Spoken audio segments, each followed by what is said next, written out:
Good evening, everyone. It is 4:02 p.m., October 18th, 2022. We are at the City of Cape Canaveral City Hall, 100 Polk Avenue, for the Community Redevelopment Agency Special Board Meeting. I call this meeting to order. This time, Vice Chair Kellum, would you please lead us for the pledge?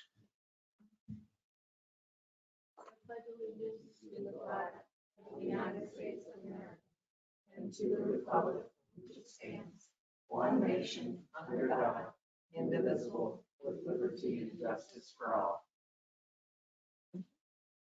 Thank you very much. Out of curiosity, are we doing the live stream on the CRA? Awesome. Do you see it on your screen? I do. Oh, good. Awesome. Thank you. Yep. Okay. So this time, City Clerk, would you please do the roll call? Board Member Davis, Here. Vice Chairperson Kellum, Here. Chairperson Morrison, Here. Board Member Raymond, Here. Board Member Willis. Here. Thank you very much. This time is the public participation portion of the meeting. Any member of the public may address any items that do not appear on the agenda, and an agenda item that is listed on the agenda for final action by the board, excluding public hearing items which are heard at the public hearing portion of the meeting, ministerial items, and quasi-judicial or emergency items. Citizens will limit their comments to 3 minutes. The board will not take any action under the public participation section of the agenda. We may schedule items not on the agenda, tacked upon them in the future. I'm going to go out to the online. I see no attendees. Just want to confirm that's what I see. So go ahead and close public participation online. And if there's anyone here, I don't have any cards at this time, would like to speak, please come forward. Okay, seeing none, public participation is closed, which takes us to the old business portion of our meeting agenda packet, which is a discussion draft procedures for adding 2 additional Community Redevelopment Agency CRA board members. It's time.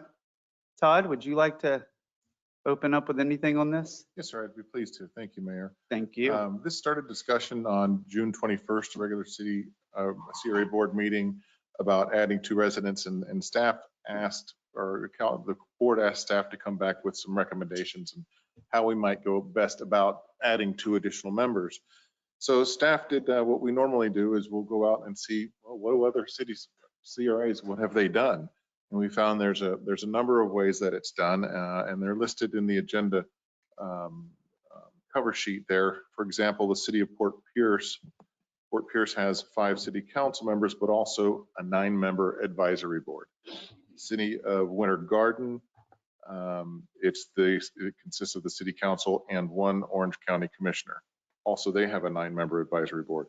City of Cocoa does the same thing we do with 5 city council members, but there are an additional 2 members who reside in the city and are engaged in business, and that makes that a 7-member CRA board. Cocoa Beach does what we do. Satellite Beach does what we do, where it's just the 5 council members. Merritt Island, they've got 7 members that are appointed by the county commission, and again, they must reside or be engaged in business in the CRA. And City of Titusville, same thing. They've got 2 additional. So the common thread here is, what I'm seeing is, you either have an advisory board not made up of council members, or you have your 5-member board made up of council members plus 2 people who are residents of and engaged in business in, or in the third case, you just do what we are already doing. So I would say if the council is interested in adding 2 members, the most consistent thing would be that they be residents and business owners. And if the council does decide to go that way, we would recommend we use the standard board application process that we use for any volunteer, which requires, among other things, a consent to a standard criminal background investigation check. Mayor. Thank you very much. Council, any questions for staff at this time? Okay. I just have Yeah. a couple comments. Yes, Board Member Raymond. I have a few comments about this. One thing is that all of the cities I noticed that had multiple people on the board are larger cities. They have a much greater population than Cape Canaveral. So I wanted to point that out. And even Winter Garden now, I understand, is going towards 75,000 population. And I can understand that But I'm not in favor of this. I can tell you that, because the way I look at it right now, we have many, many advisory boards, and they are not being filled very much lately. We have actually, you can consider about 17 vacancies on our advisory boards, and 11 of those are ones that, meet on a regular basis. So I have a concern about that. The other thing, I just think that it's going to cause more conflict. I don't think that it's really a good idea. I think that elected officials are better prepared, knowing about ordinances and about how the CRA works. So I think that we should just keep it the way that it has been established. Thank you. Thank you. Council, no particular order. Anyone who'd like to? I'll speak. Yep. Thank you, Mayor. I think it's a good idea to add community input, business owners in the city to kind of be, and they have skin in the game. They want the city to thrive for their businesses. And what would it hurt with more community input? Other cities have done it. Yes, they're not as big as, we're smaller than them, but more, there's a lot of people in our city that have a lot of knowledge on business and economics. And if we could have them on the board for their information and input, it would only make the board better. And I just think that it wouldn't hurt. If we make sure that they're business owners and residents, and campaigning out there, walking the streets. I've talked to a lot of people that are interested, or not a lot, but a few businessmen that say that they would like to be on a board like that. So I think it's a good idea. I don't see where it would hurt. Just like all of us, we learn the ordinances and the CRA plan when we get on board, and they would have to comply, and learn the CRA plan as well as we do. And they would come from the citizens. So I don't see the problem with it. Thank you. Thank you. Board Member Willis. I have reservations about adding them to the CRA board because they wouldn't be accountable to the citizens the way that elected officials are. And I would be more apt to put out for a advisory board to see how we fill it and who we fill it with, rather than appointing two people directly to a CRA board. I think it could be a good experiment over several years to see what kind of participation you get. We're having a CRA meeting right now. There's nobody online, to my knowledge, and it's us and staff here in the chambers. So if we were to go down any kind of road to add members, I would be more inclined to make it an advisory board. Can I ask a question just to make sure? So it would be a CRA advisory board. That's the idea? Yeah. Thank you. Yeah. Mayor, Yes, ma'am. I was going to say what Councilmember Willis said, that one, they're not elected officials. And, I hadn't thought about the vacancies that we already have on our boards right now. So I think I would be in agreement. I would be against this, and I would be in agreement to trying to get an advisory board. Thank you, Board Member Davis. Okay. I think it's a good idea. But I'm trying to listen to some of these points, and I think there's some good points. The accountability to the citizens, where the citizens have direct ability to choose who will make those decisions, is removed by one step in this scenario, where they elect us and then we appoint, and so they're one layer away. So if that board member on the CRA makes decisions that are unfavorable due to a lack of education, for the points we heard tonight, they're not involved, or they just make a decision that the community at large disagrees with, they really have to get upset with the council who appointed them, right? And so I get that. And I think that puts pressure on us to appoint the right people. And while I understand the concern, I have enough courage, I think, to face the challenge and to go out and find the right person to do it.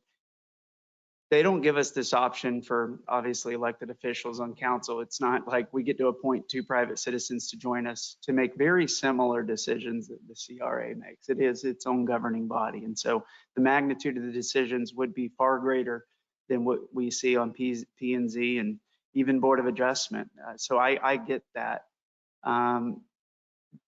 But I think that it was designed to have this option different than council to add 2 private citizens because it has a tremendous amount of value for the reasons that Vice Chair Kellum said, that we get the opportunity to tap into 2 more perspectives.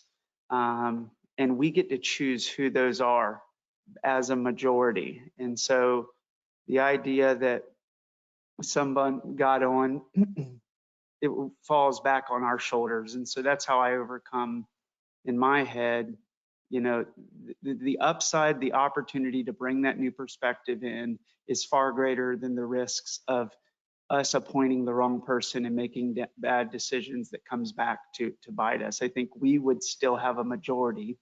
5 out of 7 would be elected officials. So we'd have we'd have a majority plus 1, really just 4 of us. And so I think the mechanisms are there to overcome the concerns. And I do see it as an opportunity that does come with risks. But as long as we take it slow and we work together and we start to just communicate these risks and only move as fast as maybe the slowest person is, and I don't say slow in a bad way. I'm often the slowest person. I'm saying slow in the respect of that pressure of wanting to make the right decision that I think we're all wrestling with today. So I like it. I hear that it sounds like the majority of this board does not. But I really I don't want to go further than we need to. If the majority of this board does not want it for those reasons, I guess as the chair, I'm saying I think we can overcome them. And I would hope that we don't just kill it. And at a minimum, we continue this conversation to the next meeting and we can move on from this and go to the next agenda item. But we don't kill it. We work through it together over the coming months. Thank you. Thank you. I know we're trying to do our best to watch our time and not have our meetings. So on that, because I'm going to ask if I can call a vote. Is that what I need to do at this time? So I would like to call a vote to accept it as is, that we keep our members. I think, Mayor, I think that would require a motion. Yeah, Okay, I was going to clarify. Okay. So if you want, you can make a motion to do whatever you want. So then I would like to make a motion to keep the CRA board as is, as the 5 members. I'll second it. Okay, got a motion by Board Member Davis and a second by Board Member Raymond. At this time, we do have the ability to discuss that motion. I ask that we stick to that motion only, which is to not make change. Vice Chair Kellum. I would just like to say, because we have vacancies on the other boards, doesn't really apply to this because it's a whole different, businessmen or women might be interested in it. And I just don't think, obviously, we're not going to change the minds up here, but we are in the process, I believe, of developing an economic development board. So could they also advise the CRA or be part of the CRA instead of making another whole board for CRA? Could we have that in the mix of the economic development board? City Attorney, the question, I think it's a good one. There's a formal recommendation that comes from like a planning and zoning board, and that's in our code and I think land use, state policy. My answer would be, well, yes, I think the Economic Development Board could make recommendations to the CRA, but even if it's not a formal process, can you talk a little bit about that and whether or not it would need to be formalized into code and if it's allowed by state law? Currently, there's no code that authorizes the CRA board to refer any item to another city board. So that code doesn't exist today. State law requires that the land planning agency make recommendations regarding any plan amendments for consistency with the comprehensive plan. So the LPA serves in that capacity because they're responsible for reviewing and making recommendations regarding the comprehensive plan. So any impacts on the redevelopment plan and the comp plan, that has to go to the LPA for review. The law doesn't prohibit a CRA from having an advisory board, if that's what you want to do.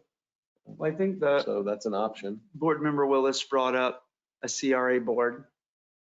Vice Chair Kellum said, well, we've got this economic development board we're trying to get going. Could we, instead of trying to create another board, and a lot of valid points about the vacancies we have, to give them some of the functionality that a CRA board, would it be a good fit to work that into economic development? It's redevelopment. I think sense. I think that's possible. I think just procedurally, since it's a city board and the CRA is a separate agency, CRA can make that recommendation to the city council, and we can make the necessary adjustments to allow the CRA board to use an existing city economic development board for advice and recommendation and memorialize that in writing. Okay, so CRA board here would need to recommend to the council, and then the council would need to go through. We have to authorize the use of a city board to serve in an advisory capacity to the CRA, because the CRA doesn't technically have any legal control over a city established board because it's a separate agency. Okay, I know it seems form over substance, but it needs, since it's 5 council members that serve on this board, but that would be my recommendation, the way you handle it. thank you.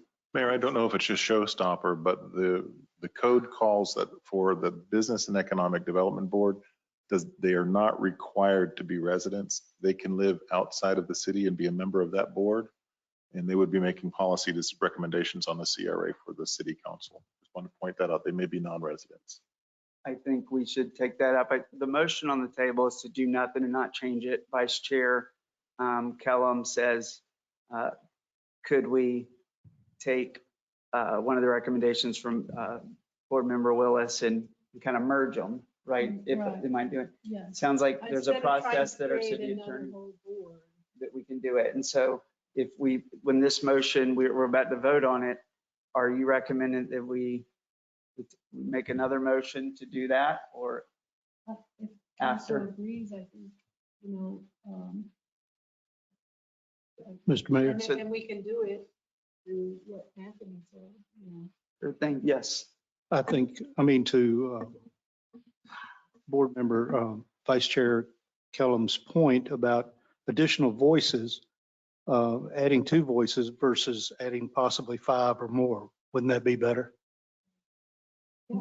And So, if we're not gonna go for the 2 other people, can we get, an economic development or that will have. the She's CRA? accepted the Right. motion that's on the Okay. table saying we're not going to do anything, but she really liked that, I think, right? well, whatever that mechanism could be, I would be more supportive of that than Okay. adding to. Well, let's go ahead and I'll let Board Member Raymond speak, but we can vote this through, and if we decide to come back with another motion, we can do that, right? Okay. Yes. Board Member Raymond. I think the major problem is that once we do have the Business and Economic Development Board, the problem is if they're non-residents. And I would That's a good point. object to that. If they're residents, I think it's okay, because in that way, they have our community and our goals in mind. But I do have a problem with people from outside the city making decisions like this on a particular board. I don't have a problem with them making suggestions. I think that's just fine to, make suggestions to us. That's fine. Well, it's a little bit different. Well, making recommendations if we choose. Yeah, I think it's a little bit different. I think we should just keep it the way it is right now. See if we have people interested in joining this board. We have 5 vacancies for the Business and Economic Development Board. We don't have people here interested in this. This has been posted for the last month that we're going to have this meeting. So that tells me that we may not have people interested. If we do, that's great. I'm very much in favor of if they want to sit on this board. I think sitting on an advisory board in the city is really good because it shows that you're interested in our community. And I think it's a good way to start, perhaps even before you run for city council or state representative or, congressman. I do think that this is a good place for people to start and to show their community service. Thank you. Okay, so the motion on the table is to take no action and not move forward with adding 2. Vice Chair Kellum, I think we need to move forward with this motion, and if you choose to make a motion the next we can. Any other comments? Discussion? All right. Call the roll. Thank you. Board Member Davis, 4. Vice Chair Kellum, 4. Chair Morrison, 4. Board Member Raymond, 4. Board Member Willis. 4. Okay, motion passes 5-0 to do nothing. Vice Chair Kellum?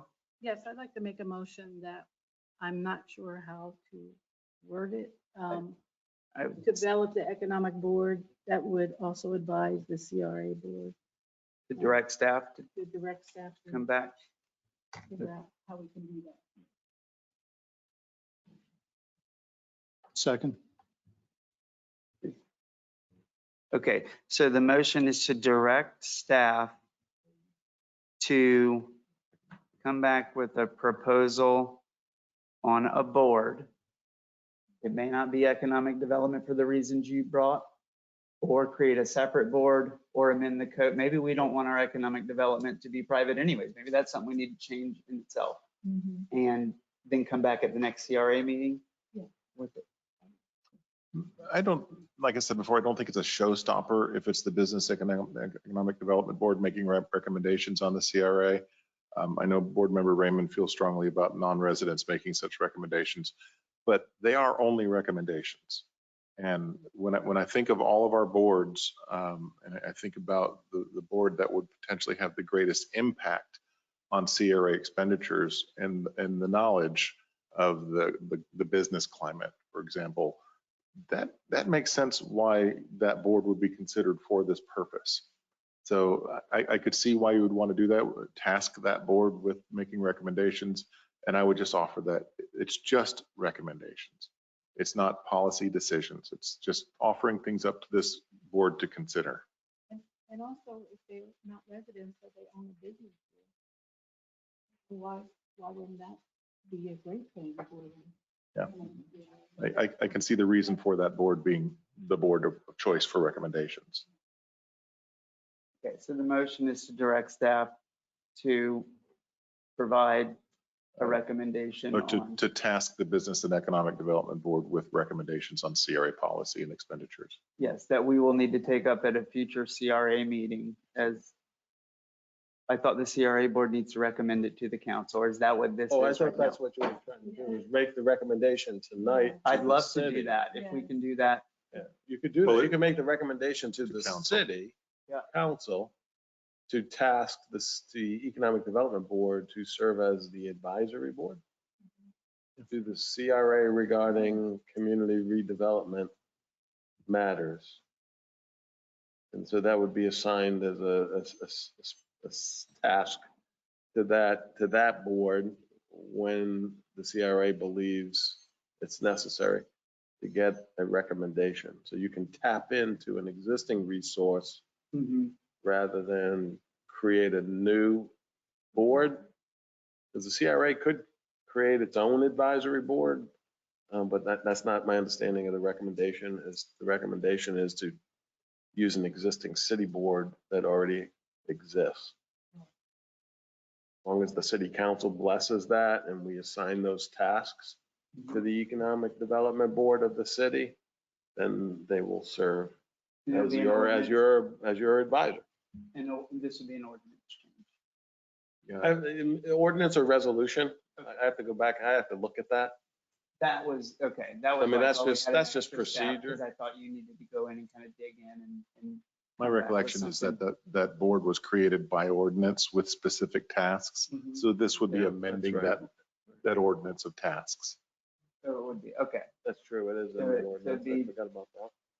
Somewhere. So it'd be directing this staff to draft an ordinance that would allow an existing board to Specifically, serve as an advisory board for community economic development matters. bringing that ordinance back to city council. Does that reflect what you want to accomplish? Yes. Okay, so I've got a motion by Vice Chair Kellum and a second, still alive by Yeah. Chair Willis. And before I go to discussion, did that make sense? I know that. I'll go that back mo- and listen to it and make it make sense. I know that moved around a lot. Yeah, we'll get it. I'd like Okay. the motion reworded and stated so that I know what I'm voting on. Thank you. Okay. Mayor, would it help if I restated the motion as I Sure. understand it? I think that's great.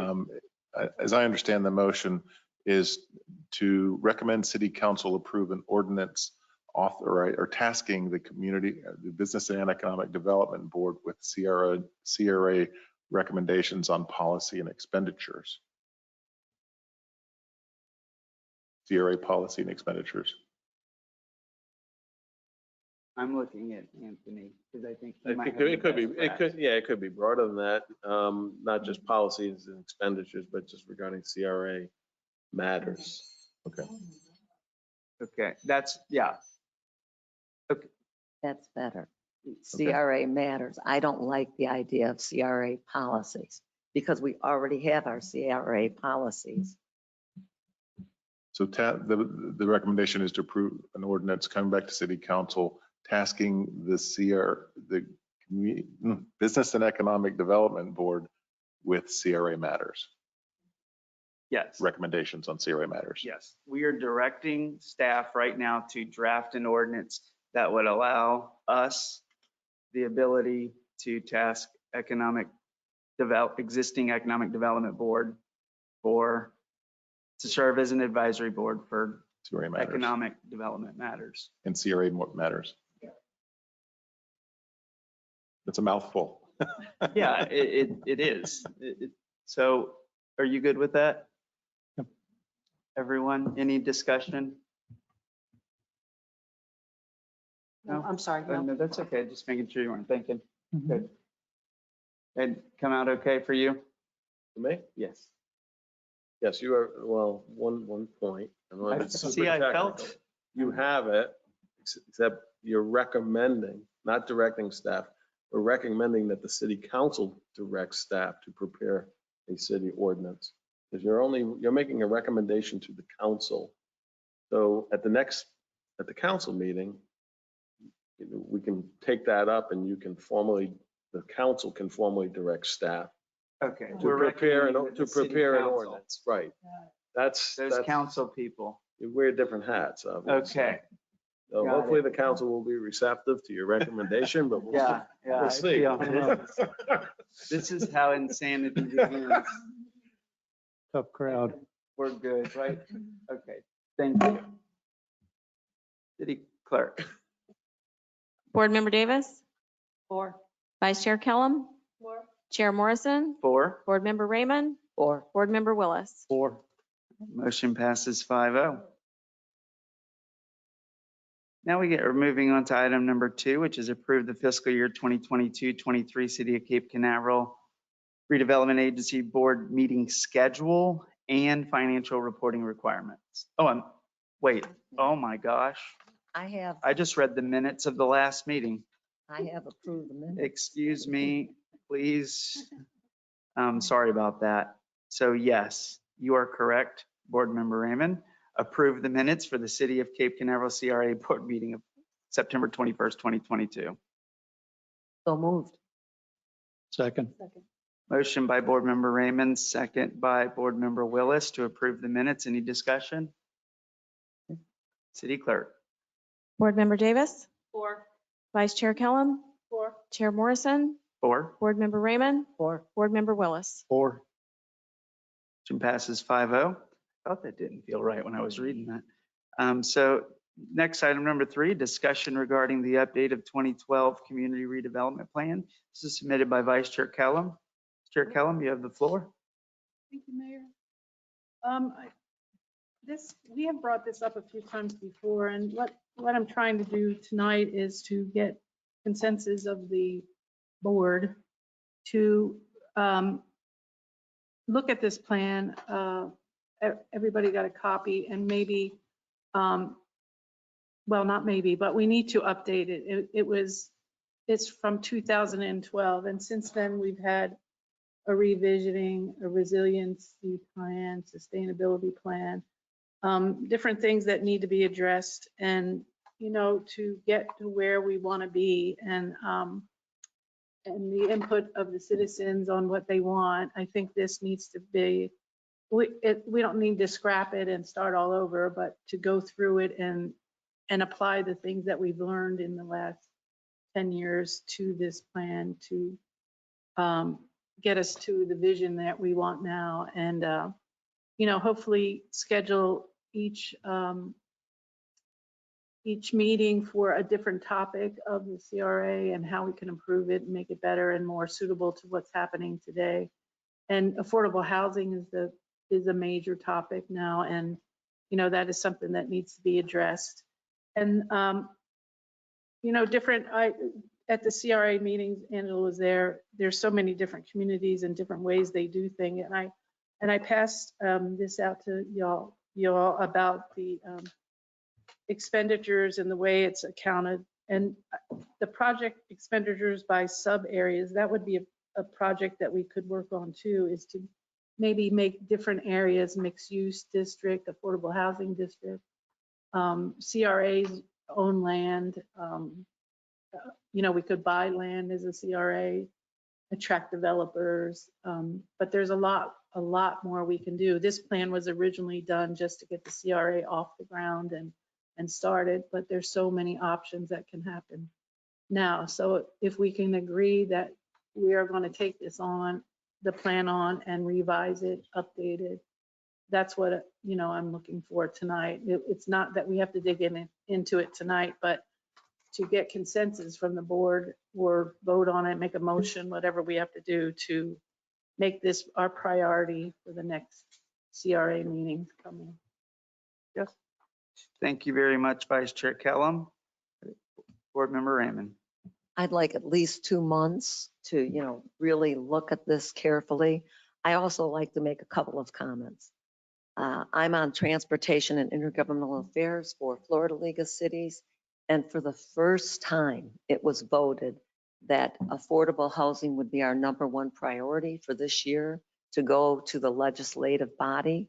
I think this is a really big deal because I did not realize before that Florida League of Cities is the #1 lobbying group in the state.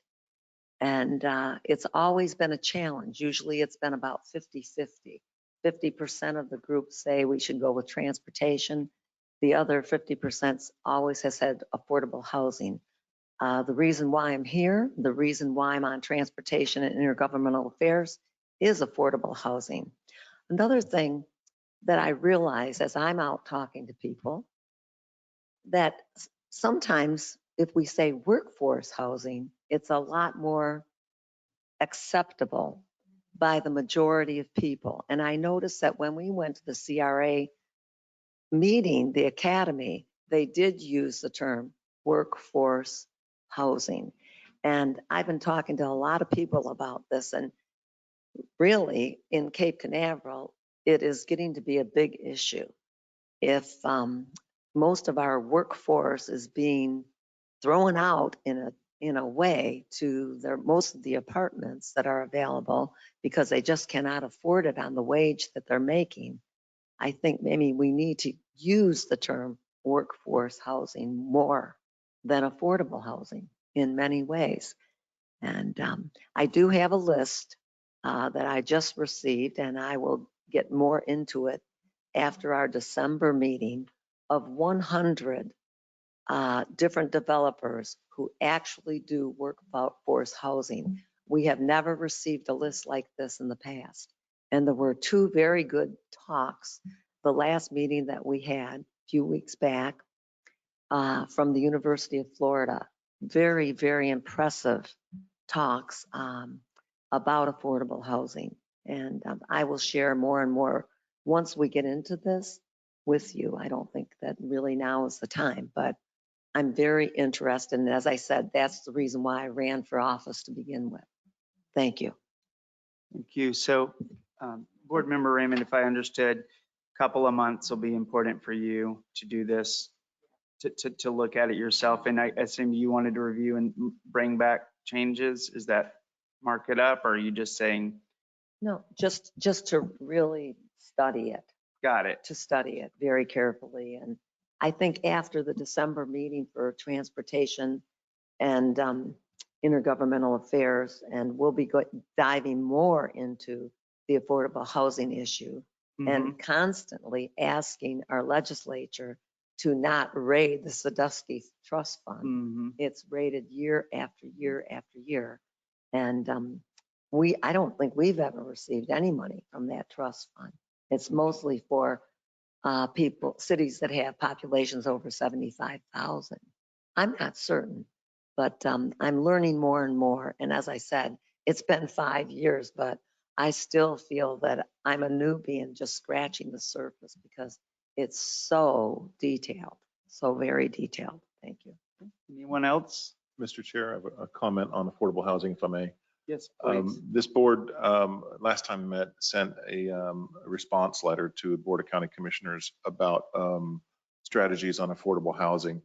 Subsequent to that, the city managers group, the Space Coast Public Management Association, met, and we requested that the county give a presentation on what their thoughts are for affordable housing. And I received that, not in time to get it out to you all, but I have printouts of the presentation here, if you'd like.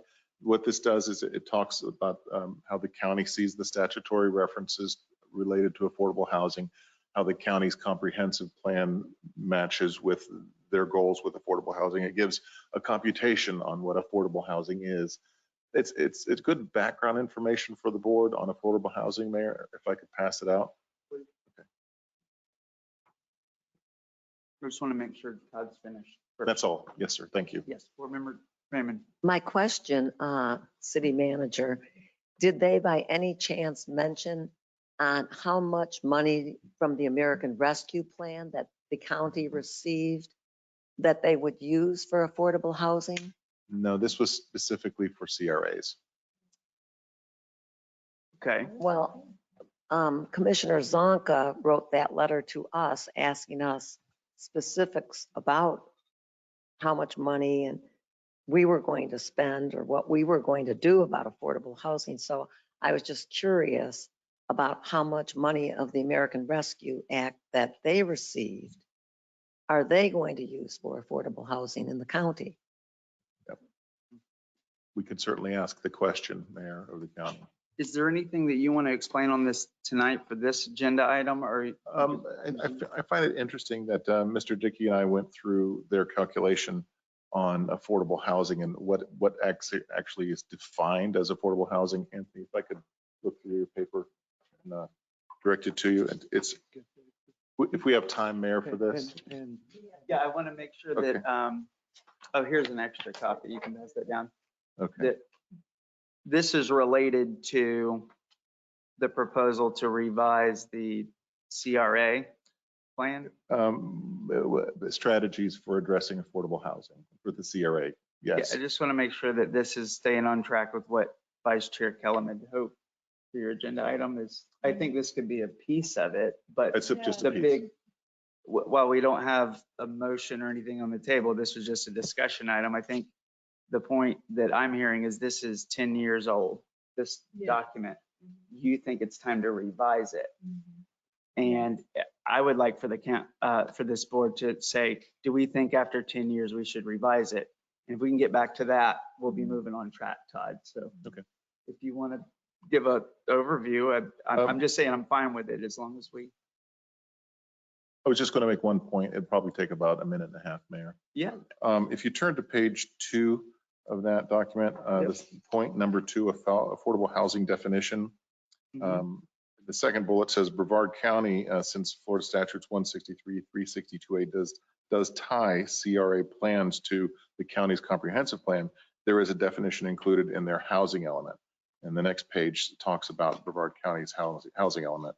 Affordable housing means a single family owner occupied or multifamily owner occupied or rental unit that has a mortgage or rental payment, including utilities, not exceeding 30% of the gross income on households at or below 120% of the area median income, AMI, as adjusted for family size. So what they do, in 2 bullets down below there, they give the Brevard County 2022 AMI, this is at 120%, of $97,440.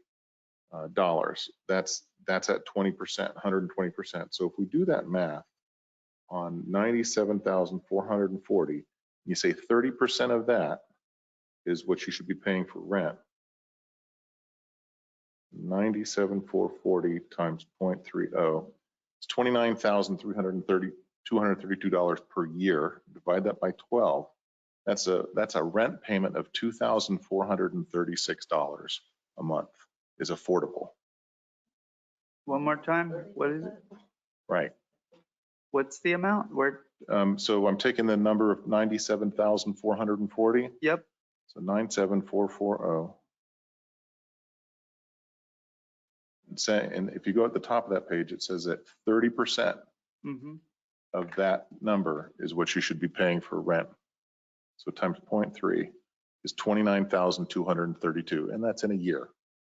So I want to figure out on a monthly basis. So divide that by 12. That's $2,436 a month for mortgage or rent, but that includes utilities. So utilities could range $500 to $700 for most families, family of 4. So back it down to say maybe $1,900 is an affordable rent, according to this.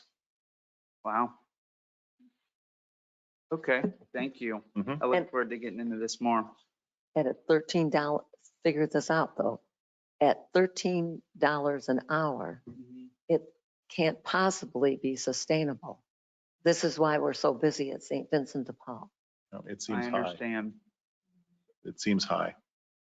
But this is the problem, and the problem is not just in the state of Florida, and it's not just in Brevard County, it's not just in Cape Canaveral, it's all over the United States. And I've spoken to people in Orlando, and they're having a big issue with this at their city council, Mhm. for the city of Orlando and the county also. So I think, Mayor, it underscores we need to closely look at our definition of affordable housing or workforce housing, as Ab- Board Member Raymond said. Absolutely. Thank you.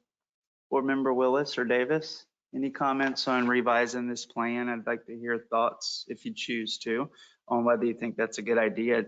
Board Member Raymond said, hey, couple months, no reason to get in a hurry, and I agree with that. But I agree, just to get it out of the way, I think we should revise it. And I have an idea, but I want everyone to get through. Well, I think it really needs to be a living document. It needs to grow. It needs to change on a regular basis because the economy's change. I mean, nothing is the same as it was 2 years ago. So 10 years ago doesn't address half of what we need to. So I'm all for continually working on it. But we need to take it in chunks and do that. Yeah, we can't do it all at once. I mean, but, Just picking it back up. and I think 2 months is a good time to start. And maybe with the help of Dave, we could take one section at a time and see what we have to do. Yeah. Board Member Davis. I'm definitely for changing it. I think when we talk about chunks, and I think that's a good idea, but we need to also decide our priorities. Like, what are we going to address first? Is it affordable housing? Is it this? once we establish and just figure out what we are going to address and go from there. Thank you. I think the idea that I was thinking was, hey, in a couple months, we'll all be looking at it. Obviously, city staff probably has hundreds of ideas to make this better. And now we've got data from other plans that's been out there in the community. Back when 2012, there wasn't as many maybe success stories that we could mirror. And now we've seen the increase in property values, the large windfall of cash for some of these CRAs that they didn't experience prior to having it. And there's a lot of lessons to be learned. So that's, I think, great. But if this economic development board becomes kind of a value add for redevelopment for CRA to address affordable housing, and that all kind of aligns, perhaps one of their first tasks that we as a CRA board want to delegate is for them to go through it and come back, with recommendations as well. And it'd give them something meaningful to do. What an opportunity to pick up something after 10 years. Now I'm saying pick it up. Staffs, Dave and Todd, we were in it the other day. I can't remember what it was. They're in it. It's still living and breathing and printed out probably in their life. But I think it's been 10 years though since any changes have been made to it by the board, right? Yeah. There's been no amendments since Kimley Horn produced it and the board adopted it, right? Yes, sir, that's correct. And it might help to hone down the task. So, this is a lengthy document, but the first 16 pages are the history of where we came from, where we got to at that point in 2012, the background, the legal stuff. The CRA strategies, programs, and projects is really where I think we're talking about updating. And that begins on page 17 and continues through page 23. So 17 through 23, there's only 6 pages there. That's easier chunk to swallow. The rest of it after that are funding sources, projections on funding source and revenues, et cetera, how grants perhaps we could get, and then there's maps and a conclusion. So I just wanted to draw the attention to the board that it's really pages 17 through 23 that we're looking at here. Good deal. Thank you. Yes, Board Member Raymond. Another thing that I was a little surprised about, but I mean, the CRAs can do so many different things. And I was surprised to hear that CRAs can actually do green markets for a community. We can also do, we can work with DOT for enhancements. So CRAs can do a whole list of things, and I had no idea. And as I said, we keep talking about affordable housing. That's just one thing. But we did learn a lot. Vice Chair Kellum and I really did learn a lot at this particular CRA development learning experience. And it wasn't all day. It was an all-day learning experience. And I think that there's a second part to this particular CRA development. And we'll be on the lookout for that. I Thank think you. it's exciting coming off the strategic planning meetings and the reports and the visioning. We got some fresh data off the press that can be applied, and it sounds like this council's all rowing together to get this economic development board up running, and we're going to keep plugging along with the economic development that's actually happening right now in our city and that's happened over the past 5 to 10 years. We've had a lot of economic development, and Cape Canaveral has transformed over the past, since this was written. You look at some of those photos and you drive these neighborhoods, redevelopment has certainly happened, and this has been a reason why we've been able to do it. So I think this is all excellent. Any other comments? You wanna? I think, like I was reading through different things, and this is why I think it's important maybe to get it started. But there is a thing in the CRA that helps with water and sewer hookups. Could that help with the reclaimed water on Oak Lane? Is that something we could look into, use CRA money for that? Yeah, I believe Oak Sooner Lane is in than the later. CRA area, Dave, is it not? Yeah. That would seem something legitimate to consider. Well, I mean, while you guys are working out the plans for Oak Lane, can we visit the CRA helping to fund that? So it's not a lot out of the general fund? John, was there already CRA funds dedicated to Oak Lane? Yeah. Would you mind coming up to the lectern, John, please?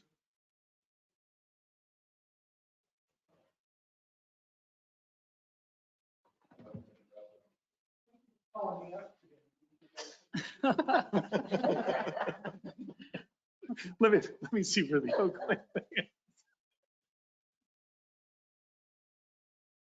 Just a whole different perception from the back there. I had confidence you would have your budget book in hand, and I Yeah, was not disappointed. yeah, I go to bed with this. It's- Osmosis. Just goes into your head. Let me take a look at something here for you.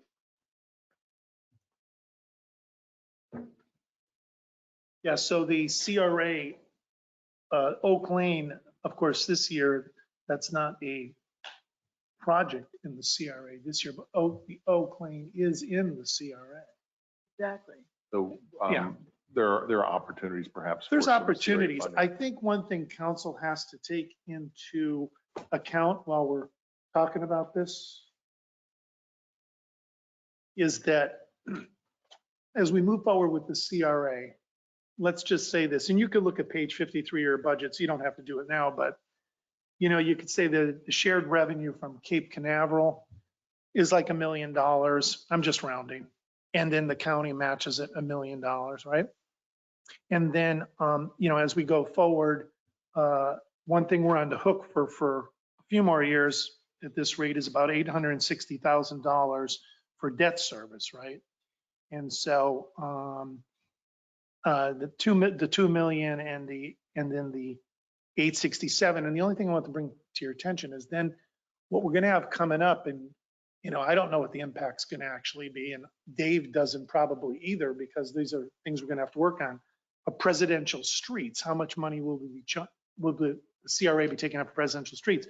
So the main things coming up, say, starting not this year, but let's just say the following year, is we get our couple million for our shared revenues.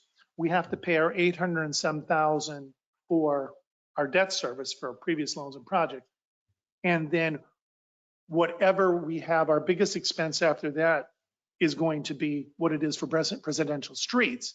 So we get an idea what that is. Then we see what's left over. And now, like counts Vice Chair Kellum. Yeah, this is a different meeting. Vice Chair Kellum, she may suggest this thing about, these sewer hookups and whatever, and how we can do that.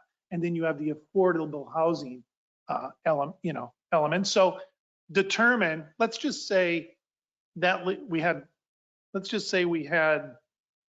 $500,000 every year then going forward. Not that it'll be that much, but if we did, then council makes a decision on how they want to spend that money. And of course, that would all come out at the strategic planning retreat, whatever. And then you would determine which items you want it to spend those chunks of money on. Because that's really what's going to happen at the end of March. When you all are talking, you're going to be saying, okay, John, how much money is available in the CRA as aside from the presidential streets and the debt service we pay, and the estimate of how much revenue we're going to get? And there's going to be a number there. That number is going to be the number you will use for all these extra things you're talking or considering about doing with the CRA. I think that's a good point to bring up. Thank you, John. There is a growing dollar amount every year in the CRA. Thank goodness for that. But we do have pledged revenues, some of it already coming out of that are going to be in place for another 8 years, 7 years. And then the presidential streets master plan, we always knew that the CRA was going to cover the lion's share of that each year. So when you look at the debt service and whatever we're going to do for presidential streets, then you know what's left over. That's what we can do other things with. Makes sense to me. Thank you. The only thing I have to say about that is, Oak Lane, and I hate to keep bringing it up, but it's in the budget. Right. It's in the budget, right, for this year. Right, I know, but is there enough in the CRA this year? Is it all spoken for, every last dime of it?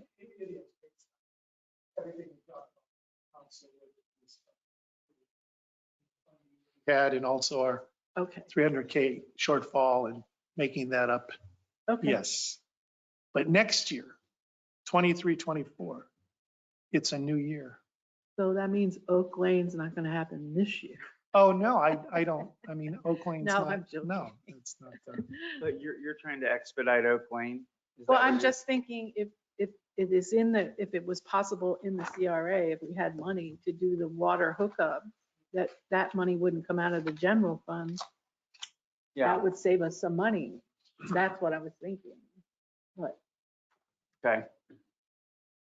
yeah, Yeah, I think there's a lot of creative ways you can use this CRA, and we try to walk as carefully as we could. I think we have a reputation of that here in Cape Canaveral, but, Yeah, 'cause- redeveloping stormwater hookups, I think that'd be, Because this year, the Oak Lane improvements are, no, that's 551K. That's in the general fund in IM. It's your IM 11, your CIP in the general fund, and it's funded. okay. okay, great. I'm excited about this. Anything else, board? With that, we are at 4:59. I do have one question. So what's our Please. homework here for the next meeting? I'm sorry, what was your question? What's our homework for the next Well, meeting? our next meeting is, I think Q1, right? It's the quarterly. Is that, we just adopted that schedule. I think it would be best that we at least give this another read. And come back. with And I think ideas. staff's we're all gonna start getting back into this with the hope of revising it, updating it, making the improvements that we want to see. And I think staff, when they're ready, they'll bring something to us. Well, I can understand for next steps, for the next meeting we're going to schedule is to come back after the board has read the plan, particular attention to pages 17 through 23. Right. Which are the CRA strategies, programs, and projects. Come back with ideas. You'll talk with me one-on-one also. We'll help develop any particular ideas and flesh them out for an agenda cover for that meeting. And we'll just list all the ideas that you have that you've come up with, and perhaps we might have some of our own, Dave, if we could add those too. We'll put all the ideas on a piece of white paper and throw it out here for the council, for the board to consider at the next meeting. That, Yeah. That's great, yeah. But before we adjourn, I got one thing that I would like to accomplish tonight. well, yes, do we need, I want to make sure that, I think Board Member Willis's point is, are there any, this was a discussion item. Sounds like we have consensus, or do we have consensus on what our city manager just said? Yes. We okay with that? Yeah. Good, okay, And the next CRA meeting is in November. okay. Wow. Like And then next, after that, it's March. okay, well, I don't think any of us expect anything to be back by November. So March. Don't we have a possibility of one in December as well? Or was that last year? The regular schedule doesn't call for December, I don't think. Well, we're going to be here in November. We can, 60 days is, Our schedule has CRA tentative for, that is November, not December. I'm Right. mistaken. Sorry. So we Well- are gonna meet in November. Okay. And then if, from that point, we will see where we need another meeting. we can. I think at that Are meeting, you guys gonna have some ideas Yeah. by November? Yeah, I see it. Well, I'm hoping that Dave and I will work on it, but also if the board would work and share ideas with us, we'll put them all together in one document. That's what I was, thank you. That's what I was wrestling with is we had a 60-day requirement, but we have a meeting that falls inside the 60 days. And so I think we come back November, we're meeting no matter what, any input that, says if needed. Yeah, but we can advertise a special meeting in January if we want to. I would, oh, okay. Yeah, I think before March, after November is the issue, so. Okay, what do we, February? January? Okay, We'll work, Because we're going to go into strategic planning, but it would be, if we had some kind of plan with this, that ties into that. and we can make this decision in November, or no, that's as needed. so if there's consensus on the board, we'll schedule a January CRA board meeting to bring this item back At the November meeting? at the January meeting. We don't have to have the November meeting. Yeah, it's as needed. Okay. Yeah. I follow now, thank you. I think Can that's. we start good at 5 o'clock for that meeting For then? January? For January, if we're all organized and have everything ready to go on this? Well, sometimes an hour is not enough. That's the only thing, and we rush through the CRA. That's my only problem. You know, like today, We can negotiate. How about 4:30 rather than 4 o'clock? We can always negotiate. okay, but can I bring up my other point before we go on? Yeah, and I'm not trying to adjourn or anything. Oh. I'm just, yeah, no, I feel like you have some anxiety that I'm gonna, no. There's, we're making sure that What I we're would like doing to- what we want with this. That's Right. the agenda item. I would like to accomplish tonight is motion or whatever we need to, and I talked to Dave about it, and hopefully he'll come up here and tell.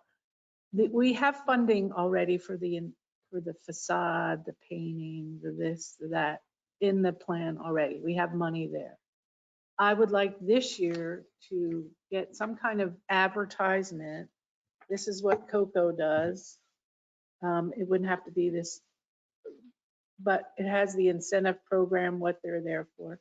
I talked with Dave about it, and if we just start with the businesses in our city to help them with facade, with signs, if we just target them right now to start off and do a mailer of some kind that says, this is what's available, first come, first serve.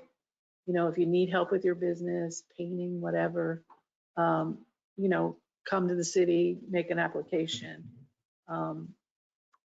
But I would like to get that done at this meeting. Agreed that we'll do that, send out a mailer or something to the business. Can you come up here and help me, Dave? Excuse me, I just was wondering, I just have a question about that. Yeah, we got 1 second. So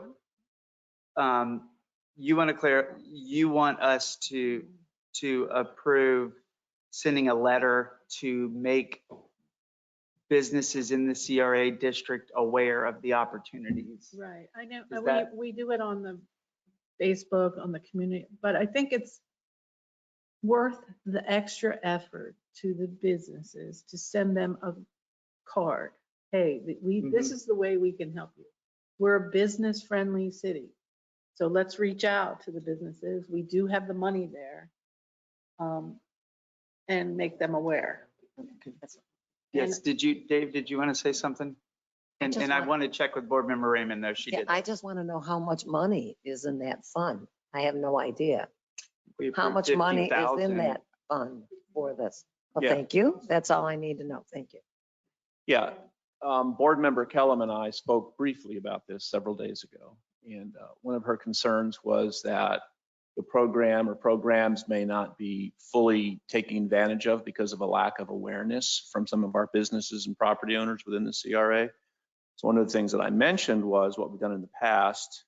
I know the council is certainly spoken very highly of doing mailings to property owners to take that extra step. So we discussed that briefly about that. And based on the number of commercial properties and businesses in the CRA, this was strictly on the back of the napkin. I was thinking probably a couple of $1,000s would cover a preparing a flyer, printing it in postage. And again, that's very, very informal science there for that number. But the point being, I don't think it would be very expensive. But I guess quickly, since we're talking about this, right now, we really have a sign program. That's what we have, and that's what we've offered. Until the CRA board furthers that, expands that, those programs, that's what we have to offer. And so I'm not sure, Mickey, timing on this mail out, if we want to do it now, or if that's something this board at some point in the future is going to authorize expanding the available not loans, but grants and The funds. uses, allowable uses. Correct, correct. So that would just be something that you'd want to consider and talk about. Okay. Well, And I think that we did talk about that and expanding it, and we were going to have something come back in the future. Not today, but I think that was the last meeting we discussed that. I believe don't we know. discussed it and we just before the budget process and put the $50,000 in there. And then I had brought up, how much do we put in each thing? You know, the painting, the signs, the fascia. And you suggested that we just leave it $50,000. And then instead of saying, okay, there's 10 here, 10 here, 10 here, kind of, Any of the above uses. would be- Yeah. So, but Up at to- his point, you still have to add those on into the code? Where do we- Well, it literally wouldn't No, be in we a had- code. Yeah. But it's only for signs right now. Right now. And I know that the board in Dr. Tom Frejo had prepared that very exhaustive list of potential programs that I know the board has seen. So really what we would need to do is get the board to, because as staff, we don't want to be making that call. I think this would really need to be coming from the board as to which of those programs that the board wants to see funded. And once that decision is made, I think then that may be the more appropriate time to do a mail out and let the business owners know. I think those programs are written now, yes, they are. So There's all an we- incentive program. Mhm. They're all written out already. but we have to adopt them that we want to, which is, we can do that tonight. Do it tonight? I'm sorry, is that what you said? Do it tonight? Did I mishear that? I didn't say we should, I said Oh, we okay. could. But, Yeah, I mean, yeah. and it doesn't mean it's the right decision. I'm just thinking If- it would be if better the- if we reviewed the program, discussed it and said, yes, we want this wall. Yes, we want this facade. Yes, we Right. want this landscaping. Right. I would personally, I would prefer that perhaps even as early as the next meeting. If We the do board need to would be ready. review 'em. But I don't understand why we didn't already do that. When were we When I supposed to? said, because at the last meeting or whenever, I said, you know, we need to put money in these different programs. Why didn't we adopt them then? Why is it coming up now that we have to adopt them? I thought they were adopted. Well, the board has never taken official action on them other than the sign. So they're out there informally. I would like to see the board take official action on them. We like this one, we like this one, this is one we want to fund. My personal opinion, the board can do whatever you want to do. You can say, go with all of them. That's fine. We'll do I that. just But would want to go back and read. They're written, From but what 2018. we don't know, Vice Chair Kellum, is how this whole board feels about those rules. That, like, if you've read them and you like them, that's great. But we all need to read them and make sure we like them. And I think we could bring that, they're written. We could bring them to the next meeting, review them. We voted on the funding, the concept, but I think we need to release them. And you're going to want to look at them because there's things in there, you know, where do you draw the line on, you know, how you administer it and the paint or it's landscaping. So Mr. Mayor, I agree with you. I would like the opportunity to look at this and review all of it before I made any decision on, and I think it's a good idea for us to see it and look over all of it and make our decision. Dave, what's the name of that document that Dr. Tom prepared? It's called the basic, very CRA incentives guide. Okay, so That was done in 2018. is that when it was? yeah. Yeah. Well, because I was one of the ones saying the exact same things you were saying. And the whole council at the time agreed, and they ended up drawing this plan up, and we adopted. If I remember, we liked everything. It all looked good, but we said, well, first time doing this, let's just start with one thing that we think is a big problem. That was coming just off the heels where the city did a massive mailer to signs. Remember all the signs after Irma and all the compliance? We mailed code notices saying you need to get your sign in compliance, if I recall. And that was a lot of follow-up work to get a lot of those signs that were dilapidated and fallen. And so we chose, if I recall, signs would be the biggest pain point in the community at that time. I don't know if you remember, but I think it'll move smoothly on that if we bring it up at the next meeting. I think it's going to go quick. I don't see a big delay.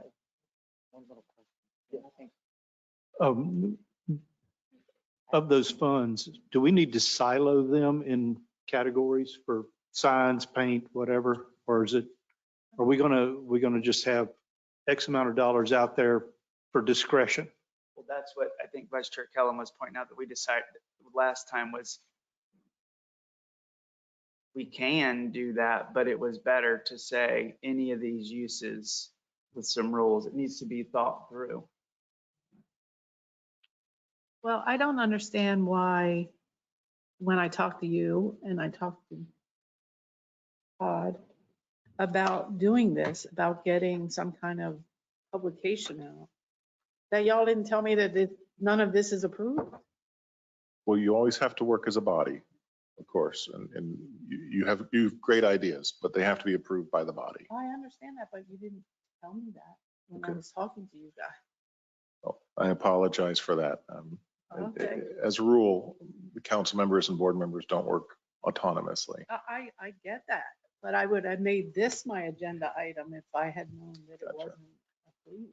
Well, with all respect, I was not around in 2018. So, some of this I am familiar with, but I'm not familiar with the total history. So I would not feel comfortable voting on something that I don't have all the But my knowledge that point you is, have. if I got the right information, this would have been my agenda item. I don't think she has an issue with you. No, I No, don't. no, I'm at not all. saying she does. I'm just And I saying, agree, if you guys haven't looked at it, yeah, we can't make a decision without all of us. I Right. agree. We But we can move this forward. I think we can get this done. yeah, I don't have an issue. I think it's a good idea. I just want to have all the information. Right, Board so Member we Raymond? have to make a motion I just want to ask a question. How many commercial properties do we have in the city? That information is in the CRA plan.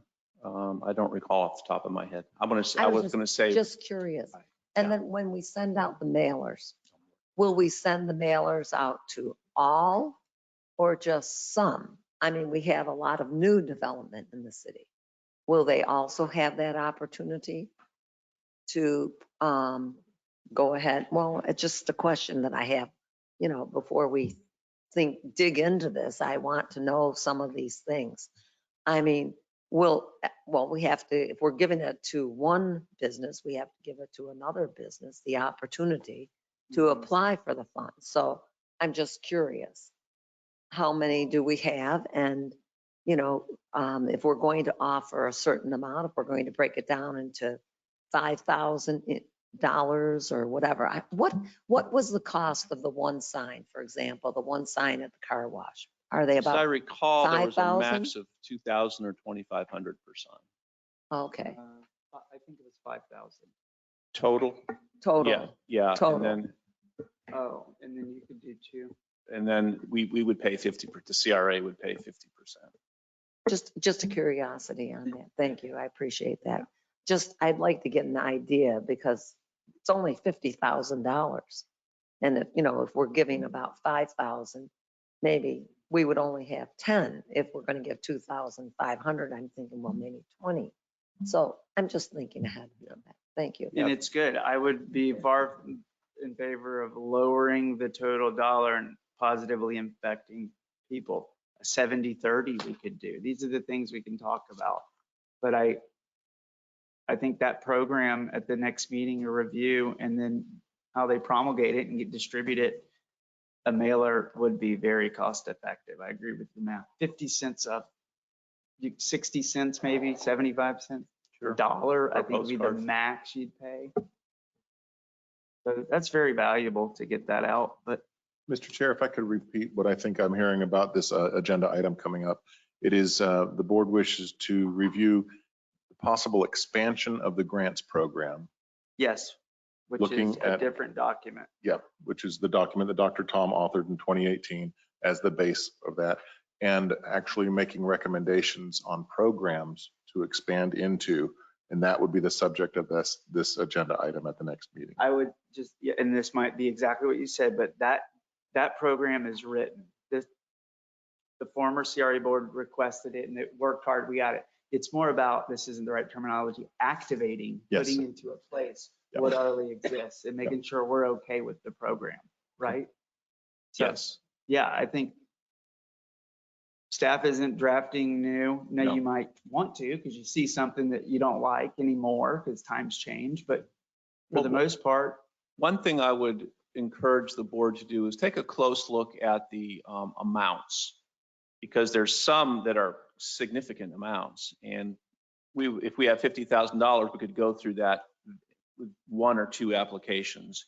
So take a look at that and pay particular attention to what they're proposed to be used for in the amounts. And I think that would be very helpful feedback from the board next month. Todd, is that, you got it? Yeah, I wrote it down in Todd language. Next item is activating additional grant programs after reviewing Dr. Tom's 2018's guidance. Yes. And when we get in that plan, at any point, we can go, as board member Willis says, I want to silo it. I want to separate it. That might be a little different on how we administer it, but that'll be the time, right? That we can dig in after review. Okay, I think we're on the same page now. Yep. Okay. we can bring that back to the next meeting. So we've got that one. We've got the ideas for revising the CRA plan, strategies, programs, projects. Those are two items coming up to the next board meeting. And then we know subsequent to that would be a mailer, right? Yeah, Yeah. I think. So And that's that, really up to you. and then that next meeting is the January meeting we're talking about. So, Yes. Mia, you want to work on a date for that? Which is nice. Yeah. I think that's That perfect. works. That satisfies the 60 days for the other. Okay. Yeah. The January one. Yeah, but if we do before council, I do like 4. I So mean, that would be January 17th is This the time. council meeting, 17th. January 17th. But just to timeline this out, the fastest, we get in there, we say, we love it as written, go, that's clear. February, Plan or the incentive, I'm just talking about the incentives. so we have to wait till January for that? And We can't do it at the next meeting? the January is the, We're not The having next. the November. Okay, January, okay. that's yeah, fine. I think that makes sense. Plus it gives us time to review it. So the advertisement for that meeting would go out kicking off the new year. We'd have a couple weeks prepare, but by February, March would be the soonest. Letters go out, the public becomes aware. And maybe we start seeing them take advantage of the opportunity and new signs, new facades, new things. Spring of the year, spring cleaning. The other thing, Time to make it Mayor, the beautiful. other Yeah. thing, it's good timing because then you're going to have the strategic planning retreat. You can see, once you decide what you want to do, you can see how big of an interest it is. And so then for the 23, 24 budget, when you're talking in your strategic planning at the end of March, you'll say, you know what, based on the interest here, we need to put $150,000 in the grants program, not 50,000, because then maybe we could accommodate more people. You'll know based on the response from that survey or whatever. And then Using the the end time of to our March, advantage. yeah, the end of March, then when council gets together in such a strategic planning, then they're going to know that this is a priority and there's a lot of interest and a lot of good you could do. So. Agreed. Thank you. Agreed. Anything else, board? Vice Chair Kellum, you good on this one? Yep. Staff, anything we need to, any reports or anything?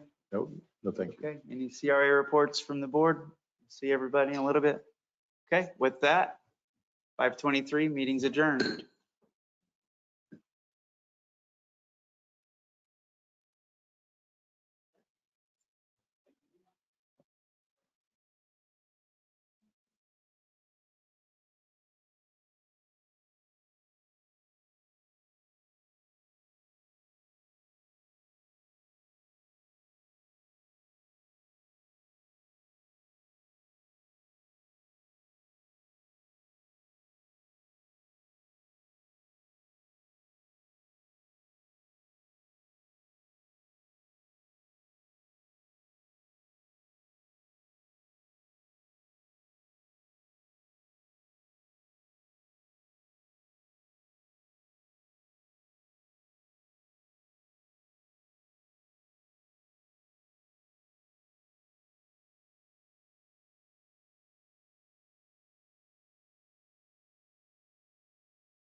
I feel like I'm short. You're all right. We don't need this for anything. No, I just brought it. Good evening, everyone. It is 6:00 PM. Today is October 18th, 2022. We are at 100 Polk Avenue, the City Hall Council Chambers here in beautiful city of Cape Canaveral for our regular city council meeting. I call this meeting to order. This time, Councilmember Raymond, would you please lead us in the pledge? I pledge allegiance to the flag of the United States of America and to the republic for which it stands, one nation, under God, indivisible, with liberty and justice for all. Thank you. City Clerk, please call the roll. Councilmember Davis, Here. Mayor Pro Tem Kellum, Here. Mayor Morrison, Here. Councilmember Raymond, Here, Councilmember Willis. Here. Okay, thank you. Everyone's here, and thank you all for joining us here today as well. Appreciate your attendance and participation. We've got a big agenda tonight, and one of the things that we just implemented was to take a moment just before we get into it and make sure that we approve it, the order layout of the agenda. So council, do we want to make any changes to the agenda? I think we had an email update earlier. That would be the time to take action on that. City manager, about item number 1. Yes, sir. Okay, thank you.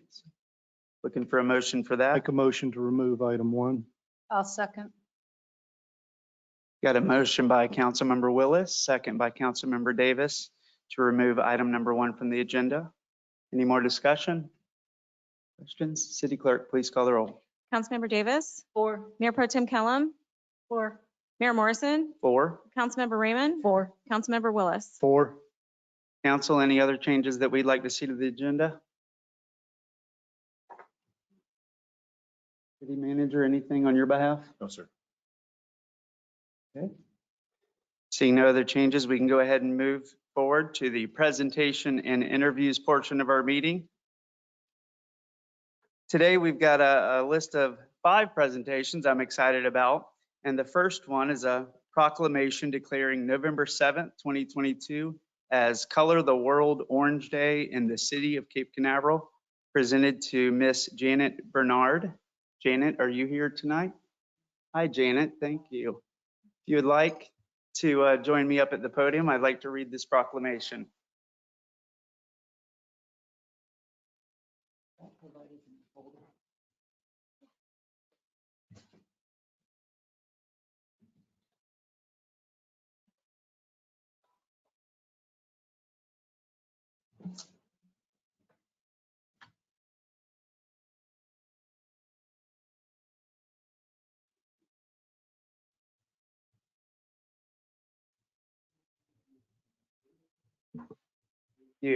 So this is an official proclamation of the city of Cape Canaveral, Florida. Whereas complex regional pain syndrome, CRPS, also known as reflex sympathetic dystrophy, RSD, is a nerve disorder that causes chronic pain. And whereas the symptoms of CRPS RSD are often described as burning, that is out of proportion to the severity of the initial injury and can include swelling and extreme sensitivity to touch. And whereas while CRPS RSD was the first identified during the Civil War, it remains a poorly understood condition and there is no cure. And whereas the National Institute of Neurological Disorders and Stroke and other institutes of the National Institutes of Health support research relating to CRPS RSD, and whereas members of the CRPS RSD community will spread an awareness in November. And whereas on November 7th, 2022, members of the CRPS RSD community will celebrate the 9th annual Color the World Orange Day to spread awareness of the poorly understood pain disorder. Therefore, I, Wes Morrison, Mayor of the City of Cape Canaveral, Florida, Brevard County, do hereby proclaim November 7th, 2022 as Color the World Orange Day. Thank you. If you'd like to say a few words, you can. I think she wants to take a photo. We can step right over here if you would like. Would you like to? Yeah.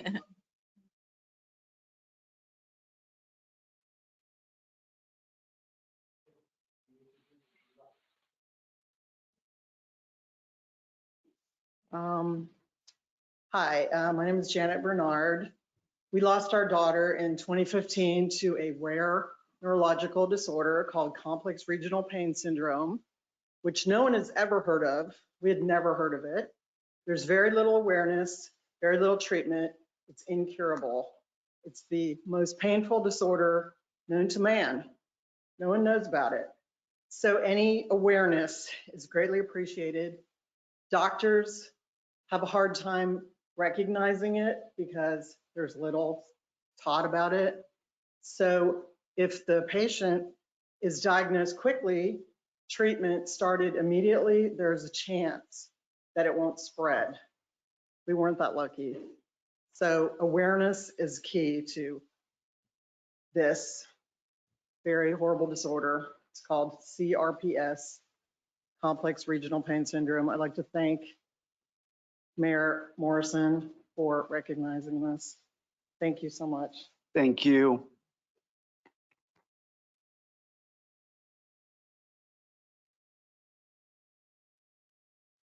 Okay, council, any statements there? Thank you all for your continued support up here as well, and city staff for preparing that. It was an honor. So the next proclamation declaring November 1st as the National Literacy Day in the city of Cape Canaveral, presented to Julie Adamson. Are you here, Julie? Thank you. Do you want to join me up here?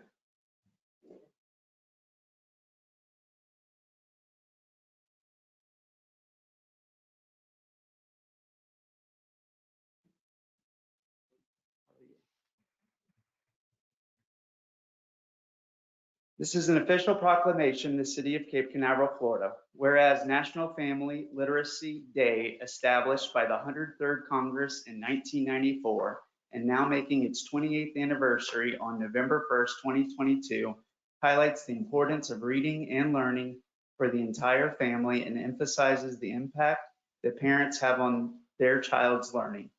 And whereas this day is celebrated across America each year, and focuses on special activities and events that showcase the importance of family literacy programs that empowers families and build a nation of readers. And whereas literacy programs across the United States will observe National Family Literacy Day by holding readathons, book drives, workshops, and family activities at schools, libraries, and community centers to encourage literacy. And whereas as many as 1 in 6 adults struggle with reading and writing, and by learning to read, individuals can gain self-respect and confidence and strive towards goals that would otherwise not be achievable. And whereas the National Society of the Daughters of the American Revolution is a nonprofit, non-political, volunteer women's service organization dedicated to promoting patriotism, preserving American history, and securing America's future through better education for children and adults. And whereas education, being one of the cornerstones of the National Society of the Daughters of the American Revolution, is committed to increasing literacy by promoting and supporting literacy programs. Now, therefore, I, Wes Morrison, Mayor of the City of Cape Canaveral, Brevard County, Florida, do hereby proclaim November 1st, 2022 as National Family Literacy Day.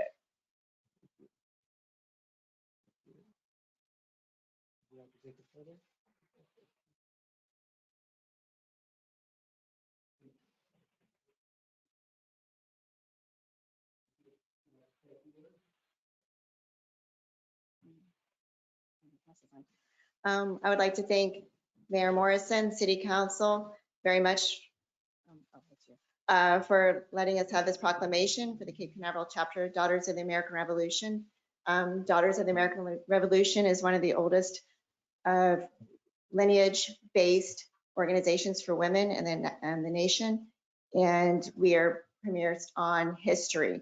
And it's really important to be able to start at the home, as most people know that family is important to reading together with your children, your grandchildren, whatever it is because children, to get to love of the books and to be able to love of reading, even if it's the same story over and over again as they're younger, just keep reading to them because it is so important. It's crucial, as you know, base of everything is into reading. So if we start at the home when they're young, But it's never too late, even in their high school, just spending time together with the child and reading is really crucial. And we'd like to thank you very much for providing this proclamation for us on that. Thank you.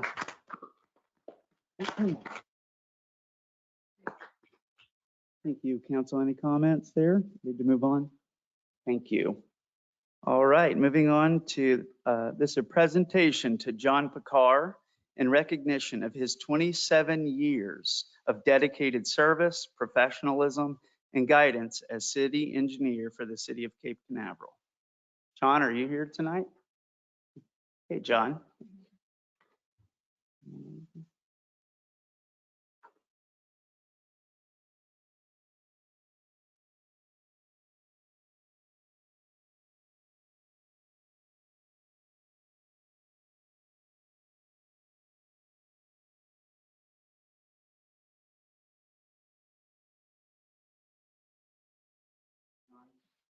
There. Thank you for your service. On behalf of the city of Cape Canaveral, we want to present you with a coin here and a 20 years of service medallion there and a plaque that says congratulations on your retirement from 1995 to 2022. John Pekar, city engineer, city of Cape Canaveral, in appreciation of your 27 years of dedicated service, professionalism, and guidance. Thank you very much. Thank you. Thank you. We appreciate you very much and all the service you gave us.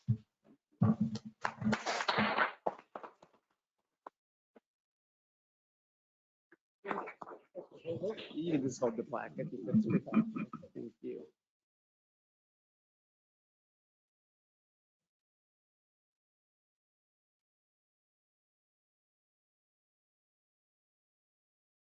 Mayor, if it's okay, I'll just read some of the things we prepared here. If that's all right, Mayor. John is retiring this month, and I'm reading from this too because I helped write this. It was hard to write. So while we're sad to see that chapter close, we're happy that John's opening a new chapter. He enters into that chapter having amassed a mountain of goodwill of his own making. John started his work in the city of Cape Canaveral as a principal in Stoller, Stagg & Associates. After many years, when SSA closed his doors, John stayed on with the city, starting his own company. John has worked on innumerable projects in the city throughout his years of service. He's been an exemplar of excellence and dedication. His knowledge and expertise led the city through many changes and challenges from the 20th into the 21st century. John's proficiency in engineering has been a key factor in developing the city through the residential construction boom of the 2000s, the uncertainty of the recession that followed, the growth of the hotel industry, little projects that made our residents' lives incrementally better, and the larger projects which changed the way we now look at Cape Canaveral. Throughout all of his design work, he leaves his mark with his forward-thinking eye, commitment to innovation, and his focus on sustainability. John was all about resiliency before resiliency was cool. John leaves an enormous body of quality work that serves as an example for generations of city engineers to come. And there can be no better legacy to the community he truly cares about. Thank you, John. Thank you very much.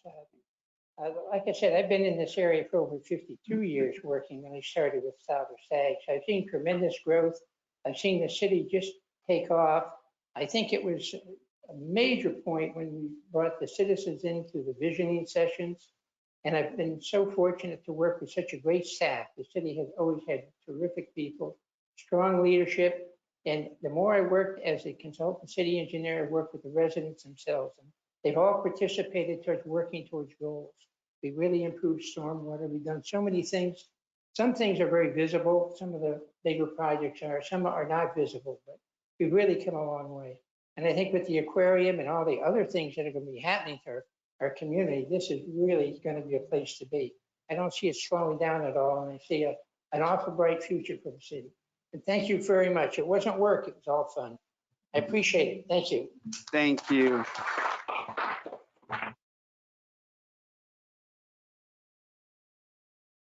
John, we hope you enjoy every year after, and we will forever thank you for all the great contributions you gave us. Council, any words? I just would like to say congratulations and thank you for your community service. Thank you. Thank you. Okay. Now moving on to the Presentation by the Space Coast Transportation Planning Organization on the Vision Zero Initiative. Hello.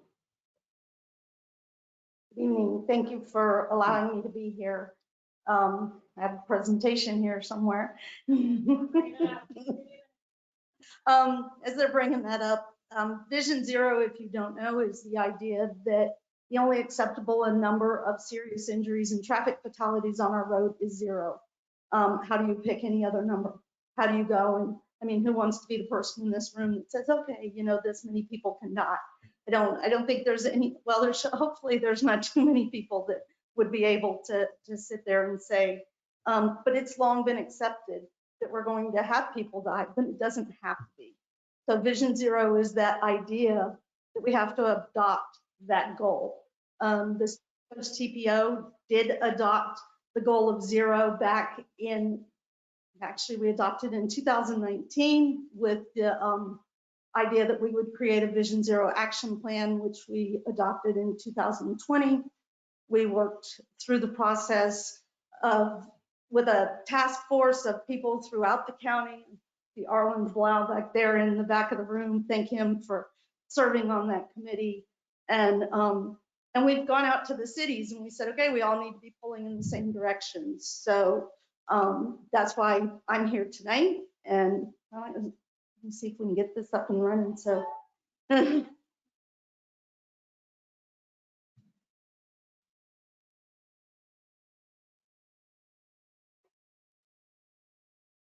so I can do, while they're still trying, I've got a little bit more I can say and get a little into my presentation without the visual. Okay, that's like 3 slides in. So if we can, I did tell you a little bit about what Vision Zero is. I'll tell you what it's not. It's not a tagline. You know, you hear drive sober, get pulled over, click it or ticket, those little taglines that we hear that go along with very notable traffic safety initiatives, but this is a fundamentally different way of looking at traffic safety. It is a strategy to eliminate serious injuries and fatalities. And like I said, too long we've accepted that this is just part of what goes on. And literally we are injuring and killing people on our roads at health crisis levels, and it just gets ignored. So if we can go to that slide with the video. Yeah, no, we can go to the slide with the video, the one that came up.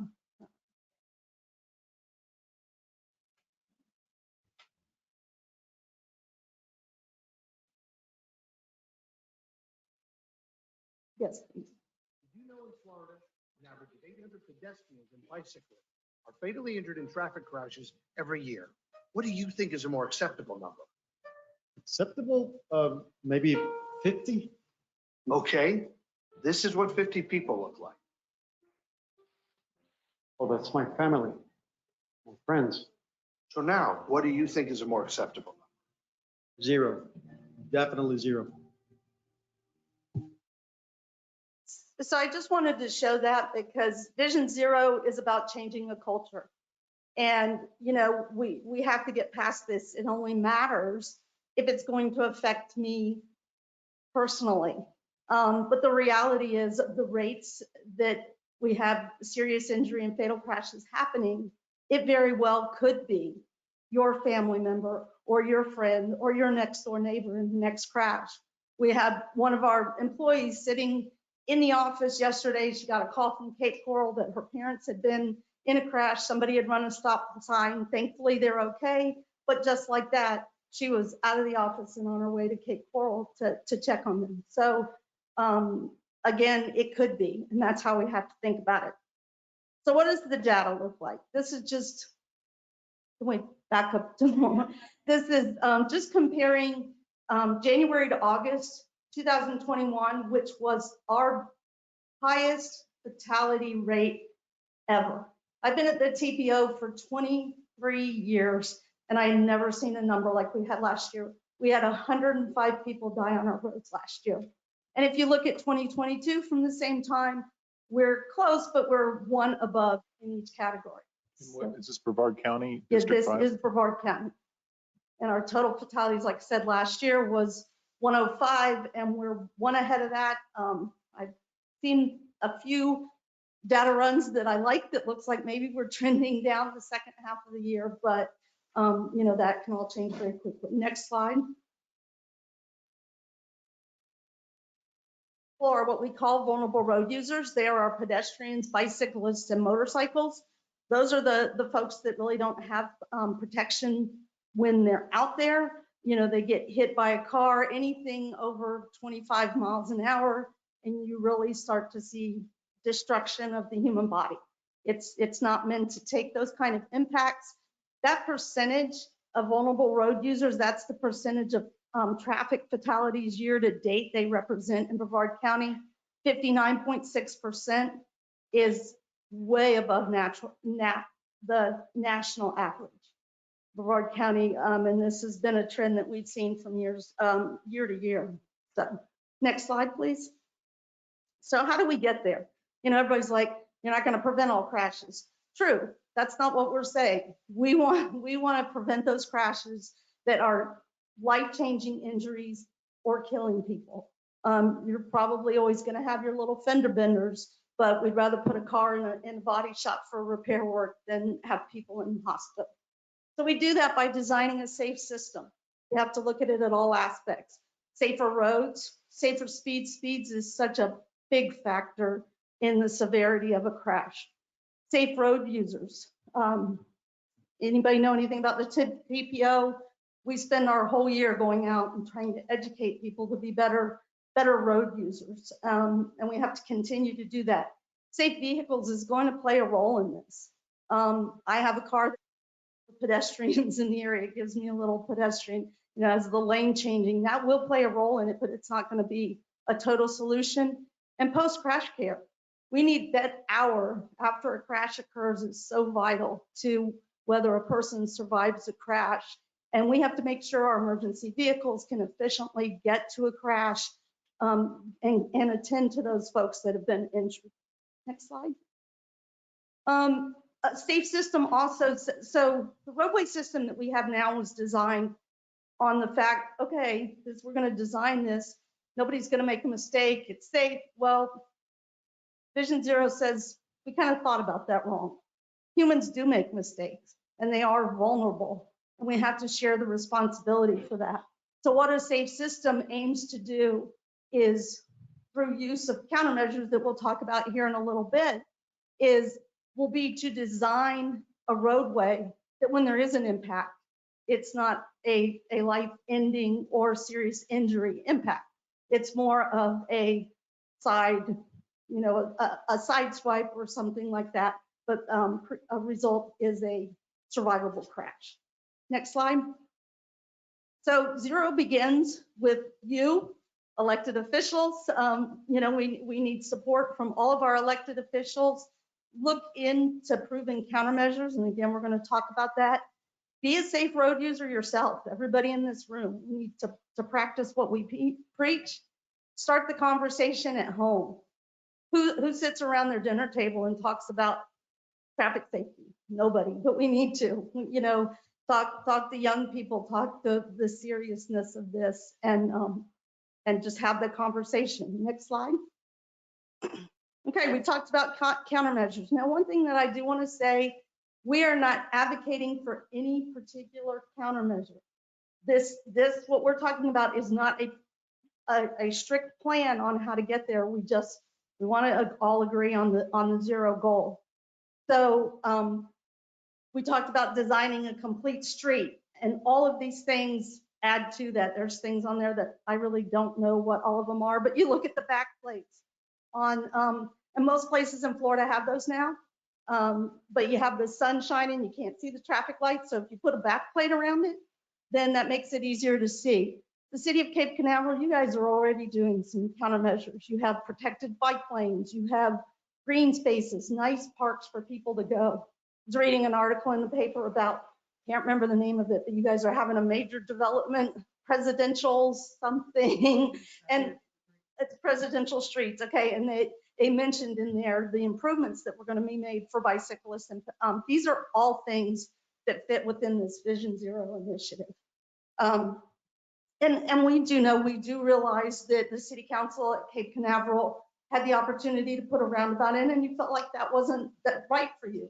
That process is never going to go away. FDOT is committed to talking to people, and they're not going to force things down anybody's throat. You just have to think about it and think about the effects. Next slide. There's a few more countermeasures. I will tell you, all the way up and down A1A, US 1, we have these 5-lane segments. People at FDOT and other traffic engineers will tell you it's probably one of the worst traffic designs that ever came down the pike. So they are trying to put in more median refuges, places for pedestrians. If they can't get all the way across, at least they've got a place to stop. I can't tell you over my 23 years at the TPO how many times somebody from Cape Canaveral has sent me a picture of kids running across the street out here on A1A, and that's not a good sight to see for sure. And again, the speeds, we really have to look at speeds and look at ways that we can get those down a little bit. And I know that Cape Canaveral's been wanting a lower speed limit. I was a police officer in Cocoa Beach for 11 years prior to joining the TPO, and Cape Canaveral was talking about wanting to be like Cocoa Beach as far as their speed goes back then. So it's been a long time. All right, next slide. So it comes down to this. Ultimately, if our community, Brevard County, our cities want to succeed in reaching zero, we must acknowledge that what we're doing is not working. We need systematic changes to make meaningful progress. Next slide.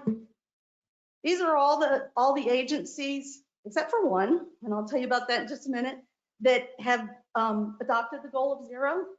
You would be the 13th municipality. Brevard County adopted last week. And of course, the TPO has adopted that goal. We all need to be pulling in the same direction.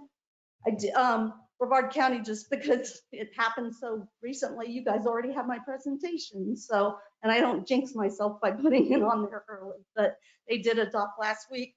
I do want to stop here and thank Mr. Willis for his dedication to his efforts with the TPO and supporting this initiative at our meeting. And he's been very supportive, and we thank you for all you do for the TPO and helping get this presentation on the agenda and bringing it to the city.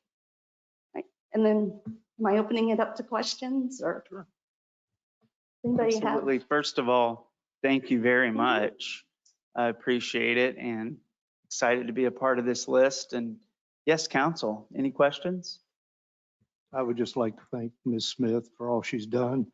Ms. Smith is retiring from the TPO in December, and I wish her well. And I'm here to tell you, retirement ain't all it's cracked up to be. So. I got some things. I'll be one of those people. I don't know how I ever worked because I have so much to do in retirement. I think that probably will happen. But. Well, I've watched you work over the last year, and you're amazing, and you've done so much, and it's difficult to keep up with you. Thank you. Well, I'm getting slower and slower. I have 2 knees that need to be replaced. So thank you. And again, I just want to reiterate, I know you have this adoption of the resolution on the agenda for later, that all we're asking for is the adoption of that goal of zero. This isn't adopting any set plan to get there. Thank you. Thank you. I hope that in your retired years, you drive on a A1A. That's what we envision. So thank you. Me too. Okay, great. Yes, thank you.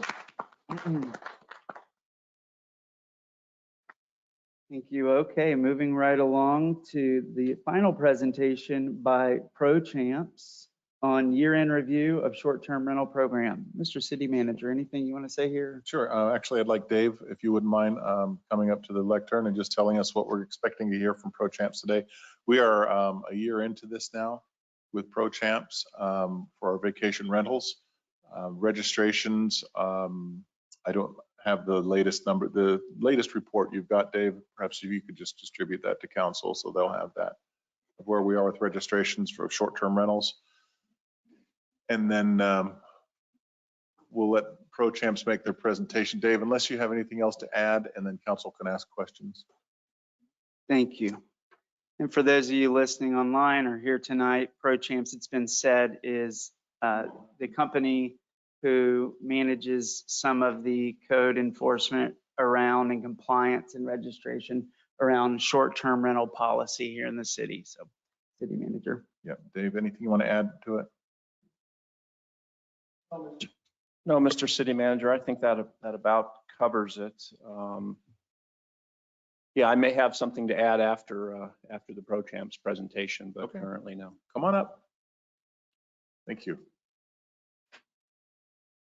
Hello there. Hello. I don't know if you guys remember me. I was here a little less than a year ago, I think. It was my first council meeting. This will be my second. I do. If you don't mind, restate your name and. My name is Mike Baldwin. I'm with Pro Champs. I mostly handle the intake of the data. So the scraping of the data, and obviously you guys have some of the registration information. I can speak a little bit to that, but mostly here, I did a presentation the last time I was here on the process, but certainly that's been updated. We've worked with you guys kind of over this year to kind of form the program that we have for you guys around some of the unique obstacles, I think some challenges that we did around the 7-day rule and things like that. So I think probably best to go over some of the stuff that we've kind of worked on with you guys, and then I can kind of open up questions if you guys have anything. So over the past year, like I said, we've kind of it's been in constant motion, I think, and all the way up until really in October 1st here when we just did our last deployment, which was to update the full registration form. Some of the registration components were not enough for the requirements of the ordinance. And so I've been working with that, as well as we also worked with you guys to do a custom 7-day rule evidence gathering. And so what that entails is essentially wrote an automation where it reaches out to any of the short-term rental sites, reads the calendar, processes it, finds the first day that violates that 7-day rule, takes a screenshot of that actual violation, and then we can send that over to you. That was that first kind of grouping that we sent over. I think it was like 150 or so, and we can continue to develop that process, but essentially that's built out now, and so we can continue to give you guys that 7-day rule violation evidence as needed. There's been a couple of updates through the letter formats, and so that's those courtesy letters being sent out. I know we've also gone to a kind of an approval process with you guys where we kind of are going through sending the registrations to you guys first for approval to send out those notices. And going through those currently, let's see, sorry, I'm just kind of going through my notes. I just want to make sure I cover everything.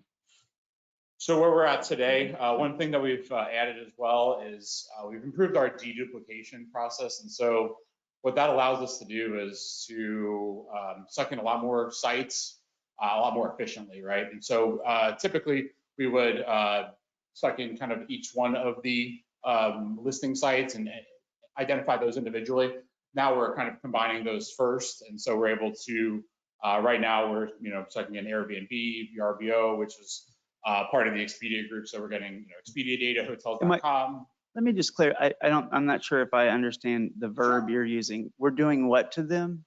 Deduplicating. You said you're bringing them in? Yeah. So we're scraping them, sorry. Scraping the data. So you use the word and okay. Maybe you'll say it again. I'll try to stop you. No, that's okay. All right. We're scraping the data. So as we scrape the data from the different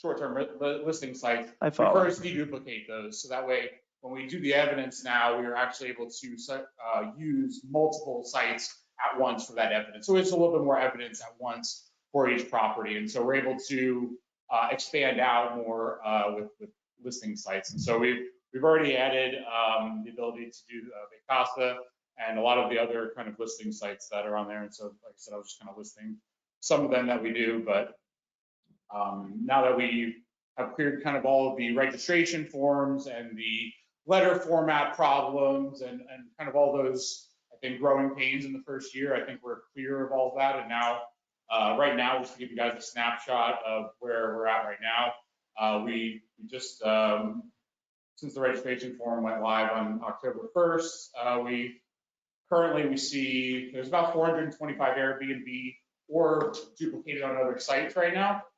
about 100 VRBO only, and about 50 in Vacasa. And so now that we have the registration form live, we'll be ahead and processing those, and we'll be working with you guys to make sure that those letters go out, and we can continue to get good responses from it. Now, I know that in the first year, we had about 60% of people register the properties, and so, which is pretty good. Although I'll say that because of the changes through the letter formats and things like that, I think that that'll improve as we're able to send out more and get them approved for you guys. So, like I said, in my last presentation, I kind of went over the entire process, and so I didn't want to kind of belabor you guys with that. I just want to kind of update you guys with everything that's we've been working on from the kind of STR analytics side. So I'll turn it over to you guys for any questions, or if you wanted me to go over anything further. It would be helpful to me if you would, on the total column in the form you just provided us, I don't know if you have a copy of that as well. That was Wait, then I might be asked, I had it might be toward, for you, Dave, but I'll ask just a brief explanation going down, I guess, looks like a funnel or a pipeline. What we're looking at, number of registered properties says 189. That's how many Pro Champs has successfully gotten registered with the city of Cape Canaveral. Is that correct? That's correct. Yep. Okay. And the remittance to the city is $46,850. That's the total amount of money from those registration fees that's came into the city since this all started. That's what I'm saying. Okay. Again, I didn't prepare this, but yeah. Okay. Well, this is, I think we're doing good, right? Until you start screaming and hollering. Yes, sir, you're correct. And then the 80 vacation rental BTRs issued One is, thing that I'm noticing just in this document, just first off, the money, I'm sure probably is correct, but I'm noticing that the registered properties seem probably is skewed, because if you notice some months we have a lot more money with like 2 registered properties, so I'm not really understanding that. Yes, that's because, just real quick, that's, if you notice, in, for example, in July, it was more than 2. These are for new registries. These aren't for if somebody renews their registry, it'll show up under the remittance, but it won't show up under that. That's why these numbers are kind of off from the remittance. Okay, now, just renew, didn't we start in October of last year? Yes, but people were still renewing though. Gotcha, so I had this renewal thing. Yeah, okay. That was just a question. no, There's also, for instance, about 150 that are pending that we identified that people actually came to the portal and registered, but due to some data discrepancies, there's like 150 that are in process. I know that those are the ones that we were working with you guys to try to maybe send out some additional letters, just to let them know that essentially, I don't know if you guys have ever seen the form. There's a couple of documents that they have to upload, drawing schematics of things and things like that. If they go through the process of the registration, then there's like this pending where they've gone through it, but they didn't finish all of the data, so it's not a full registration. And so there's like 100 and I think about 150 just off the top of my head of these what they call pending registrations that are citizens have gotten the notice, gone down and registered, but they're kind of in process of that. And so I think that that's really comes down to communication, right? Letting the citizens know that there's an issue, you know, with the data. So thank you. Okay. Council, I'm clear on this, I think. Any more questions here? Yes. Please. Yes, Mr. Baldwin, I noticed in the scope of work that you're scraping multiple websites multiple times per week. Right. How often? Really? Usually multiple times a week, usually 2 to 3, I would say. And you're documenting those occurrences and what you're getting from them. Yeah, now, I mean, most of that can be shown in those bookings that we do. We provide in the booking data, but yeah, if it's something that you guys wanted to see a little bit more upfront in the data, then sure, we can show you kind of how the frequency of it. We don't typically talk about it too often because people could try to hide, right? If I told you every day that we were scanning every time, then, you know, people would obviously hide. So we actually fluctuate that a little bit, but yeah, we can be happy to give you guys progress reports of how often we're scanning. Yeah, I would just be very interested in seeing the Yeah. frequency and what you're uncovering. Right, know, and so. randomly. The initial way that we calculated the 7-day rule was through some of those calendar bookings, and we've since been able to kind of get that direct data from Airbnb as far as the minimum night stay and all of that. And so, like I said, that kind of fluctuates depending on if we're seeing more, and like a lot of activity, then we're going to try to scan a little bit more. But yeah, usually a couple times a week. Okay. Thank you.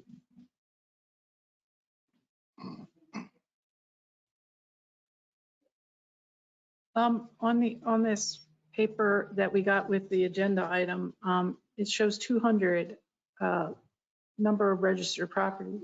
And then on this one, it has 189. Did it go down? I'm sorry, what paper and what paper? I don't see the 200. In our agenda packet, Where do you see 200? right here. What There's is a- that?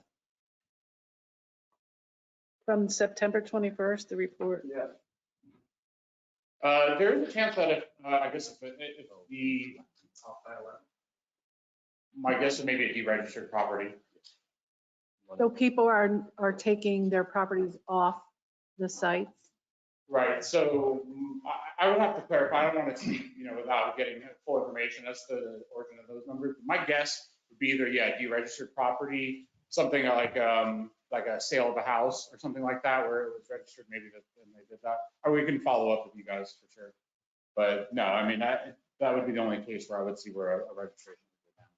Because we just became the 1 year on October 1st, so I don't know. Although this is as of September, so I'd have to find out for more for you. This report was provided by. Yeah, staff. Yeah. Baldwin, if you don't have any more questions for him, we can let. Great. For him, because I do have some questions about this. Do you have a total of number of identified short-term rentals in our city? How many there are? I don't have that number off. Mayor, Brian can address that. Oh, okay.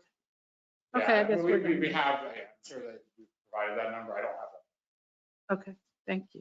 Thank you for the presentation. If you don't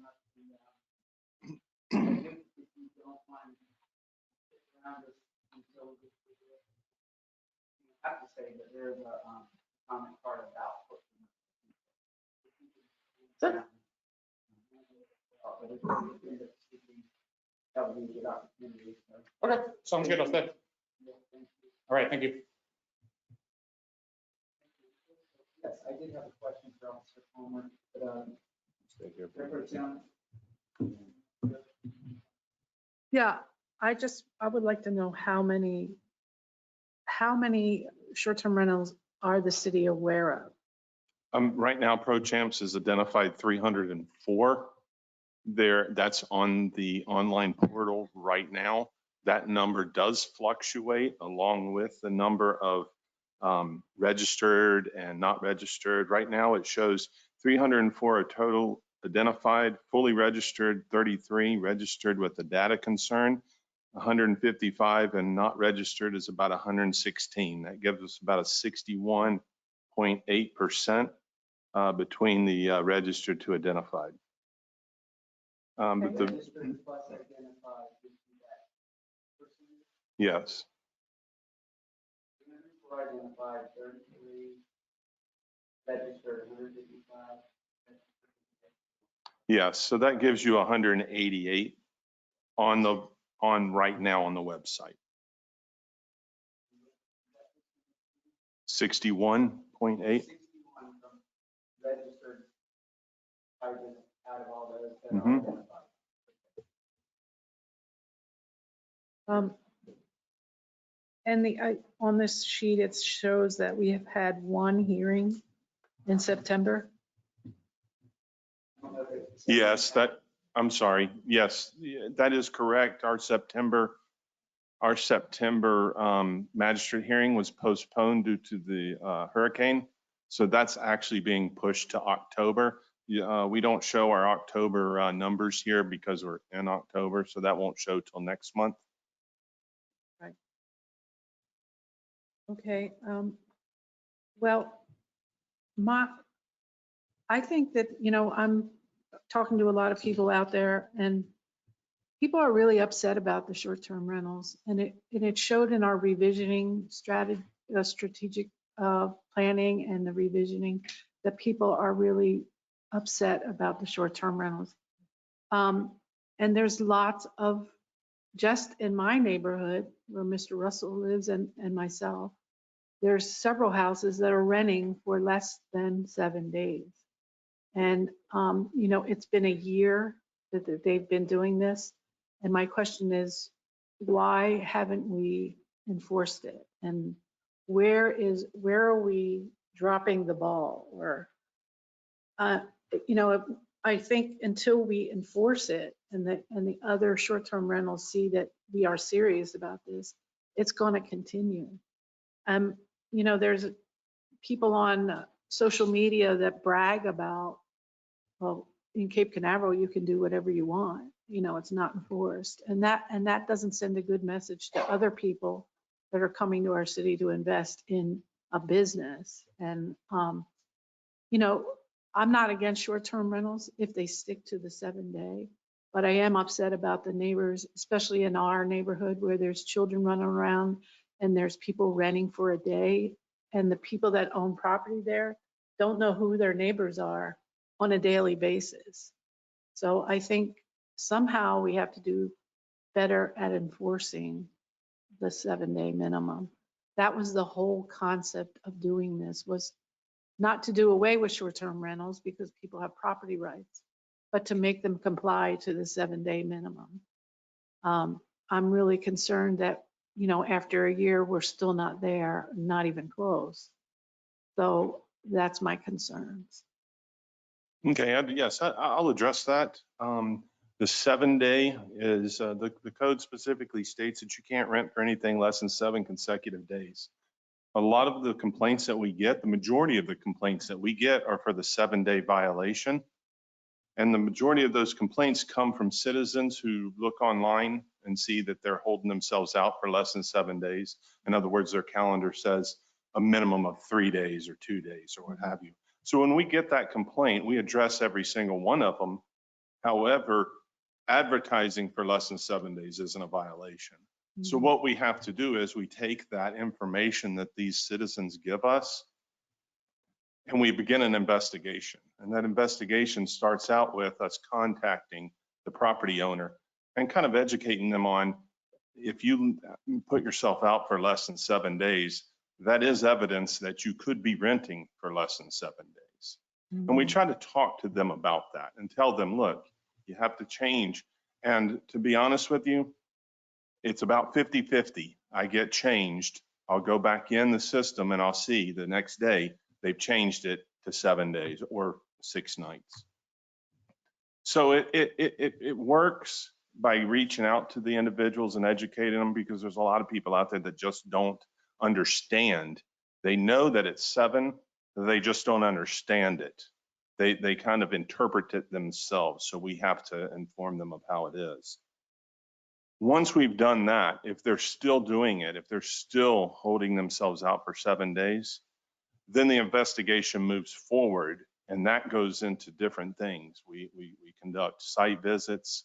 We try to contact individuals that are renting to see how long they've rented it for, because the burden of proof is on the city, and we have to gather this information. We have to gather this evidence, and we have to have enough solid evidence before we issue the notice of violation, and even way before we take it to the magistrate. Because if we don't have that evidence and we take it to the magistrate and he rules against us, then that makes it harder for us the next time. So we need to make sure that we have, like the case that we're taking now, or in October, we do have that evidence. We have evidence of the cars coming and going. We have evidence, we have pictures of that. We have prosecuted one before in front of the magistrate where he ruled in favor of the city, because we had the evidence. We had the pictures of the cars coming and going. We had spoken to the renters. We asked them, how long did you sign on? Oh, 2 days, I'm leaving tomorrow, whatever. We had that evidence, and that's what we tried to gather. So we actually reach out to the citizens that are filing the complaints and we ask them, if you have evidence of this, if you have pictures of, you know, dated pictures of cars coming and going, that can help us. You know, when I get a call, I get calls every day on 7 days. When I get a call and they say, well, I was on VRBO and it says that they're renting for 1 day. I say, do you live near them? Well, yeah, I do. Can you please send me, you know, a photo or something of them coming and going, something like that? A lot of people don't want to get involved. Right. I don't want to leave my name. Well, as you know, per Florida statute, we can't take anonymous complaints anymore. So if they would, I mean, if they help, it helps us. And we can draw down on these violations. And that's not the only violations that we deal with the rental properties. There's a lot of other ones too, loud noise, parking, different things like that that we deal with on a normal basis. But that is part of it. The new registrations are coming up. And in a few weeks, they're going to be late. We're dealing with those too. So it's a long process. It's a hard process. Investigating is a drawn out process. It's not that we're not addressing them. We address every one of them. I had 15, as you can tell here, I had 15 complaints in September. Every one of those complaints was a 7-day. I have to, ProChamps does a lot for us because they give us that information on these properties, the homeowner, the property owner, the information on how to contact them. Some of them aren't in ProChamps because they're under an obscure website. So I have to find out the address, the property owner, the owner's information, all of that stuff, which could take up to a week of me just investigating that. So we're moving forward on it, especially with the investigations and everything. It takes time. I can't fix it, you know, tomorrow, but I'm trying. Right. Question, out of the 15 complaints in September, you said you are following up on all of them? I've already contacted all of them. Okay. And did they get a courtesy notice? They got a phone call from the senior code enforcement officer. Okay, and then my other question was, when the magistrate ruled with the city against the renter or the owner, what happened? Did he get fined? Did he get? The magistrate gave him 30 days to come into compliance. We brought him back for a Massey hearing, which is to see if he was in compliance of the order, the magistrate order, and he was. He stopped. He didn't rent anymore. He changed his. As a matter of fact, I think he's still a 7 to 30. I was thinking of a different one that went to long term, but he's still a short term rental in the city, and I've received no complaints about him since. Okay, that's all I have right now. Yeah, we want to watch the conversation. So we want to try to wrap this up. We haven't got the public comment yet. And we have a lot to do, but Councilman Brown. Just a quick question. I saw that we have 304 registered. How many did we have registered before we hired ProChamps? Like October 1st of last year, for example. How many vacation rentals were registered at that point? The 304 is identified. There's 188 that are registered, some that are fully, some that are missing data. So there's 188. Prior to ProChamps, there was no registration. There was only BTRs. Thank you. That's all. That's it. And I see that 61% are now registered. Thank you.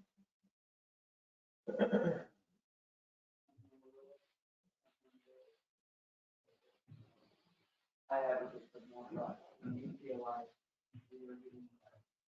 Oh, yes. The release was written, the reality of the mind is a difficult one to enforce.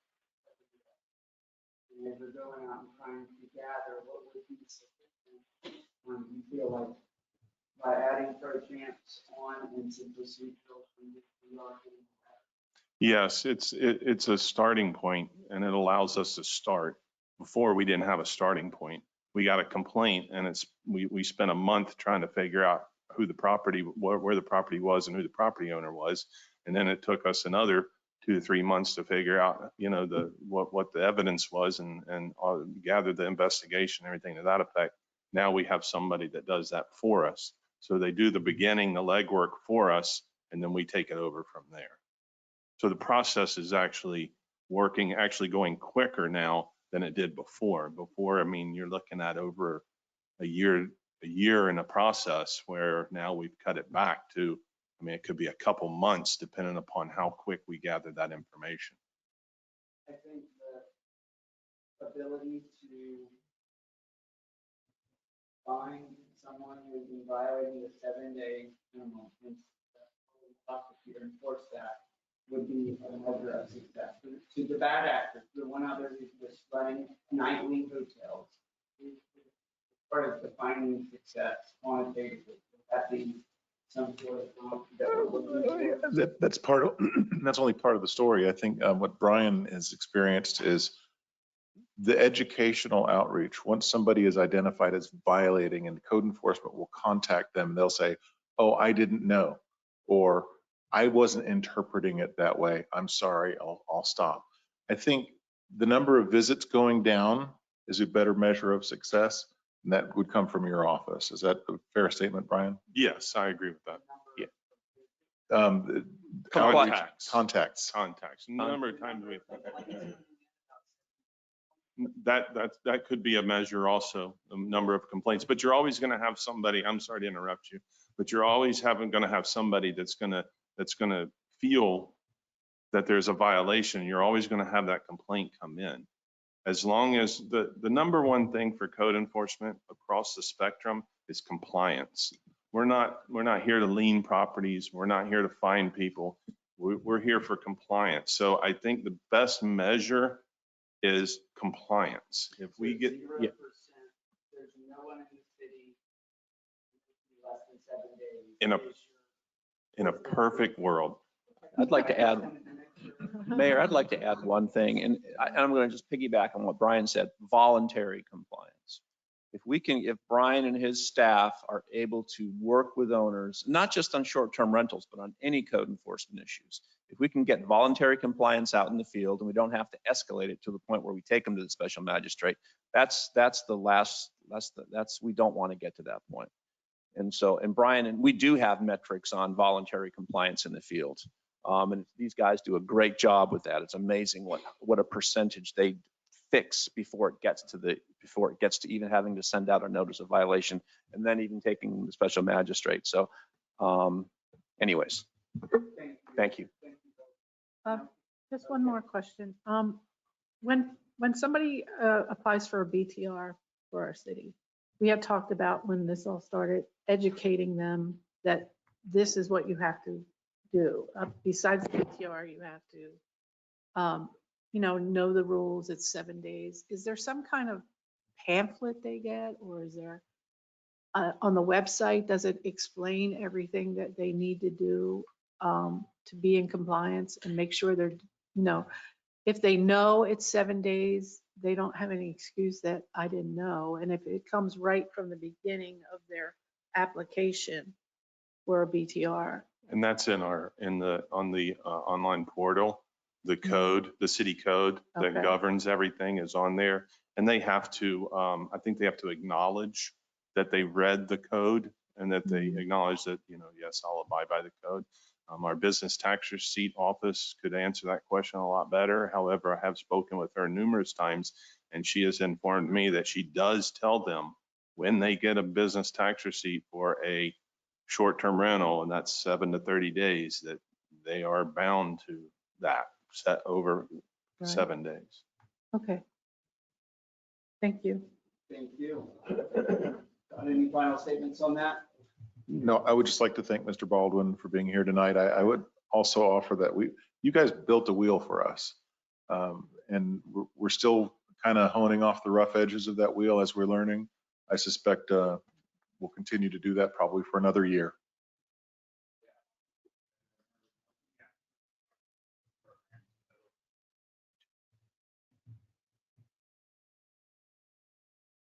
Great, well, thank you so much. At this point, we're going to move to the public participation portion of the meeting. A member of the public may address any items that do not appear on the agenda and any agenda item that is listed on the agenda for final official action by the city council, excluding public hearing items, which are heard at the public hearing portion of the meeting, ministerial items, and quasi judicial or emergency items. Citizens will limit their comments to 3 minutes. The city council will not take any action under public participation section of the agenda. For those of you, I do have some cards here that are filled out. If you'd like to speak, please fill one out, bring it to our officer up here.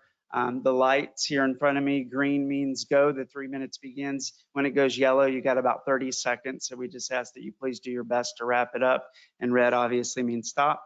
For those of you who are listening and online, if you'd like to speak tonight, please raise your hand.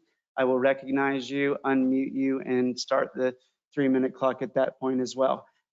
I do need to, looks like I just got logged out. I'm going to fix that in just a second. But we are going to move forward with the cards we have here in front of us. Okay, so first is John Benton. John here. Hi, John. I have 2 cards for you. Just want to make sure. This one says code reduction hearing, raise text message. So please, John, your 3 minutes begins. Well, the officer out there asked me not to read the text message that I sent to you that was very racist. Used the N-word.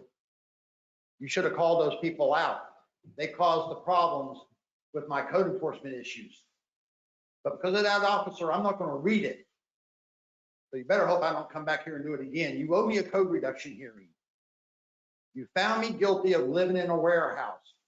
Your deacon, Kevin Mann, the Presbyterian deacon, their church is notorious for the treatment of indigent people, molesting their children. The man comes in and lies to a room full of Christians, all Christians, and they're laughing at me, mocking me, taunting me, giving me the maximum fine. Just talking about you don't want to give these people fines. And who was the lawyer in charge? She was the judge, the jury. Betty Russell was the chairwoman. She was the main cheerleader, man. You don't do that to somebody you think is homeless. You took my money. You let a deacon testify after me, and he called me a liar to my face, and you didn't let me defend myself. And there was a code reduction hearing for that. It's called an appeal process. And I had to work the very next day. You fired everybody in that room except for Brian Paul. And he didn't get fired because he wasn't in that room laughing at me. He sat over there with Gary Steplovich, his boss, and his boss didn't laugh at me, but you fired him. For 3/4. She didn't do anything. 5 board members, a lawyer. She's Jewish. Her boss is Jewish. You don't want to get her in trouble for stealing my land, harassing me at my warehouse, man. Driver's license, my homestead extension. That issued state ID. I live at 420. This council acknowledged it the first time I came front to you. Yes, John, we're going to take care of it. You didn't take care of it. You changed your mind. And at that point, I came back from Tallahassee for that meeting. They could have told me you weren't going to do anything then. FBI told me to come here from Arizona. That you're going to give me my code reduction hearing when you got rid of the board. The magistrate won't have it. He don't want anything to do with this case because he's a lawyer. He doesn't want an issue. He don't want to talk about what that lawyer did. It's up to you guys to give me that code reduction hearing. I'm going to be out here with a sign. You know what it says. It's about the Pope. You know it. You don't do this to a survivor. And I'm going to be at your church, at your private school in North Carolina with a sign. Mr. Benton, please don't be pointing to other council members. You need to address me. You need to address me. Do not address any of these council members. Thank you. Proceed. Give me my code reduction. I'm out of here, man.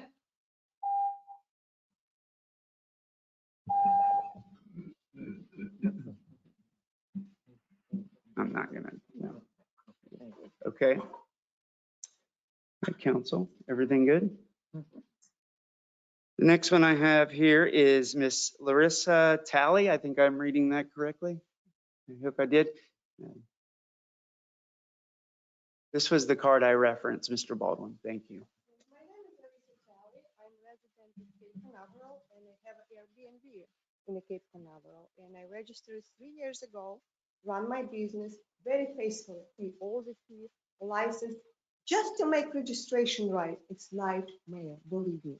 You go back and forth to county, to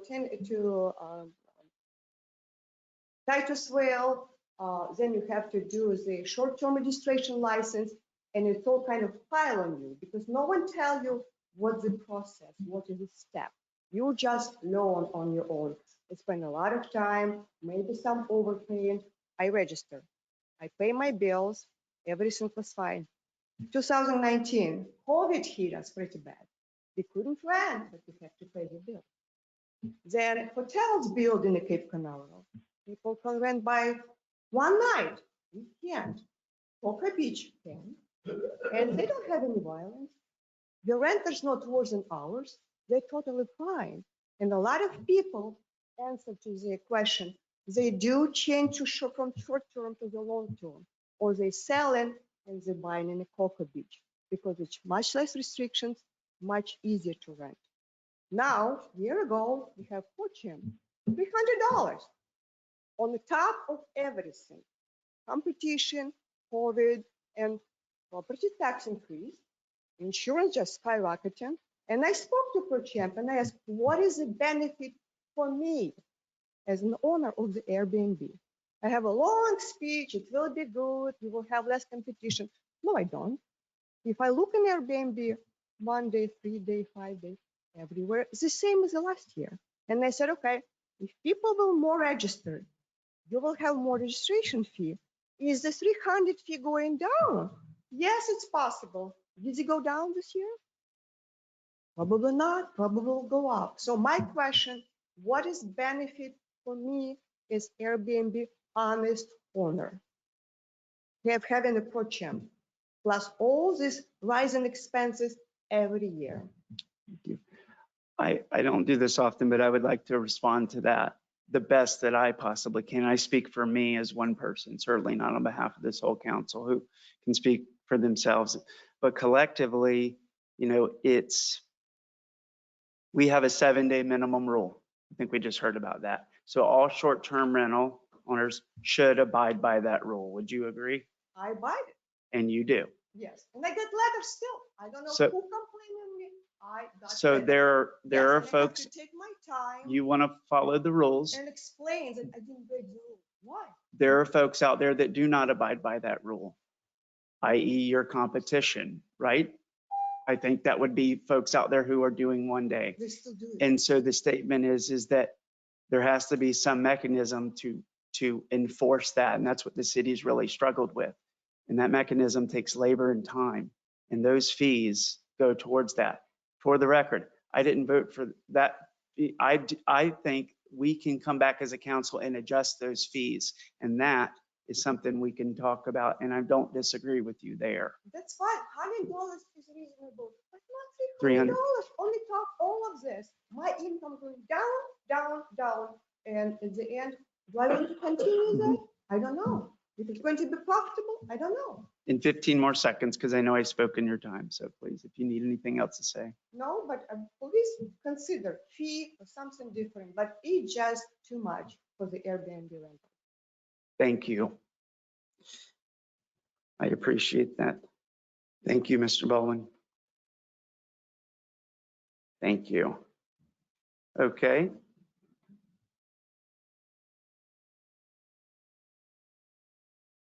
Next one is Mr. Jonathan Haley. Hey, Mr. Haley, how are you? How are you? Thank you. Very good. Thank you. Okay. Started, so. All right. I'm Jonathan Haley, homeowner here. Also, we did a significant loaner. For a group of about 50 of us are responsible. But looking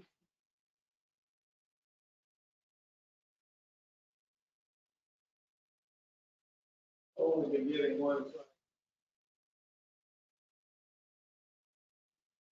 Never seen any statistical data on that. I assume there is statistical data, but I don't think any is consistent.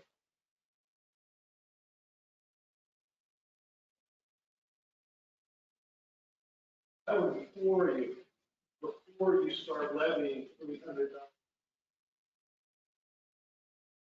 So that extra 40.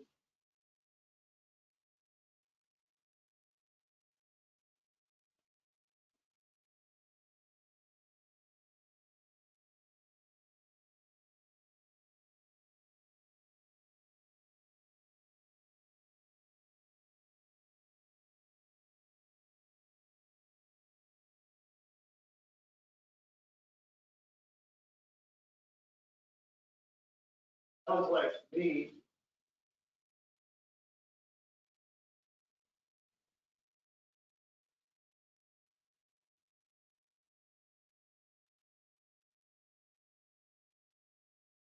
Simply make a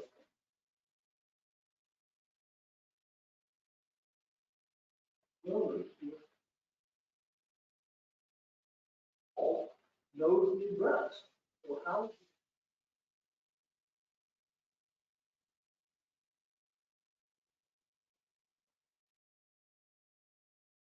Let's follow the rules. And in consideration, not punishing. Focus on highway, not on everyone. Don't even register. They don't even have the CPA. So, you know, all of these, we go, like she was, all these different agencies and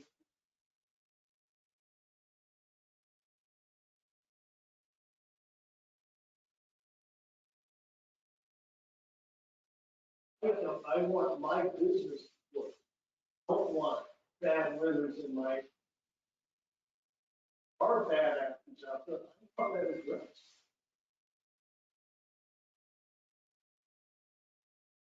That's the matter for law enforcement. Parking way at night, parking in the wrong spot, then that should be handled in a different fashion than punishing each other. Thank you. Thank you, Mr. Haley. Okay, I've got a card here for 3 folks for item number 2. I think we are going to hold on that. If you wanted to speak at the public comments, it's going to be the first agenda item, so I'm going to hold. If you want to speak now instead of waiting till we get to it next, please raise your hand or come forward. Okay, thank you. Yes, I have Mr. Campbell, Mr. Markey, and Mr. DeChristopher. I recognize you. I do have your cards. Okay, and that is all of the cards that I have. At this time, I just need 1 minute to check online and make sure. Any of the, would you mind providing me with some assistance here on this? Again, assuming. Appreciate your patience.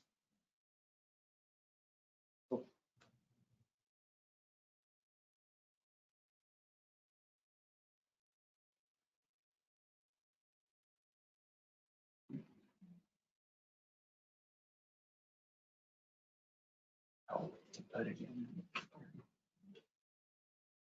And if we, is it on the other? No, that's okay. So just to make sure, that if anyone did fill out a card and I did not recognize you, please let me know, raise your hand. We have a technical issue here we're trying to resolve and is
It's okay. If there is one on.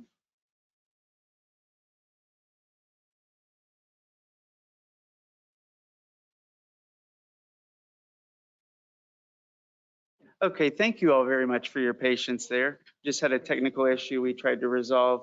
We were not able doing it. So for those of you that are listening at home tonight, if you can hear me, I can't see you at this time.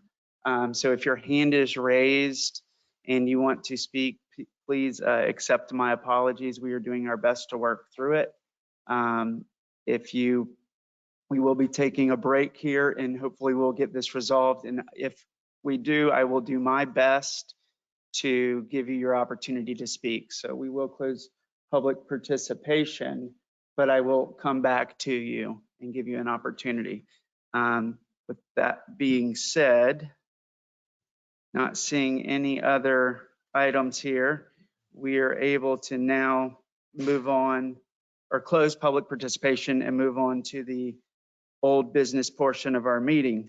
We have struck item number 1 or removed that from the agenda at the beginning of our meeting, which brings us into item number 2, which is resolution number 2022-15.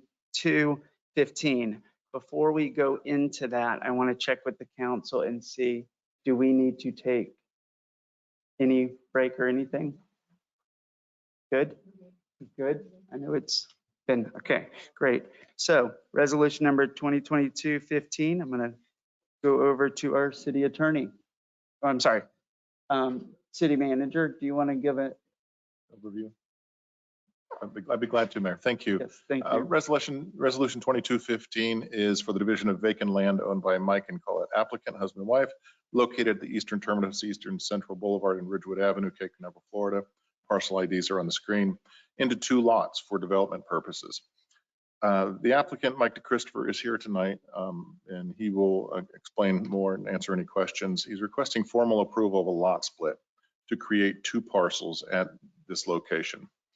The council heard this request last, 2 months ago, and it was postponed because of a notice requirement wasn't met. So it was properly noticed for tonight, and here we are. There's a long history here. The original plat of the area was approved in 1962 as Cape Canaveral Beach Gardens, unit number 2. And we have an attachment that shows that original configuration. In 1979, the city adopted ordinance 3-79 rezoning the subject parcel, as well as approximately 40 other parcels in the immediate area from R2 to R1. Council discussed the need for more R1 zoning in the city at that time. In 1984, the lots were 19 through 21 of that original plat were apparently subdivided by Charles Pinziak, the owner, into 7 parcels. And it shows there's an attachment showing those 3 parcels becoming 7 parcels. Importantly, that owner did not seek city approval to do that. This situation underscores a problem we have with Brevard County. We've mentioned this for several years, that the county, you can buy off or sell off parcels of your property without the city approval, without the city even knowing about it. And then the problem with that is when you come in to later develop that land, the city says, we never approved this. Well, the county did as a lot, a portion of a lot. Well, you're stuck holding a bag now, but you can't develop this piece of property if it doesn't meet the standards of the code. So that's a long-standing issue with the county, and I'm sure our county is not the only one that does that, but they say it's a constitutional right to buy and sell property. So that happened, and the property appraiser, who also works for the county, will show the new 7 properties as they see them, even though they don't meet the city's development standards. In 1984, that's when that happened. So the properties in question, it's a portion of lot 21, were sold. The north half was sold, the south half was sold, and then they sold them again, and then they sold them each to another person, and that person eventually sold them to the Christophers. Over the course of some 20 to 30 years, these properties change hands a lot. And now the Christophers own this land, this parcel. Where we are today, so we're processing this request as an after the fact lot split. A few years back, City Council approved a procedure by which you could do a lot split. And that's where you take one piece of property and you split it into exactly two pieces of property, no more. That's exactly what the applicant is asking the City Council to do. So verify and approve what was done in 1984, the property that he bought, basically taking the sin of the past and making it right today. The requirements for that size lot, 7,500 square feet, minimum width of 75 feet and a minimum depth of 100 feet. Last time this went to the council, there was discussion about the recommendation from the Planning and Zoning Board saying, yes, it met all the requirements, 75 by 100, 7,500 square feet. And that also was recommended by the city's consulting engineer with Allen Engineering that met those requirements. Subsequent to that, I had several meetings with a resident, Mr. Pat Campbell, who's here tonight, and I appreciate his time on this. We reviewed sketches, we reviewed codes, and he pointed out a code section to me that we hadn't seen before. And it talks about, it's in a separate section of the code, and it talks about a 15% extra width requirement for a corner lot. And that's important here because the corner lot that it would be created by this would not meet that 15% extra width requirement. If you look at the plat today, that lot 21, meets the 15% requirement of the code, 15% extra width. But as was cut up in 1984 by Mr. Pinziak, it doesn't meet that 15%. Well, we didn't know that. In fact, the Planning and Zoning Board didn't know about that code at the time they were considering this and making the recommendation. Even Allen Engineering didn't know about that code at the time. So I want to thank you, sir, for bringing that to my attention. I do think it's relevant here. We do recognize it as creating a nonconformity with that parcel. It doesn't mean the council can't approve this. You can still approve this lot split.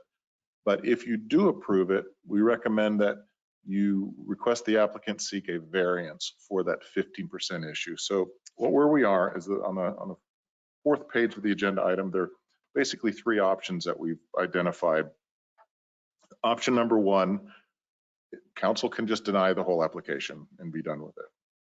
Option number two, you could approve something that is not being requested by the applicant, and that is the two parcels are, the two are as shown today are one parcel, and that would allow the applicant to build one house, exactly one house on that. Or option three, you could approve exactly what the applicant is asking for, and he could have that horizontal line separating those two parcels, and he could have two houses. And that's his intention, of course, is to build two houses. So it's a very twisted and sordid story that got to this point. And I should mention that it wasn't just a horizontal line that was put in here by Mr. Pinziak in 1984. There was also a vertical line that was changed. And that vertical line took that originally platted lot and made it 25 feet smaller. That vertical line was moved 25 feet in, and then the horizontal line was cut in. So there were two lines. Essentially, if you approve option two, you are verifying that vertical line, saying that's okay, but not the horizontal line. If you approve option three, you're approving the vertical line and the horizontal line, both of them. So the Planning and Zoning Board did not have this information at the time it was presented to them about the 15% issue. And here, with all the research and studying, here's where we are. It's a difficult situation for the council, but that's the status today. Mayor. Thank you very much. Okay. Steph, we got some cards from the public on this one. If you got any questions, we can ask city staff now, but I'd like to go to the public next. Yes, Councilmember Willis. I have one comment. In looking at this and the fact that all this new information came to light since we last were even considering it. And thinking out loud, maybe we should be giving P&Z a chance to look at it again and bring back another recommendation for us, rather than we belaboring it tonight. Let them research it, look at all the ordinances, look at all the new information, new ways of looking at this, and come back with another recommendation.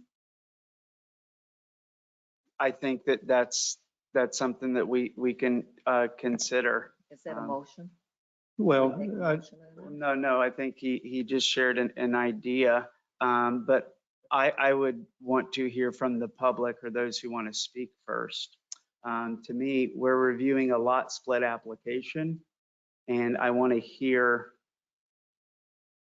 these parties and try to not use our time today towards moving.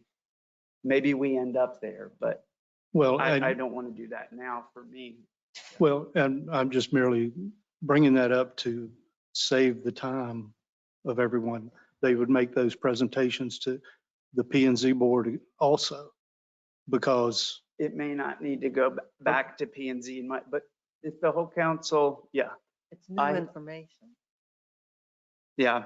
I think I would like to hear from the public before we make any decisions. Yep. City attorney. I mean, this is an application that's been filed by a property owner, so it's a quasi judicial action. The burden is on the property owner to demonstrate compliance with the city code. From a procedural standpoint, I believe the property owner, the applicant, should be given the ability to present their application first. Now that the city manager just gave you a general summary, and then they present their application, and then you can allow other members of the public to come in and then present, and then give the applicant an opportunity to issue any rebuttal regarding comments that were made regarding their application. So since the burden again lies with the applicant, I would let them present first. You understood? Got it. Yes. And I got the card. That's what when I said to the public, I got a card from the applicant. So I assume that's what that was, but Yes. understood. Yes, Okay. correct. So Gotcha. at that time would now be the best Bring in time to the go into applicant. that before we, good. Okay, if there's anything pressing, council, we can ask staff now for technical stuff, but let's go ahead and go to the applicant, Mr. Michael DeChristopher.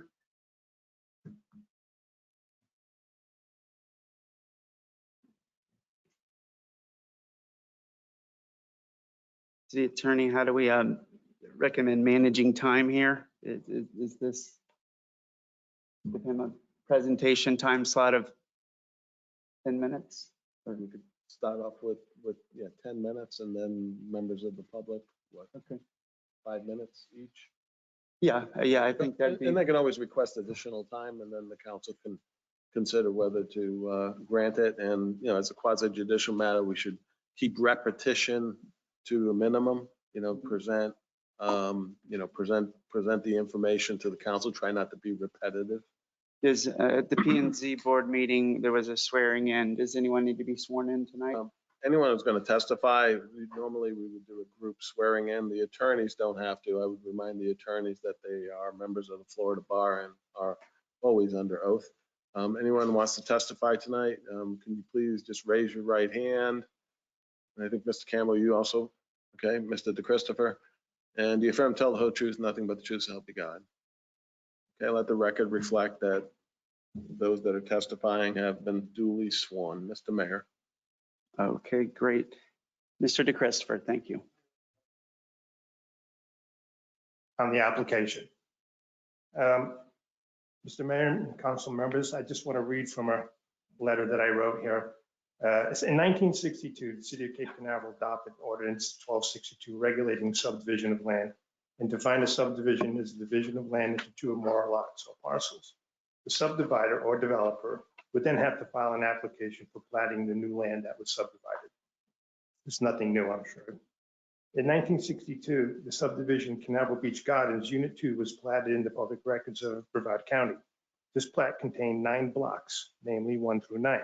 For the purposes of our discussion here about compatibility, we will only reference blocks 6, 8, and 9, since they are adjacent to and a part of the same block as my lots.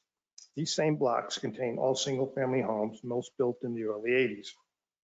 Block 9 contained 21 lots in 1962, and today it contains 2 additional lots for single-family homes, namely lots 16, 1601, and 1602.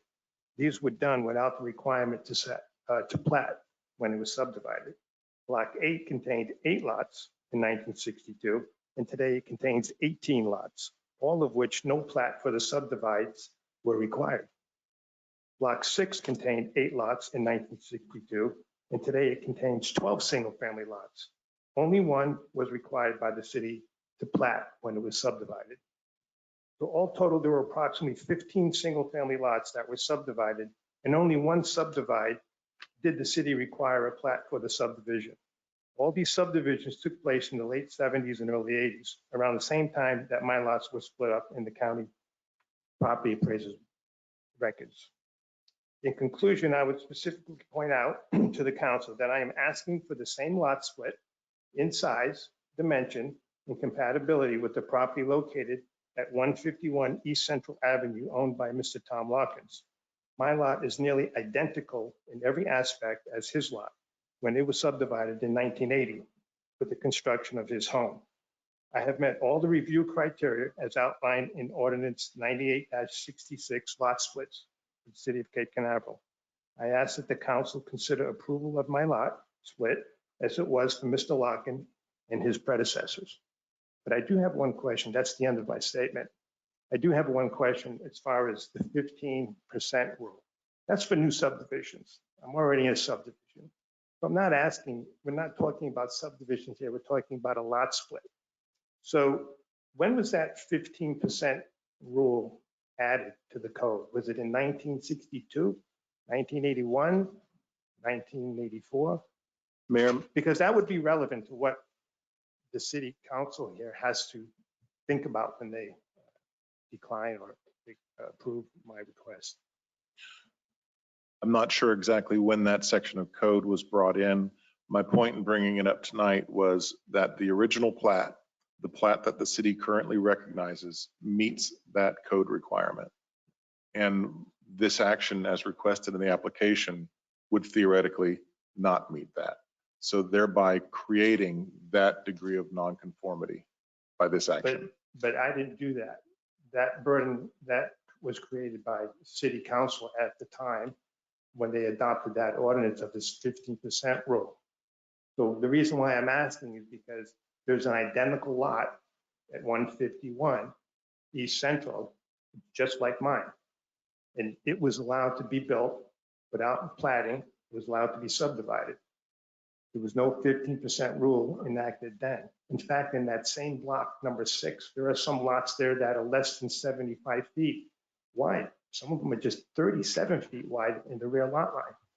So there's a lot of inconsistencies there. All I'm asking is to be treated equally in equity, just like 151 East Central was 42 years ago. Because these lots that I own now were in the public records for almost 40 years and taxed on 2 parcels in all that time. And the city knew about that because, as you specified in your statement, there have been many transfers. And I have on public record from the county property appraiser's office that the city conversed with them about this issue about 4, 5, 6 years ago when the same property that Mr. Pinziak owned sold to Norm Boucher, because he was in the same predicament as I am in today. I'm just asking for fairness, that's all. That's my statement. Thank you. I'm sure if the council has some questions or something, we can come back up. But at this time, council, any questions, if that's okay, Anthony? Appropriate? I mean, do you have any written documentation that you want to submit into the record other than what was already submitted and placed in the agenda? I think I submitted a bunch of emails. Mr. Markey did on my behalf. I think it went to you and We have city manager and maybe the council members also. We have Mr. Markey's September 30th, 2022 letter to address to me, And copying I think there the were 2 council. exhibits on that, A and B. And there were some exhibits that is in the agenda. item, so that is in the record, sir. That's what I have. I don't Okay. have anything additional, other than when would the 15% rule put in? Okay, thank you. Thank you. This time, Mr. Markey? Thank you. I probably will be brief, this being such a recent development. Question for staff. Mr. Markey, please identify yourself for the record. Sorry, Kevin Markey. Address is 380 South Courtney Parkway, Merritt Island, Florida. I'm a licensed attorney in the state of Florida. The 15% lot reference, is that specifically in the subdivision portion of the code, or is that, help me out there? Dave, which section of the code is that in? It's in chapter 98, which is the subdivision section of the city code. And so is it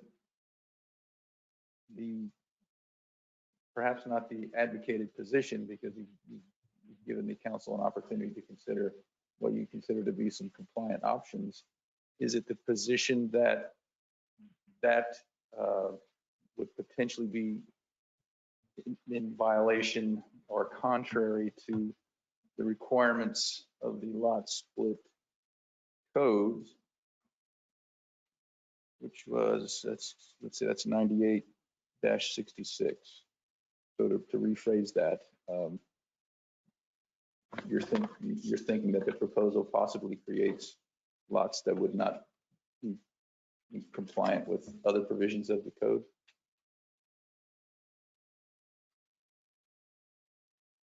The reason it's stated for this is it would result in a corner lot that's inconsistent with that section 98-107B3. That code requires a corner lot for residential use to have a width 15% larger than the width of interior lots along both adjacent streets. And the recommendations, there are three options for council. If council chooses to approve the application as presented, that can be addressed through the variance process. That's one of the three options that staff put on for council to consider. And the other options are what exactly? The other one option is to deny, just flat out deny. And the remaining option is to recognize the two parcels as presented on the property appraiser's website map be one parcel and approve that as the lot split. So in essence, blessing the removal of the 25-foot vertical line from the plat. We do have some graphics for that. There's a slide. We're in there, yeah, right there. There's a slide. One more, I think. That's right here. Yeah, so option 2 is blessing the two lots that are not yellow. Mr. Mayor, what this is showing is if you include I'll call them the two parcels that have the initials MCD, which is from Mike and Colette to Christopher. They own those two parcels. And then the two yellowed parcels are CHP, Charles and Helen Pinziak. Those, I'll call them four parcels, if you will. They're not truly four, but if we consider those four pieces in sum, in aggregate, were the original two lots in the plat. And what Mr. Morley was talking about earlier was that in 1984, Mr. Pinziak divided these parcels up. And what he did was he essentially carved off the yellow pieces of the parcel 1 and parcel 2. And he divided the parcel into parcel 1 and parcel 2, the original parcel. So the original parcel was the entire four pieces, carved off the western 25 feet, divided what was left into two pieces, parcel 1, parcel 2. Thank you.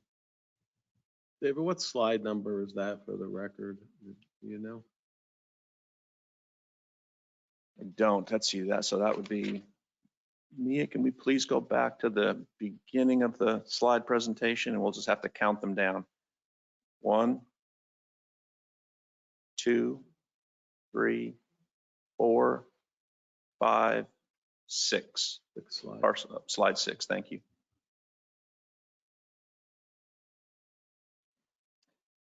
Was this provided in our packet? Yes, sir.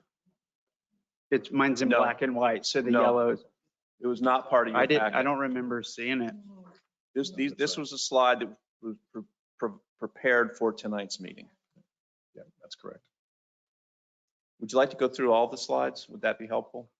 David, maybe you need to do that. I know you prepared some slides just in case you needed to present some like depictions. Just for the record, it would probably be helpful to the council and for the record that you'd go through the slides, state the number of the slide, and then just explain what it is. All right, thank you. Mia, would it be possible to go back to the beginning?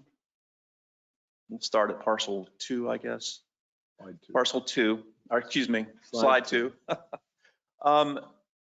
Members of the council and folks in the audience, this is the original plat from 1962, Cape Canaveral Beach Gardens Unit Number 2.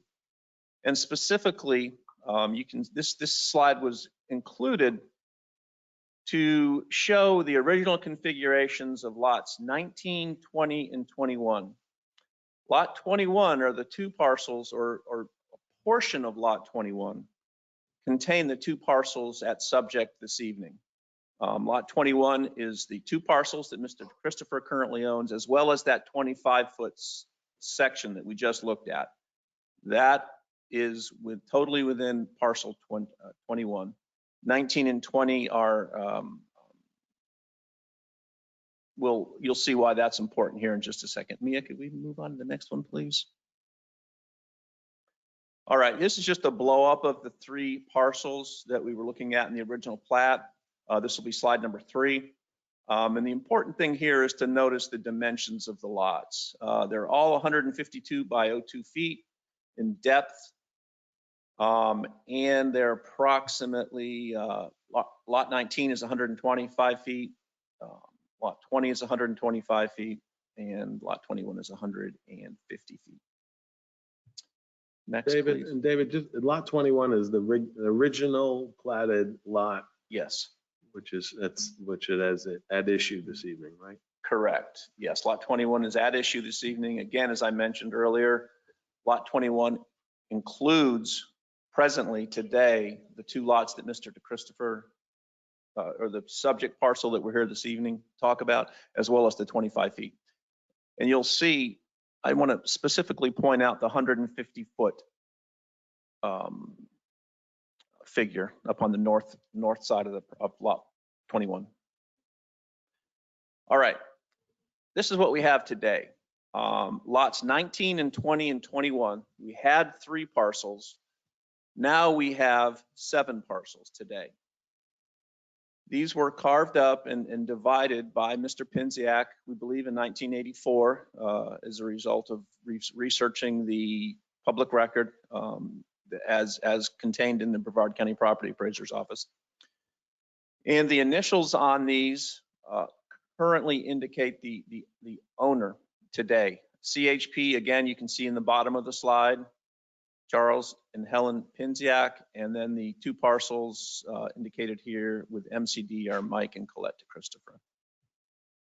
And also important to point, and again, remember that the previous parcels, they totaled, Mia, can we go back to the previous screen? 125, 125, and 150. That totals 400 feet.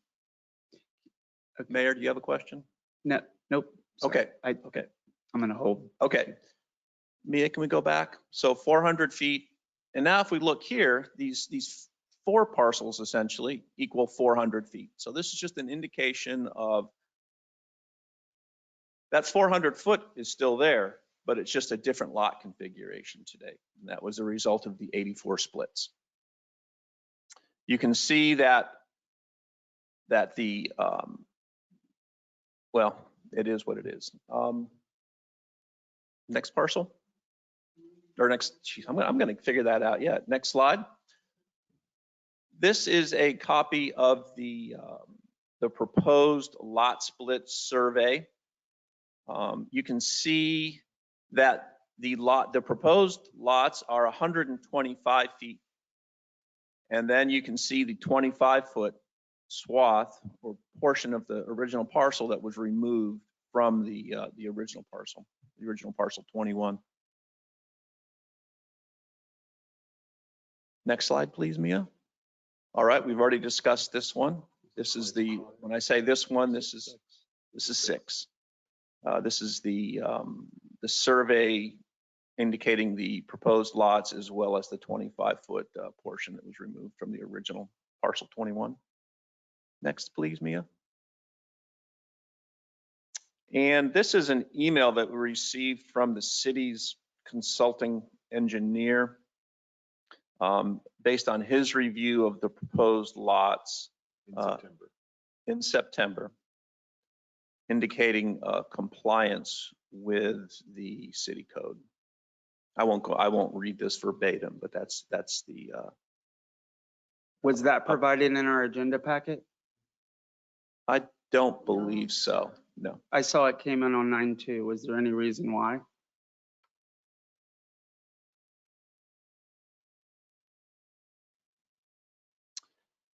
No. There's no reason why it wasn't included? Because it's very valuable. I would love to read it in detail. What is the attachment? We're going to go to the attachment at the next slide. Excellent. Thank you. There we go. This is this is a graphic that was prepared by Mike Allen as he was reviewing the corner lot, and specifically focused on the corner lot because that was the lot in question that we had difficulty, staff had difficulty in applying the dimensional and width, the width and depth requirements of the R1 zoning code to the corner lot. R1 requires, I think as Mr. Morley indicated earlier, 75 feet in width, 100 feet in depth, and 7,500 square feet in area. Well, that's easy with a rectangular lot, simple. With a corner lot, it is not as simple. And so we asked Mr. Allen to look at that based on his experience and to provide us with a finding, in his opinion, of the corner lot's consistency with the zoning code, which is the previous email that we just looked at. And this graphic is actually applying the R1 setbacks to this lot. So you can see the 25-foot front setback. Because it's a corner lot, there's 2 front yards.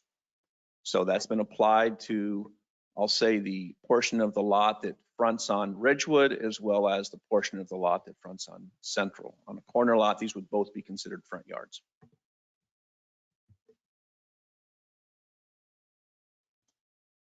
The 25-foot rear setback is applied to the western portion of the property, and then the side yard setback of 8 feet is applied to the northern portion of the property. And what you see here in the dashed area is what we'll call the buildable area. It's the buildable footprint that's left of the parcel after the setbacks have been applied.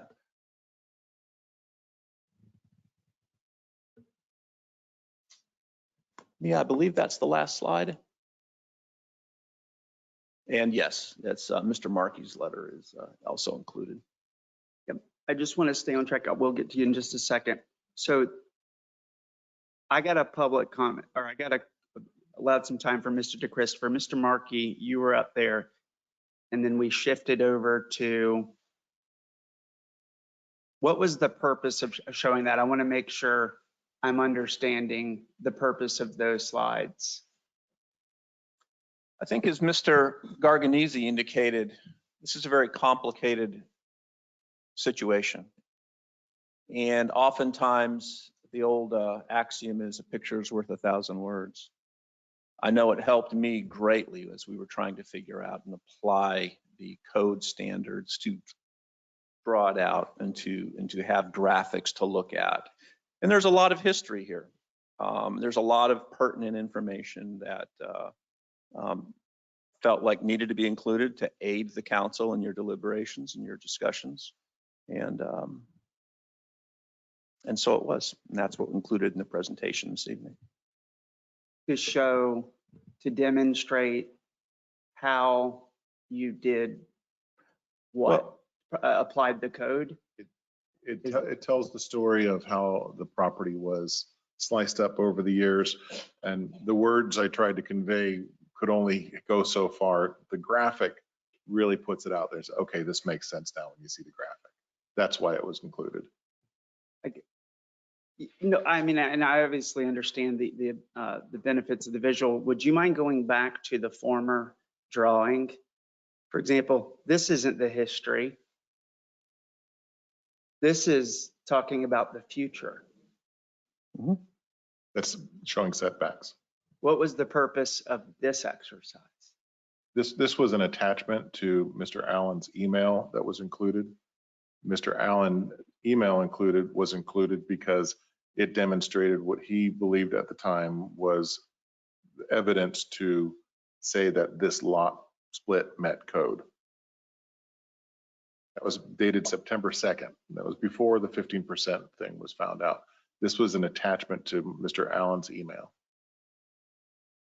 Mr. Allen did not have the 15% at the time, He was unaware of it at the time as well. but it existed because Yes. this isn't new information. It's been in our code. And so has he revised this with applying the new code? Dave, you reached back out to Mr. Allen. What was his response about the 15%?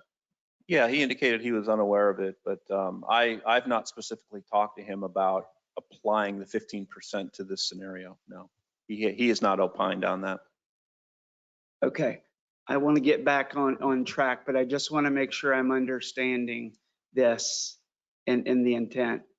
And I'll have some more questions, but I want to allow Mr. Markey to finish, please. Thank you. I think I have one remaining question at this point, and I believe that the answer will be helpful to not only me and the council to understand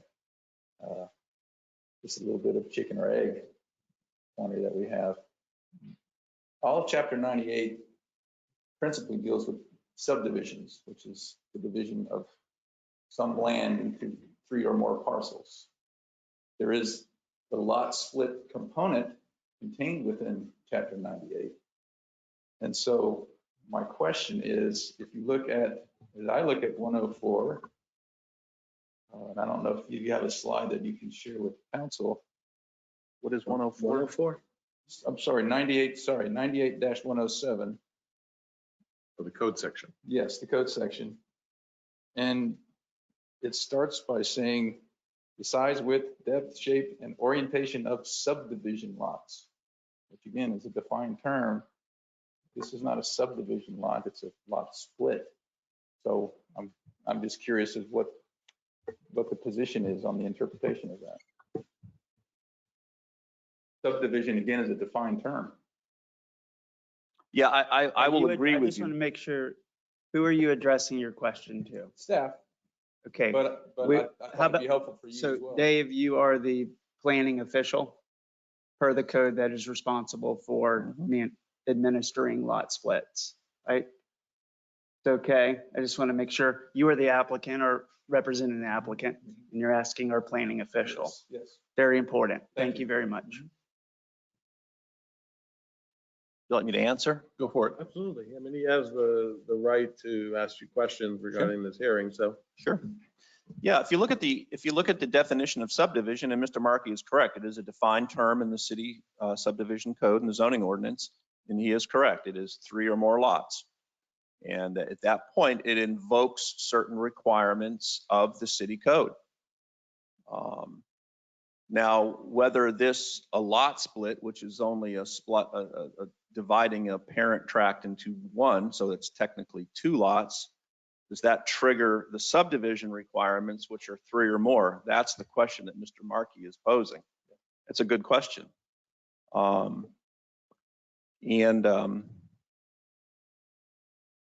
think that is that's an issue that wasn't fully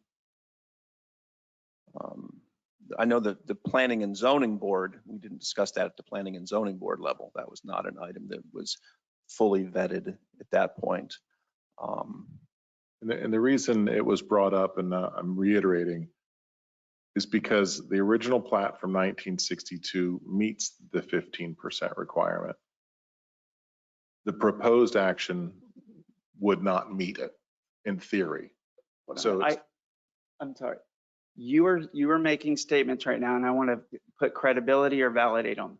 You're saying it meets the original lot meets it? yeah, if we could go back to that slide, I can show you. But this is Todd Morley, our city manager, saying that? Is this our planning official, or is this our engineer who's saying that? Because I think the code requires our consultant survey. Yeah, I'm certainly happy to talk to it. Yeah, if we don't want the city. Because words like "as I understand it" right now is. Mia, could we go to the blow up of the? He gave an opinion before he knew it, and that was my question earlier. Do we have a revised, updated version to apply that to this with his opinion? Because that's who this council, this body has to lean on when it comes to that. And it's staff's job to administer that and bring that to this council so we're prepared to make a well-informed decision.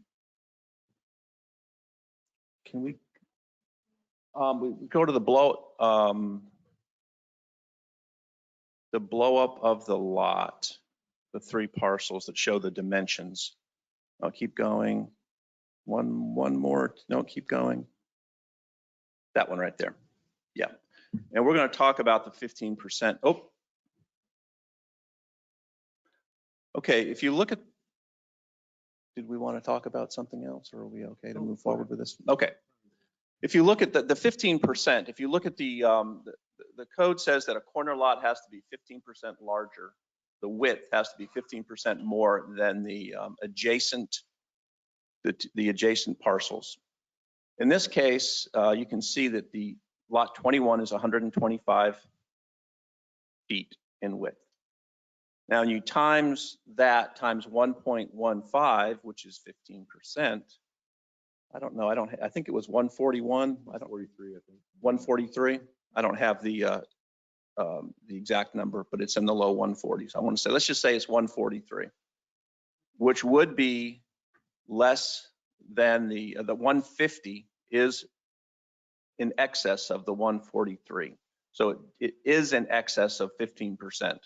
The width is in excess of 15% of the 125. So that's when Mr. Morley makes that statement that the original plat met the 15% rule. Those are the numbers behind that statement. Thank you. Mr. Markey, I think, did he answer your question? Well, I certainly don't want to put words in anyone's mouth, but it sounds like there's not 100% conviction as to what the answer to my question is, which is, again, subdivision is a defined term. We're not subdividing. So I'm not sure necessarily that the provision that's giving your staff problems, thus resulting in giving you options, I'm not sure that I agree with the interpretation. That's it. Thank you. Okay. And other than that is to say,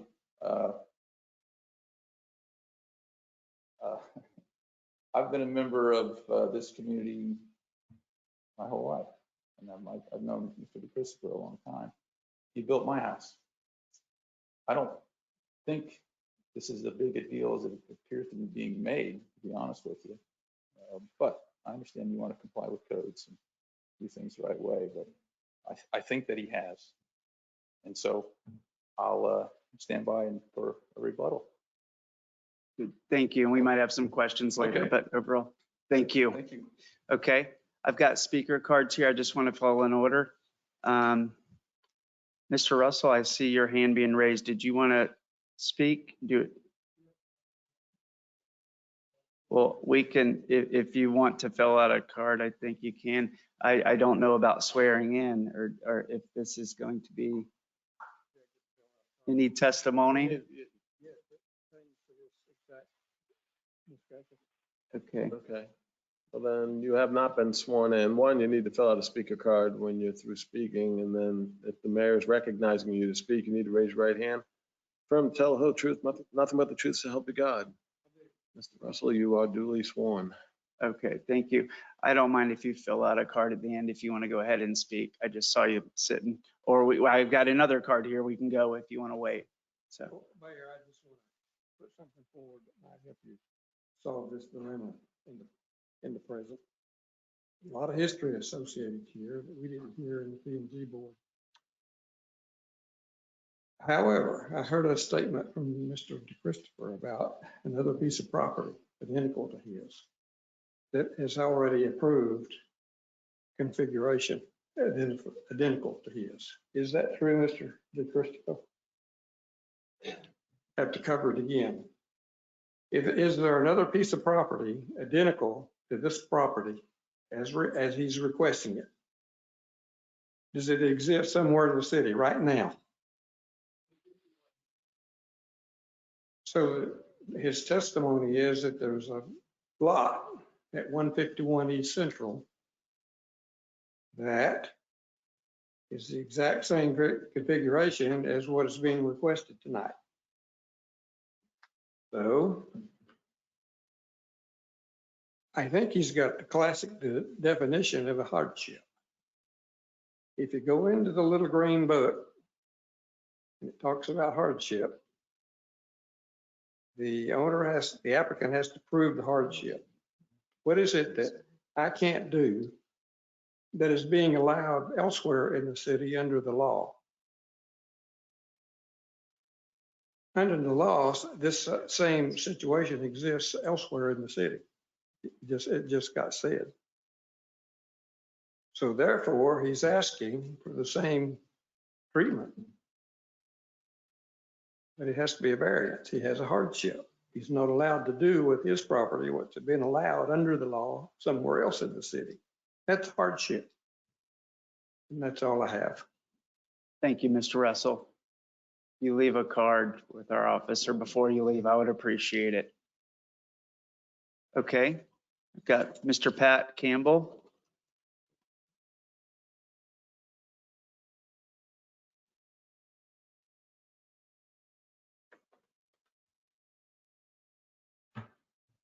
Patrick Campbell, 307 Circle Drive, Cape Canaveral. Before I get started, I'd like to clear up one thing. Mr. Dickey said, I believe the question was, did you present the 15% question to Allen Engineering? And I think you said you had not had that discussion with Allen Engineering. Am I correct? That's what I understood. He's right here to confirm. Yes. Yeah, I brought the issue up. I did not specifically ask him to opine on the issue. On September 20th, the day after that I brought it up to Todd, you sent an email to Allen Engineering asking for his thoughts on that particular subject. What was not included in the public record are a number of things that I saw today, but my public record request, what was not included in there was Mr. Allen's response to that. So I don't know whether he just threw it out there and he never answered it, or he did answer it and it's not available. I just want to make it clear there is a record that you did ask him about that 15%. Did you see the follow-up email that I sent, Mr. Allen? What was it?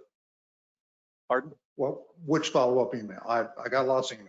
Well, Mr. Campbell, I would appreciate it if you're going to make comments about what I've included in the public record, to make a thorough search and to include everything I've stated and indicated in my emails to Mr. Allen. So the public record that I have was provided by the city based on a public records request that I paid $90 for. It did not include some of the stuff that I saw today. My public record requests and all those documents are currently on the city public records website under my name, under the Christopher Lott. So you did not see an email from me to Mr. Allen indicating that I pulled my request for that information? Yes, I did see an email where you said you want to get the code changed, so hold off on answering it. Okay, so what would that indicate to you? That you went back again, the same thing that started a year ago, that you wanted to change the code to fit this request. Well, specifically what you're asking is that if I received anything from Mr. Allen on this request, And as I think the public record shows, I withdrew my request for Mr. Allen. So I think you should have an answer that, no, I did not get anything from Mr. Allen. No, I was just asking to clarify your statement that you did not have a discussion with him. I did not have a discussion with him on this issue. A lot of discussion about new information. I've been following this for well over a year. The items that are in the code aren't new information. They've been there all along. What's new is that people are going back now and looking and reading the code and finding things and calling that new information for this, when in fact, part of what should have been done all along is a thorough review of the code against this application. And I'm not seeing that that has been done. When we talk about the identical lot, I would like, and it's easy to do if you want to do it right now, go to Brevard County website, bring up that lot and see if it's identical. I hold that it is not identical.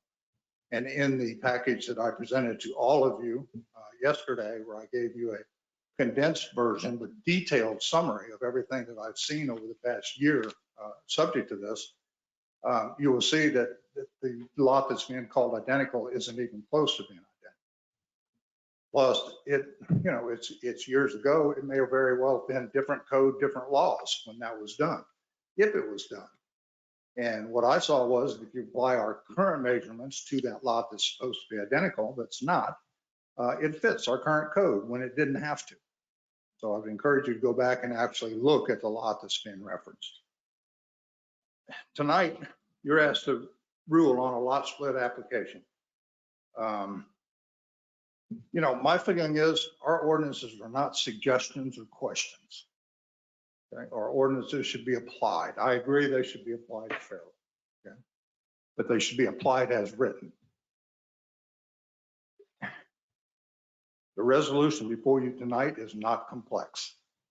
It may be convoluted, clouded with unnecessary, irrelevant information, sometimes inaccurate information, but it is not complex. You are being asked to approve, deny, or approve with conditions the Christopher lot split application. It's not in question. Mr. DeChristopher owns this property. It's not in question. It's a corner lot. It's not in question. He wants to build 2 homes. But it's also not in question that it does not fit or meet the criteria established in our ordinances to split it. We talk a lot about the 15%. That's not the only thing that fails. If you look at what actually fails, the proposed lot split shall in every respect meet the criteria established elsewhere in this chapter in the city code for the category of zoning and other relevant codes and applicable law under which the property is zoned. The application fails. The application does not create any lots, tracts of land, or developments that do not conform to the city code. The application fails. The application is compatible. We could talk all day about compatibility. I don't think it's compatible. The neighbors don't want it. The orientation of the lot, which no one's talked about that, is creating a reverse front lot, which the code says should be avoided. You're going to get ready to create 2 of them. That hasn't even been mentioned. The application promotes an orderly layout and use of land. The application fails. You shall not, it should be avoided to create reverse front lots. The staff is presenting you with 3 options. Only option 1, deny the application is applicable in this case.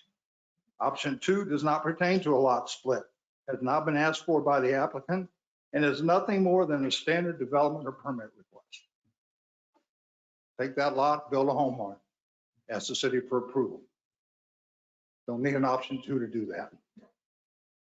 Option 3 can't be considered because it would put you, the council, in the position of approving the application knowing it contains multiple failures in meeting the required criteria. Ordinances are not suggestions and they're not questions. Additionally, option 3 contains a variance request, and variance request is an entirely different process and isn't before you today. What's before you today is the application for a lot split that is uncomplicated, and it's creating lots that do not conform to our city code in multiple ways. It must be denied, just as if it met it all, it would have to be approved. This is a simple look at what's there, map it to the ordinance, come to the conclusion that it does not fit, which is exactly what I said at the planning and zoning. It didn't fit then, it doesn't fit now. No one's talked about how to measure depth and width, but there has been discussion in the email traffic about how hard it is to measure it. Well, it's not hard. It's there. All you have to do is read it, do the measurements, and it doesn't fit, length or width. Thank you for your time. Thank you. Okay, at this time, I have a hand raised online now that we've got this back, and I just want to see if this hand raised, which is the only one from the issue earlier, is related to this. Is that okay? If it's related to this hearing. If it's related to this hearing, I'm going to check in and unmute them, and we will see if it's related. Hello, Mayor. Hello, Mr. David Zemlak. Can you hear me Yes. okay? I can. Can you hear me? Looks like he's Can talking. you hear me, Mayor? I don't know if there's a volume. Mr. Zemlak? Can you hear me? Can you hear me?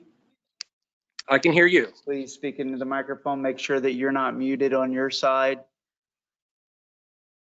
I am not muted. I see you trying to push buttons. You're unmuted. It's green. You can't hear me, unfortunately, it sounds like. Damn. Okay. Mr. Zemlak, I'm very sorry. For some reason, we're having technical difficulties tonight. So this time we're going to have to stop, but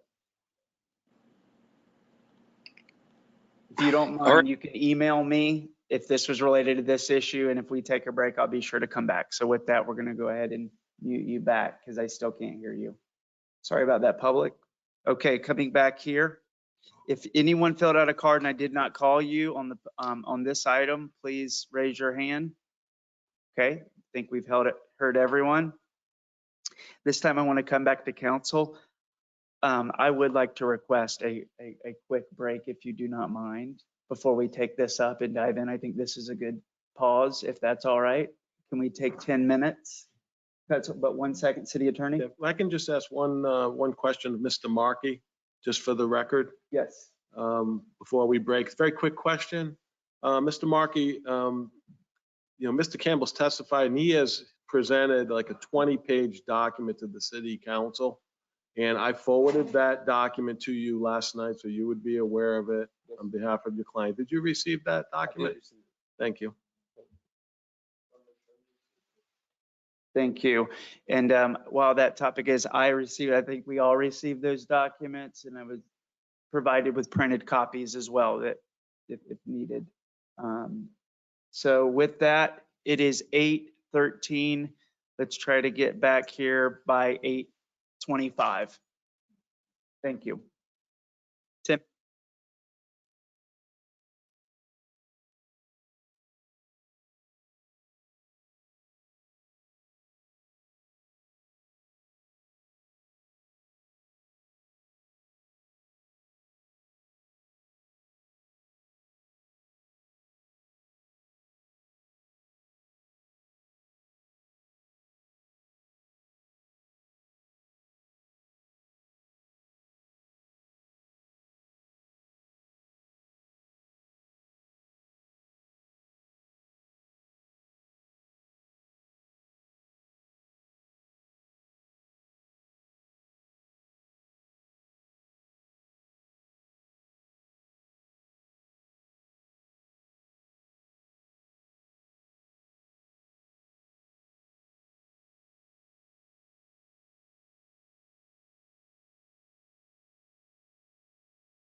All right, we're going to get started here as soon as everybody gets back. Never fails, I make sure. Because I can't.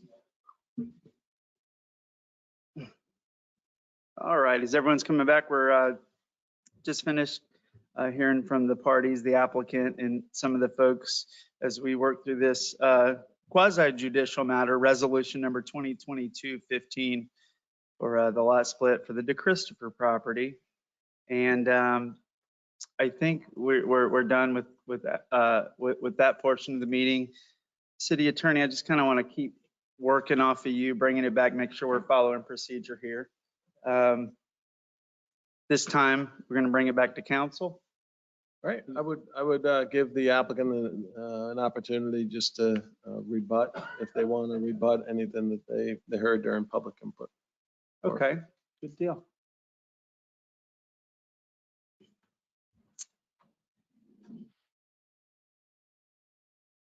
Yes, I just want to say one thing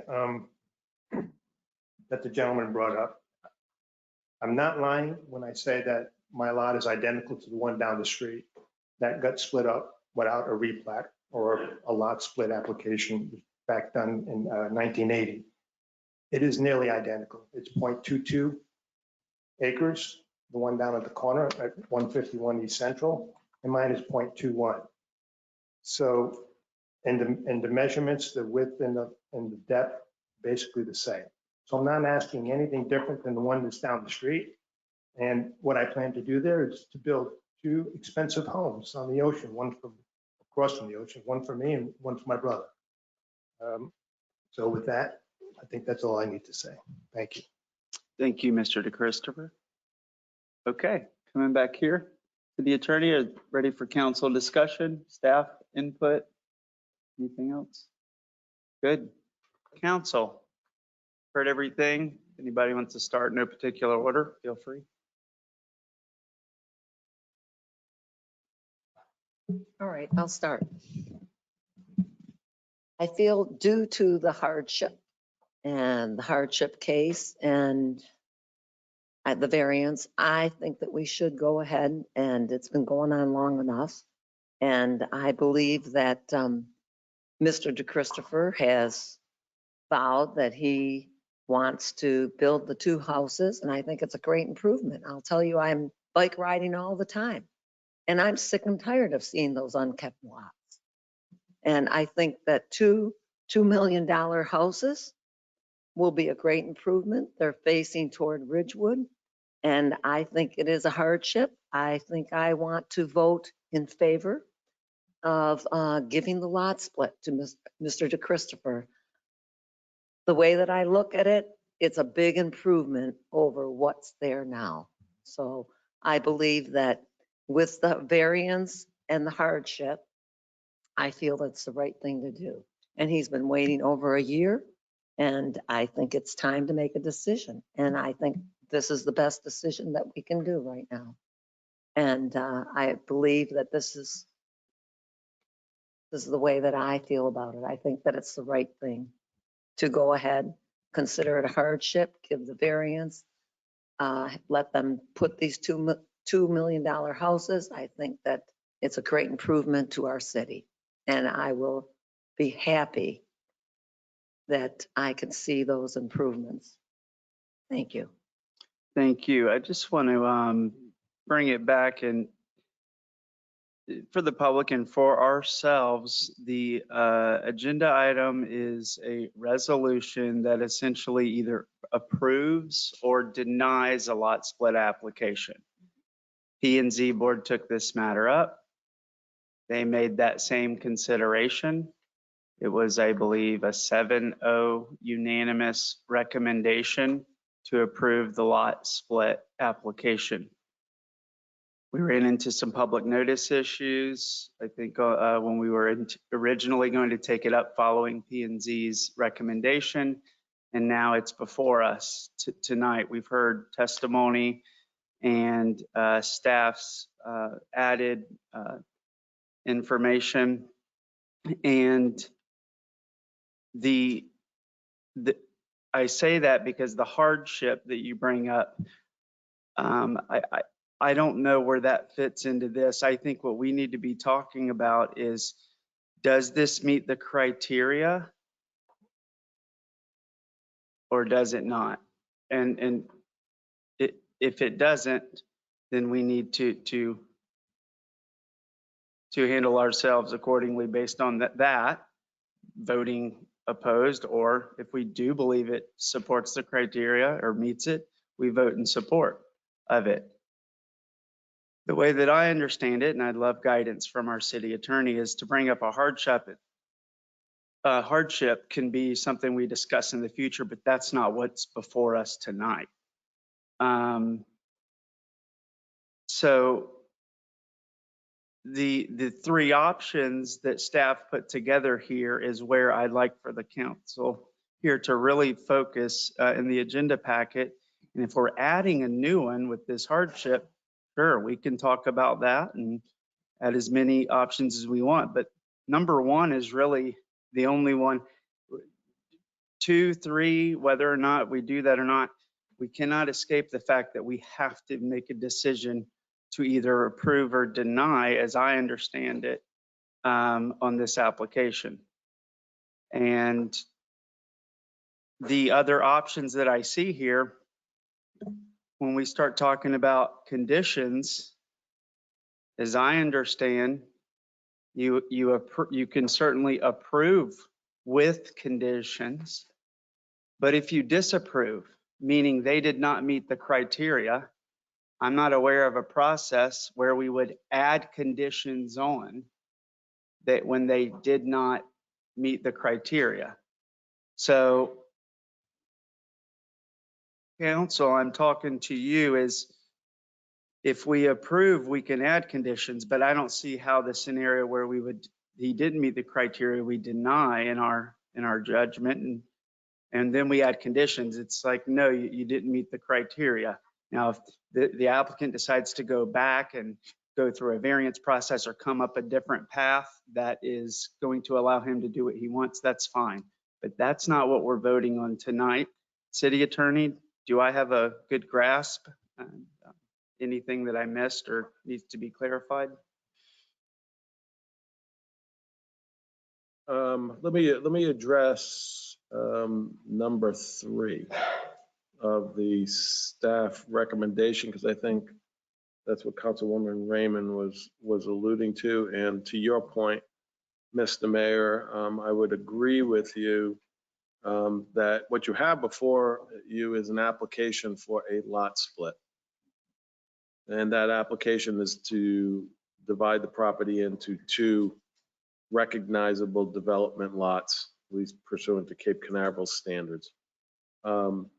With respect to compliance with 98-107B3, that 15% rule, the recommendation, as I understand number 3, is if the council is inclined at this juncture, based on what you heard this evening, to lean towards approval of this application, that the application would also need to demonstrate a variance, which includes that hardship criteria.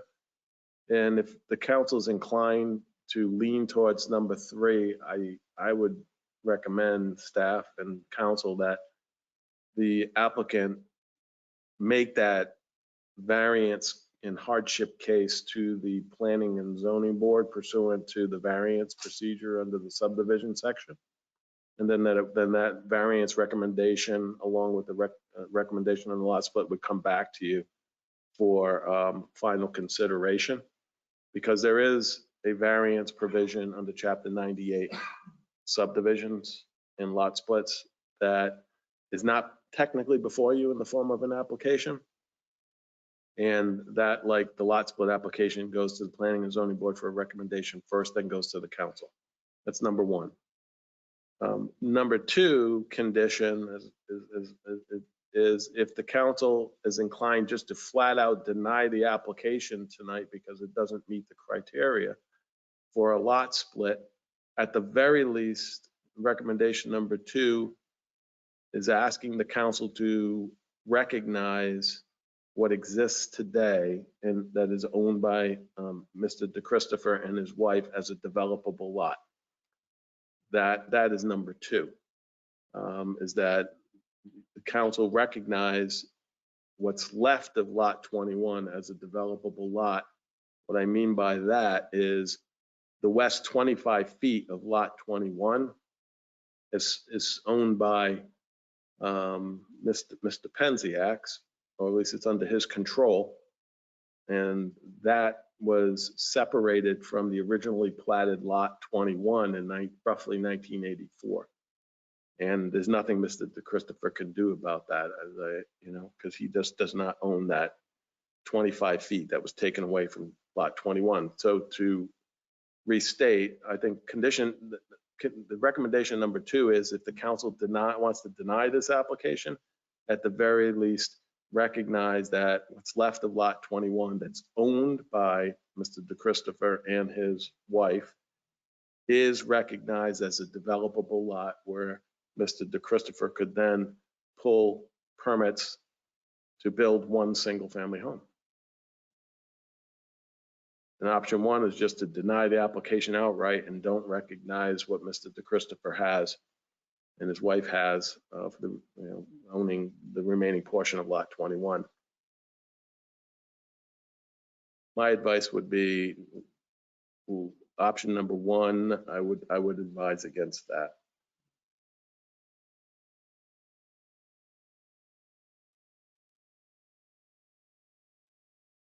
Thank you. Does that answer your question? It does very Mayor? well. Okay. I really appreciate it. And that's a good place for us to kind of stay, is just keep it those three and try to cross them off. I think starting at one makes a lot of sense. And what I'm saying is I don't see how we would do some of that, but that's okay. We can work through it, and that's what we should do. So when I look at this journey of this was originally proposed back to P&Z in August. Is that right? It really doesn't matter. It was proposed, and in that proposal to the P&Z board, there was a recommendation from staff to approve the lot split. Is that correct, Dave? That there was a recommendation to approve it. We all know P&Z board reviewed it and did just that. Then it came to us in the next meeting shortly after, and there was a recommendation from city staff to approve the lot split to this council. We did not take that issue up that night because we had some notice requirements that we did not meet, and they had to put it back out for ad. And we have it here tonight, like I said. The difference in tonight's agenda packet and those other two and many others is I don't see a recommendation to do what we're supposed to do from city staff like we did there. My question to, I believe, Mr. Dickey, David, you would be the appropriate person as the submitting director. Could you recommend that we approve or deny this application like you did in the other two options? Why is that, or? Why do you no longer recommend approving the lot split application? But that's the recommendation. Well, the recommendation was made to P&Z to approve the lot split. Then it was recommended to us, but we didn't take it up. This time it changed. Now you're not recommending the lot split. Why did that go away? And why are you not recommending? And would you recommend today us to approve this like you did the first two? That's where my question is.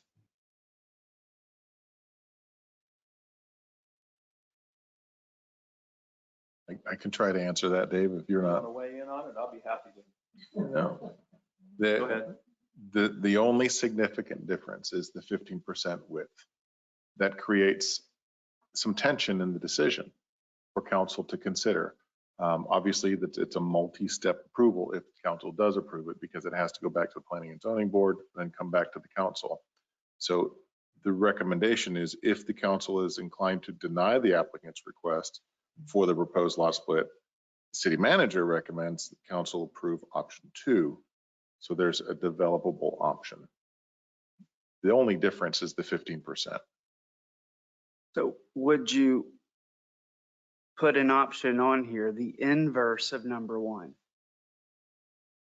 Approve the application because it does meet all of the review criteria. Would you make that recommendation today? It doesn't without meeting the 15%. Okay, so in your opinion, There's a failure regarding the 15% that has to be dealt with administratively. okay, so it does not meet the criteria to approve a lot split application. Without a variance, correct? Are we approving a variance? No. The matter we have before us is to approve or deny a lot split application. And if my city manager and planning official is telling me that you are not wanting us, or you would not make the recommendation to approve this, it was enough for you to remove that from the documents. It no longer says that anymore. So it does have to go back to planning and zoning. I don't care where it goes after. I'm trying to take up what we have before us tonight, and we have to approve or deny. Our city staff recommended approval. Now they are no longer, there's nowhere in here where it says to recommend approval. Okay. And so I'm asking them, would you recommend approval? And the answer I'm hearing is no. You would recommend us to not approve it. And I'll talk about all the other steps later, but just, we're not voting on those steps tonight. Well, it's council's decision to make. All we can do is give you the best information that we have. The best recommendation is what I'm requesting, that you've given every time on almost all agenda items. And this time it's no longer there. We will bear the burden of our decision. But without a recommendation, how can we say we're making a well-informed decision? Right. Well, I'd like to consider that as we're working through this. You're asking almost an impossible, you're asking the impossible. There's 2 choices for the council. What are those 2? In my opinion, Anthony has advised, don't go with option 1. That leaves options 2 and 3. Well, I understand that Anthony's opinion is don't go with option 1. I'm very interested in hearing why, which is, I think well, yeah, we can talk about that, but you made a recommendation to approve. We don't have that recommendation anymore. Why? Because of the 15%. And what would be an example? What would be a reason that we would deny a lot split application? Is it because it does not meet the criteria? Is that a reason to deny a lot split application? Sure. Okay. Yeah, I'd like to add one thing, Mayor, is the council, you have ultimate control here. You have ultimate, it's your discretion. We make a recommendation. We don't make a recommendation. What we've done is we provided you with as much information as we can possibly gather. And that's why you have public hearings. That's why you allow the community to stand up and speak. Mr. Campbell has provided you with 20+ pages of information. You've allowed the applicant and his attorney and other individuals from the public to stand and speak to this board, to the council, excuse me. You've heard input and testimony from your staff and your city attorney. At this point, it's the council's responsibility to chew on all this information and to make a decision. And the decisions are laid out in front of you. Either deny, approve, with number 3 is approve with a variance, and number 2 is one parcel. You know, I think as staff, we've provided you with as much information as we have access to or are aware of. I'm just clarifying that the absence of a recommendation, which was there, now no longer there, would it be the same as you adding a 4th option that says deny the application because it does not meet the criteria, period? Nothing else. That's option 1. Yeah. Option 1 says deny the application because it not meet the criteria above. Right. Which is not being recommended. And which tells me it's, then keep reading, deny the same thing and allow the development of a single family residence. So the recommendation is to deny it with these conditions. My question to you, City Attorney, is can we add conditions on something that we deny? Yes. In this particular case, I think you can, and it's not so much a denial with conditions. But I want to, if you give me just a few minutes, Mr. Mayor, I think I want to try to answer your question on behalf of staff. And I don't know if I will even want to do this, but I want to, because it's in the staff report. Dave, the mayor asked, you know, the mayor pointed to the fact that the original staff report that went to the Planning and Zoning Board recommended approval, right? Correct. Okay, and tonight there's no recommendation of approval like there was before the Planning and Zoning Board, right? I mean, that's your point, I think, Mayor.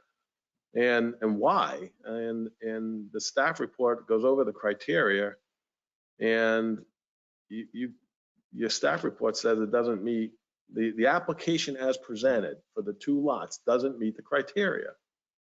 Flat out. I mean, it says the proposed lot split would result in a corner lot inconsistent with 98-107B3 of the code that requires a corner lot for residential use have a width of at least 15% larger than the width of the interior lots along both adjacent streets. So staff saying it doesn't meet the criteria. And then number 2 says that the application has to be consistent with the comprehensive plan. I mean, the staff's position, as I understand it, is it's not consistent with the comp plan because the comp plan requires that lots comply with the subdivision regulations in Chapter 98. So there's the reason why staff's not recommending approval like they did before the Planning and Zoning Board. Am I misinterpreting this staff report, Mr. Dickey? No? No, that is correct. Okay, so, I mean, hopefully I hope that helps and answer your question, Mayor, as to why they're not recommending it, because it doesn't comply with the criteria and it doesn't comply with the comp plan because it doesn't comply with Chapter 98 as presented in the form of the application that Mr. DeChristopher has submitted. Okay? Okay. Which is he wants 2 lots. And I can get into 1 and 2 options if you would like, but I'll leave it at that for now. No, thank you. Anything that you think would be helpful is appreciated. Yes, Council. I think that the city attorney already told us, because if it's a hardship, and then we can send it back to P&Z to declare the variance so that Mr. DeChristopher can do the lot split. But we don't need to do anything. I mean, do we have to vote to send it to Board of Adjustment? That's required for us. Or couldn't staff just put it on? But you don't need council's direction for Board of or variance or P&Z, excuse me. Yeah, I think staff is presenting the application that was filed. And as I understand, option 3 is if council's inclined to consider approval of the 2 lots, there's another step. And that other step is Mr. DeChristopher would have to supplement his application and apply for a variance. and the matter then would be referred to the Planning and Zoning Board, who has jurisdiction to consider a recommendation on a variance to Chapter 98. Okay, now if Mr. DeChristopher doesn't want to do that, then the options are a straight up approval as presented, which I think is problematic because staff's telling you it doesn't comply with the criteria as presented without a variance. Right, Dave? Correct. Or, or you can deny the lot split. The problem, in my view, with that is Lot 21 has already been split in 1984. Mr. DeChristopher no longer, he does not own the entire original platted lot. So if the council's inclined just to deny the application outright, I think it's within the council's authority to say that we will recognize as a developable lot what Mr. DeChristopher and his wife own today. That's lot 21 less the west 25 feet. So if the council's inclined just to deny his request, his application outright, at the very least, the council should approve and recognize that what he has today is a developable lot. That's my view. Well, it would be one lot for one single family home, not two lots, one. Yeah, and I'd just like to fully answer the mayor's question. I mean, yes, we made a specific recommendation to the P&Z board. Since that time, there's been additional information that's come to bear, and we've discussed that this evening. Our recommendation is 1, 2, or 3. It's the council's decision on what direction to go.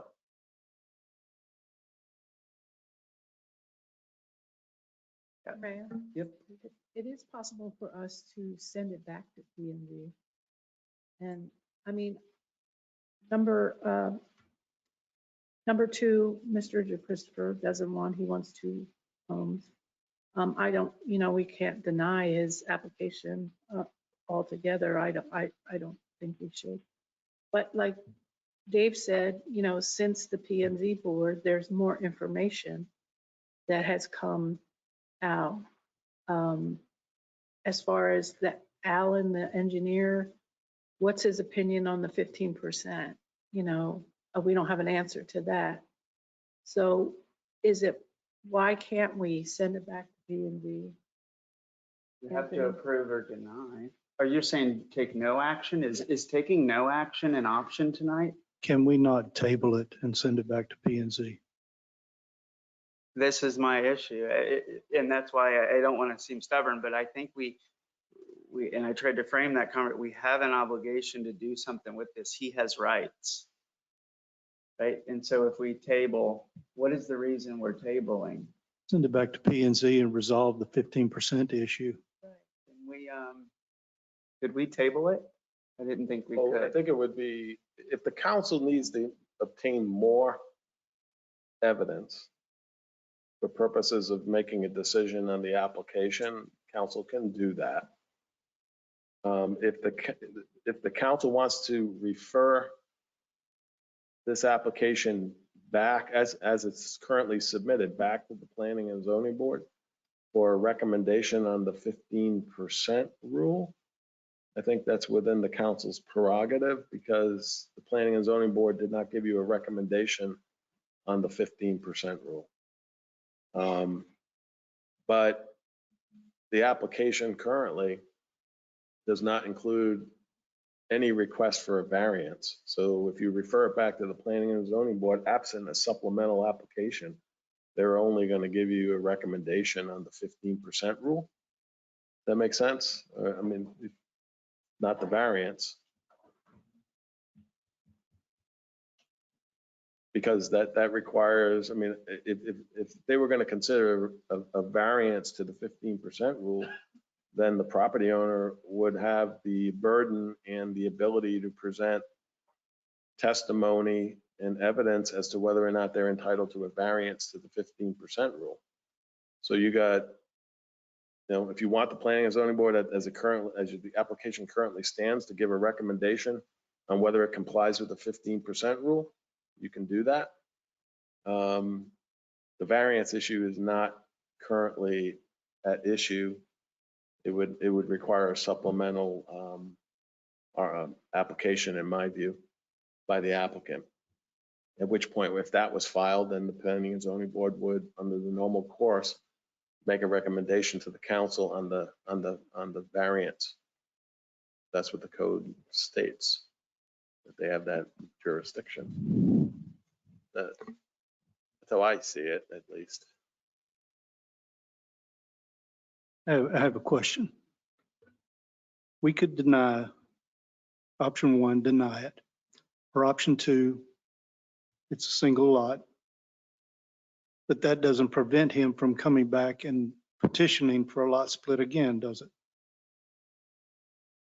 You could petition, anyone could petition again, but there would have to be some sort of changed circumstances, not a rehash of the same application. But if he resolved the 15% issue, What do you mean by resolve? Property line. Yeah. seeking a variance. Oh, well, that's the Resubmit. That's the supplemental, resubmit with the supplemental Yeah, request for a variance on the 15% rule, assuming that's the only issues that are left. Yeah, and that's all contained in option 3. So I guess there has to be some level of voting, not voting, but there needs to be some level of consensus by the council this evening. If a variance is granted, is the council of a mind to approve the lot split request? No. Okay. I think we have to approve or deny, and we have a question today that we have to ask ourselves. Does it meet the criteria? And it does not. It does not, from what I'm seeing. I read through the packets that was provided from Mr. Campbell, and I think distributed. And when I look at the question of please provide not just the 15%, but the measurements for the lot width and depth. Has this city staff provided proof of evidence that that was measured properly? Because I'm not convinced it's just a 15% issue from what I've heard today. Yes. I believe that Planning and Zoning Board should have never, under the same evidence or even more evidence, made this recommendation, because there was no proof that the proper procedures as the ordinance reads, and I understand, and if we want to pull it up on how to measure a lot width, this idea that we didn't know how to do it, and Mike Allen believed that he did it correctly, but the way I understand it is it did not meet, and it does not meet, as Mr. Campbell clearly pointed out, and asked our city staff to provide evidence showing proof, and this staff has not been able to provide that. And it's because there is no ability to measure. There is no recognition of side lot lines, if I understand. And from what I see, it does make sense. It is simple.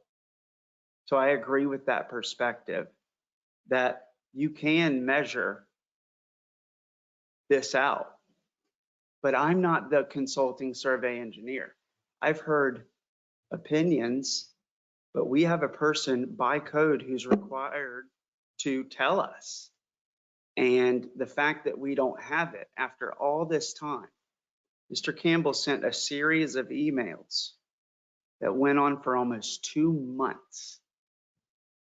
And he did not get an answer to a very, very simple question that this staff should have not put up on a projector, should have printed it to us That information from Mr. Allen was requested and I didn't see it. That should have been in the packet.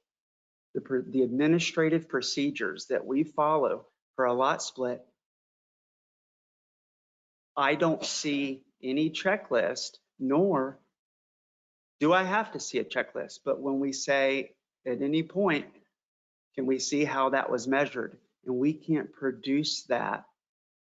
That tells me we've got a problem beyond the 15%, the orientation. These questions, as I've been following it, we've all had access to this, have not been answered. And now I'm hearing that you would not recommend approval.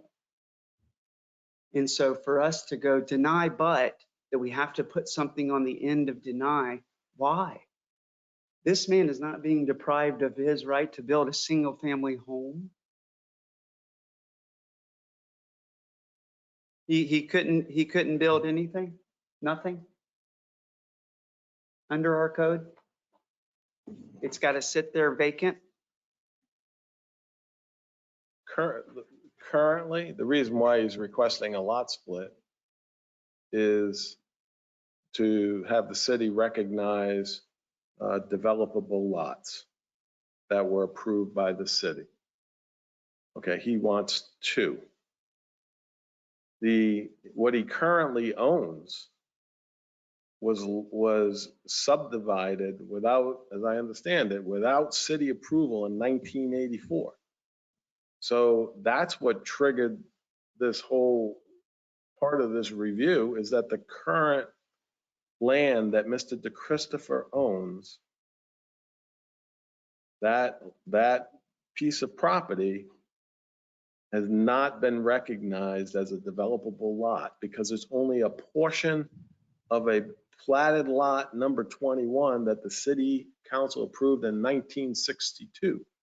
So he does not currently have, right? A lot a land that's recognized as a developable lot. Am I wrong? No, I mean, let's be very clear about this. that's the crux of Mr. Christopher, if the council were to deny this request, and Mr. Christopher came in to pull a building permit for a single family home, he'd be denied. Because the parcels that Mr. DeChristopher owned currently were illegally created. But let me ask you. So we would deny a building permit. So we have to split the lot to fix his problem? No, we didn't say that. Aggregate them. Merge them. Yes. To recognize. Option 2. Can you show that yellow highlighted? Yeah. I think it was slide 6.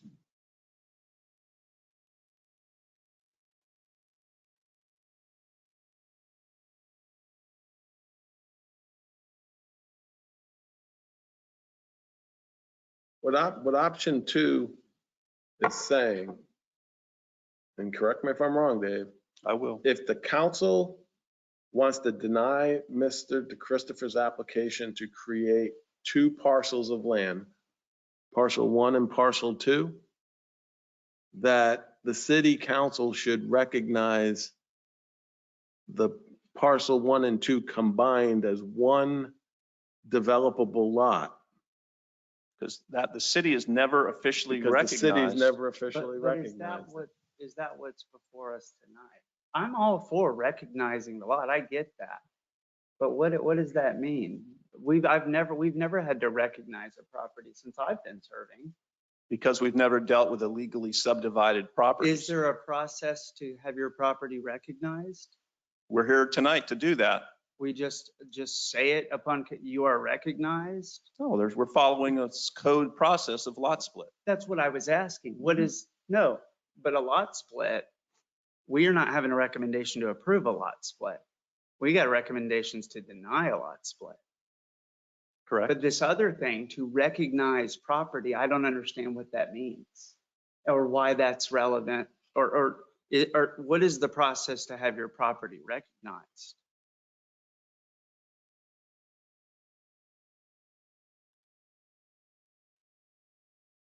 The process to recognize this particular situation is an after the fact lot split. It's to recognize something that was not done properly for purposes of development, being eligible for a development permit. And the point is, you have all of the information in front of you regarding this predicament that Mr. DeChristopher is in. You've heard evidence that the portion of the original platted lot, dated in yellow, is owned by Penziak, not Mr. DeChristopher. So if you can deny the request as presented to create 2 lots, but at the very least, my recommendation would be to recognize what's left of lot 21 that Mr. DeChristopher owns as a developable lot. Because if you don't do that, Mr. DeChristopher is left with an unbuildable lot, which potentially, Mr. Markey might enjoy that. What, and why is it, I'm not asking trick questions here. I just want to make this, why is it undevelopable? Because it was illegally subdivided in It was illegally 1984. subdivided. Okay, so why does, so, but he wants to honor that divide, right? That's his request, is to look. No, His no, lot no, no, split no. application is for us to recognize that there's two, or two, It's not his request. what's the request of the lot split application and split the lot?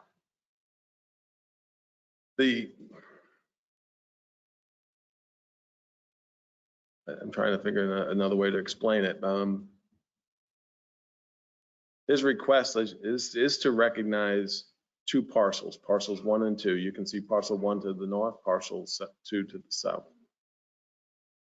If the council were to deny that request because it doesn't comply with the code, then the recommendation from staff is for council to recognize this whole area, what's left of lot 21, as one developable parcel.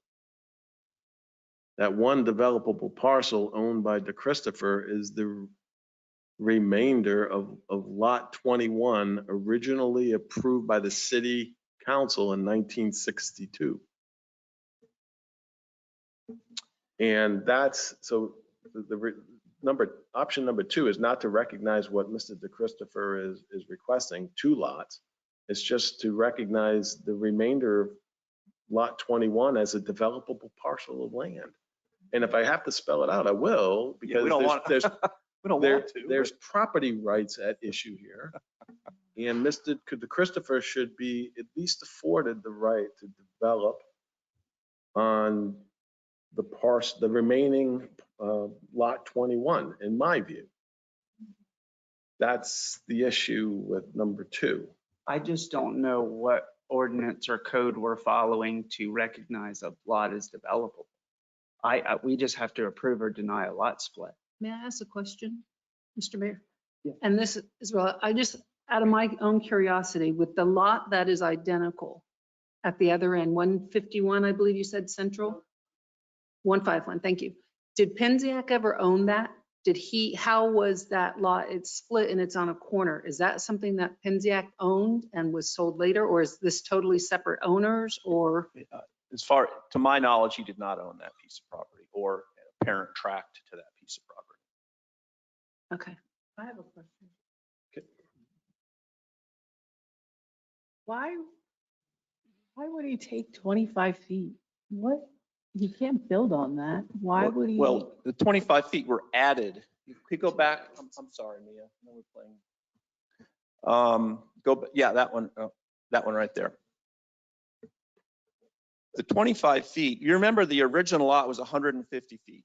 Oh, okay. He took 25 feet and added it to the west to create, and then he took a portion, it kind of resectioned them off. And he did all that without city approval. Correct. And There that's was where 4 or we're at. 5 divisions that occurred. without city approval, to go from the original 3 lots from the original plat to 7 today. And those were all done without city approval. And that's why Mr. DeChristopher today, all 7 of these lots are not buildable. Because they were not done through the proper city process. So when we see that lot, we just see one lot? Yes, Okay, for city purposes. Now, where's his hang up? If we see one lot, that one lot no longer exists. It's gone. The original lot 21 from the original plat. Because Mr. Pinziak. we see what Mr. DeChristopher owns. Right We here. just don't recognize the line through the middle. Mr. Nor DeChristopher thinks he bought 2 lots. We're saying, no, we recognize 1 lot. The county recognizes. We don't even recognize 1 lot. We recognize he bought a portion of 1 lot. What, will you outline the portion of the lot that we recognize that he owns? Yeah, if we go back to the And so. the yellow, the one with the yellow on it. Yeah. Right there. The white area to the east of the The yellow? white area is the 2 parcels that are in question. Those are the proposed lots that would be created. The white lots plus the yellow area is the original lot 21. But he didn't buy that. No, because Mr. Pinziak carved the western 25 feet off and only sold him a portion of the original lot 21. So if he never came with a lot split application, he goes, you know what? The city says you can only build 1 home there, single family. Had this happened from the beginning, you're saying the city would never been able to even say you can build 1? Because there family. was a legal subdivision of the original 21. And so what does he need to do to fix that illegal subdivision? Well, What they would have to do under the current code would to have Mr. Penziak's lot split in 1984 recognized today after the fact. Because in essence, the area in yellow depicted up on your screen was split from the original platted lot 21 in 1984. unless Mr. Pinziak wants to deed that 25 feet back to Mr. DeChristopher, which I doubt is going to happen, the council is going to have to take the situation that we have today and come up with a remedy and fix it. You are the fixers on this situation. Okay, I'm not with you, but I hear that, I have and one I've other- seen some One hands other, come just up in one that. other question. If that extra 25 feet on, would those be acceptable as a lot split according to our city code? Just if that extra 25 feet Oh, I see. on the original, If the vertical then line, would it be acceptable? No, it's still not acceptable? Well, alone, it would not be because it's only 25 feet wide. It wouldn't No, even- no, no, no, no. What No, Angela's no. saying is The add the 25 feet to parcel To 1 and both then parcels, to parcel both 2. parcels. Then would it be acceptable? she's saying if the Just vertical, curious. if the vertical line were never moved and the horizontal line was proposed today, could that be an approved lot split?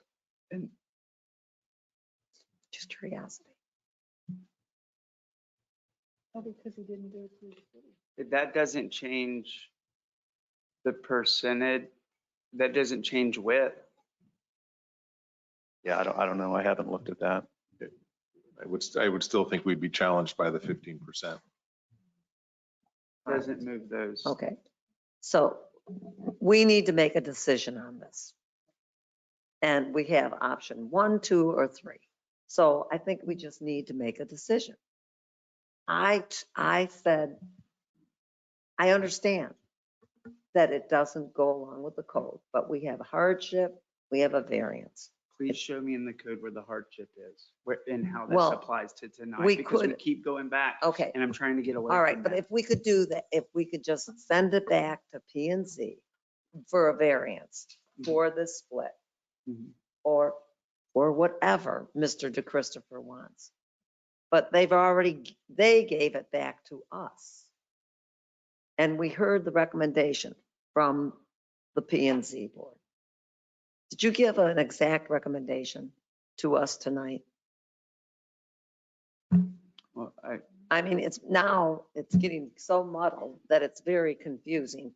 I have a question for And I'm just thinking that, what was the recommendation? You said that we just need to take care of this now. Could we please go back to P and Z and see what they recommended? Well, I don't think I understand your question. If you want to speak, just come up to the microphone if you don't mind, and I'll go back to my notes. John Price, member of the Planning and Zoning Board. Planning and Zoning Board is not represented here tonight. We are two individuals. This is not the Planning and Zoning Board. Of course, we know that. I don't think that anyone thought that. No, We're we just, didn't. but did you Hold want on. to engage them? Did you have a question for one of them? We really didn't get a recommendation from the Planning and Zoning Board. We got a recommendation from the first time. I want to make The sure first time we did. that we have a recommendation to approve. Can I ask Anthony a question, Mr. Mayor? Yeah. Can we have a evidentiary hearing and move this? Because I don't know if we're ever going to make a decision here without maybe input from the engineer, a variance, a hardship. Can we have a hearing where he can prove a hardship? How do we get past this? Okay, so first of all, this is an evidentiary hearing, so you're taking in evidence. If the council's inclined to needs additional evidence to be presented to the body, then the council can request that additional evidence be presented on an issue. So, for example, if you needed some evidence or task Mr. Allen with something that you wanted presented to you relevant to the application, that would certainly be an option. You know, if the council's inclined to refer it back to the Planning and Zoning Board to consider the application and all what we've been talking about and give a new recommendation, I think that would be in order too. So it's a question about whether or not council's received enough evidence to make a decision. If you feel like you haven't and you need to refer it somewhere, then you certainly within your prerogative to do so on a timely basis. I would feel better making a decision with more information from Mr. Allen.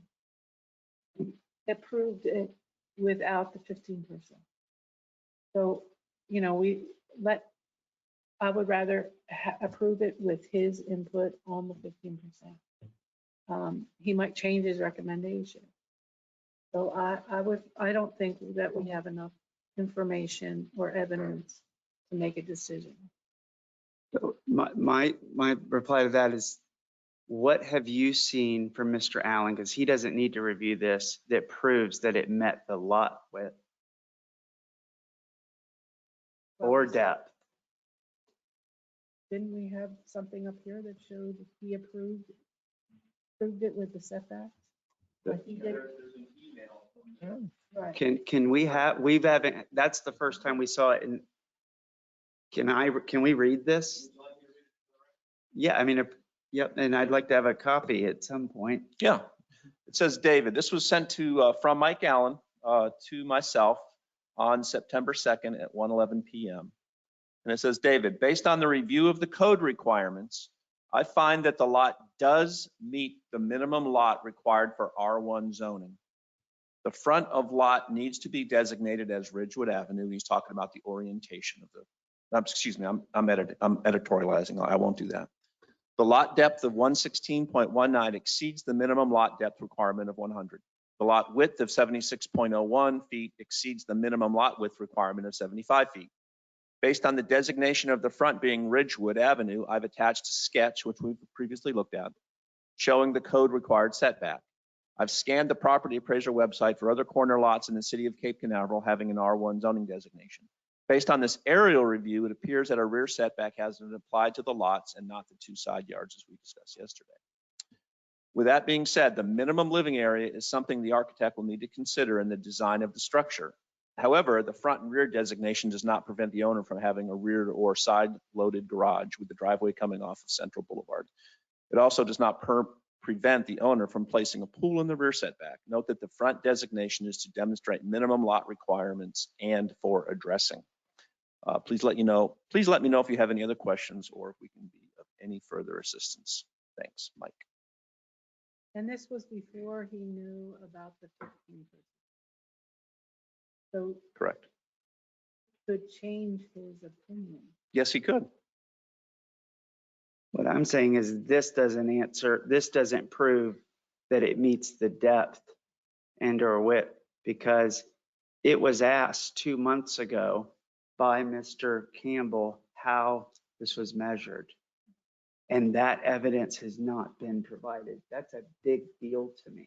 Well, I agree. So Because we can't, this letter, I am challenging and saying, show me the survey consultant engineered measurements. And it's been 2 months.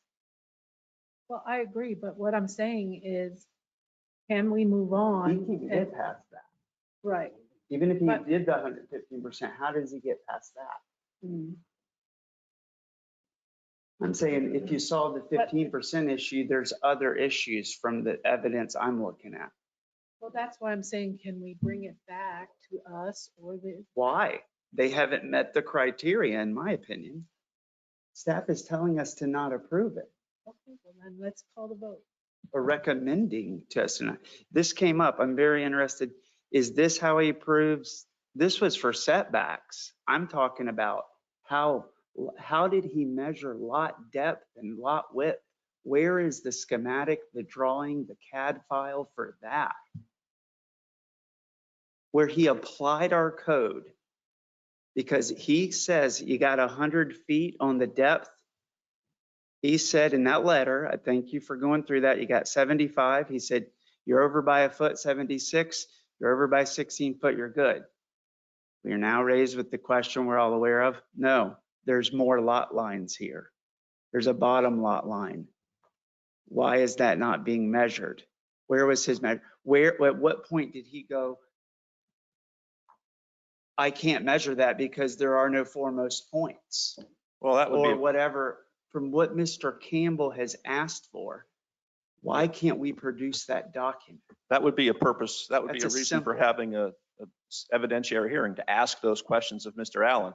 It's not in the record right now. Mr. Campbell asked this 2 months ago, and our city staff has not delivered.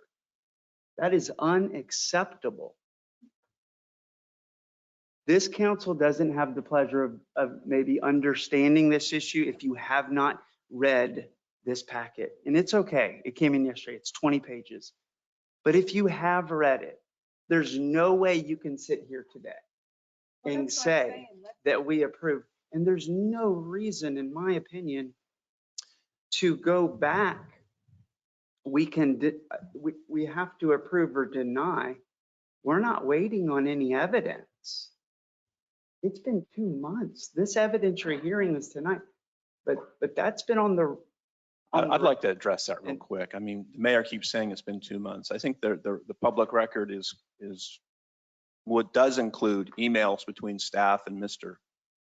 Campbell. Could be 45 days. You're right. I don't know. No, if it's too- and I'm not Yeah, squabbling about quibbling. 2 months versus a month versus 6 months.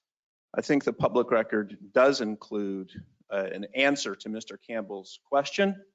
It may not be the answer that Mr. Campbell wants, but there is a response provided to Mr. Campbell to those queries several times.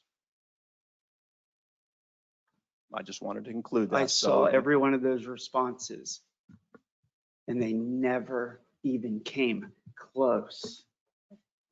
So Well, that's it. This has been Mayor, an issue. and it that's was- your opinion. Okay. That's your Okay. opinion. Can we call the question?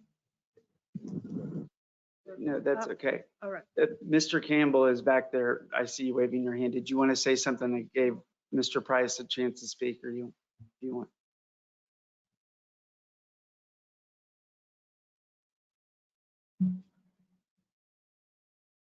Yes, lots of emails back and forth and lots of discussion, including a meeting with Todd. I don't remember when it was. It was not very long ago where Todd brought up CAD drawing that he'd done that day. And we bantered back and forth about depth and width. And we didn't, and I even mentioned the last time I spoke in a meeting prior to this, that he didn't convince me, nor did I convince him. But there wasn't a definitive, this is how depth and width are measured. And I still have not seen anything that would show me how depth and width were measured. More than that, how it maps to the requirement to be measured in our city code. It's very, very definite how it does it. You talked about foremost points of the side lot lines. That's what defines the depth. It does not meet the depth in accordance with our city code. It doesn't meet the width because of the 15%. It doesn't meet the orientation because of the should not create reverse front lot. And in my opinion, it doesn't meet compatibility. So we keep talking about the 15%, much more than the 15%. And I will add that Mr. Dickey, back when they tried to put this off as a code change, when they wanted to change the code to just grandfather in everything that Brevard County had layered in Cape Canaveral, Mr. Dickey said one of the reasons that we should have done that is because if Mr. Christopher would have brought that to him as a lot split, it would have been granted. So it's gone all along to work this lot split without actually looking at what portions of the code does it not meet. And you are going to be, if you approve this, you're saying that our code's mere suggestions, we're just going to go ahead and do it anyway in spite of the factual data that says it doesn't fit. And then to expand it out and say the man owns property in Cape Canaveral, hey, you can't build on it. That's absolutely not true. There are ways to mitigate this. It's in our code how to do that. One of the things was just take it back to the county and just tell them what you want to do and they do it. That's been presented to you before. That's how the county operates. Go back and take the line off. Come back and ask you to do a development permit. Let him do it. There isn't anything that prevents him from building a home on that property, just like everybody else on that street and my street. There are things that should prevent him from building a home that violates our code. And to sit here and say, yeah, we're going to approve it knowing that it violates multiple levels of the code, I cannot understand that. Well, I'm not going to debate. Yes. There's And some I know real that, issues yes, with a lot of Mr. the statements that DeChristopher, you just made. absolutely, you can come up, but thank you. Can I ask Mr. Campbell a question? If it's in order? Yes, Mr. DeChristopher, if you don't mind, hold. City Attorney wants to ask Mr. Campbell a question. If you don't mind, just one quick question. I understand your point about Mr. DeChristopher's request for the 2 lots, but is it your position that he can build a home on what he owns, the portion of lot Yeah, my 21 that he position is- owns? My position is city council, municipalities have absolute right to control land use in their municipality. No problem with that at all. But the codes tell you how to do that. What he's trying to do with the lot split, the codes tell you can't do. If he just comes in and takes that whole section, front and back, north and south, wherever you want to call it, and says he wants to build a single family home on that, there isn't a piece of code that would tell him he can't. The remainder of lot 21. The remainder of lot 21. Okay. I would couch it in the property he owns. The property he owns. The remainder of lot 21, we're talking about the same Property thing. owned. You would not object Of to, course not, never have. And I said that at the planning and zoning meeting. okay, just wanted to Please build a clarify. single family home oriented properly in my neighborhood. Thank you. Thank you. And that's the development trend that's in the neighborhood. Thank you. Thank you. Good, Mr. Okay, Mr. DeChristopher, hi. Just 2 things. One, if we were to apply the code as written, as I mentioned in my statement in the beginning, 15 of those lots were created without following the code. or any type of approval. That has to be taken into consideration. I'm not asking for anything more or anything less. That's the first thing. The second thing is that I think the council is confusing the definitions of your ordinance. I'm not subdividing the land as per definition. I'm doing a lot split.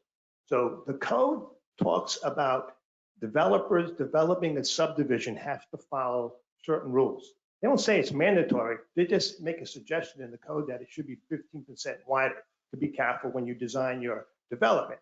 This is in the subdivision code. I'm already in a subdivision. I'm not developing a subdivision. We're doing a lot split here. So that 15% doesn't apply to me. And the perfect example of this is when the city council in the past has approved in 1980, the same lot split for 151 East Central. Same size.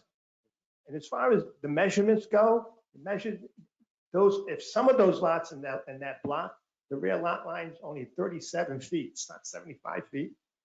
So just because you don't have a rectangular lot here, it doesn't mean that you have to measure from every single point on the radius.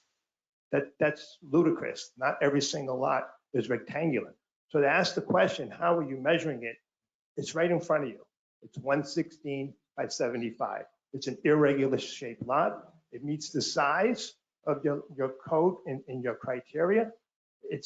And like I said, 15 of those lots in block 6, 8, and 9 were created without approval, except for one replat.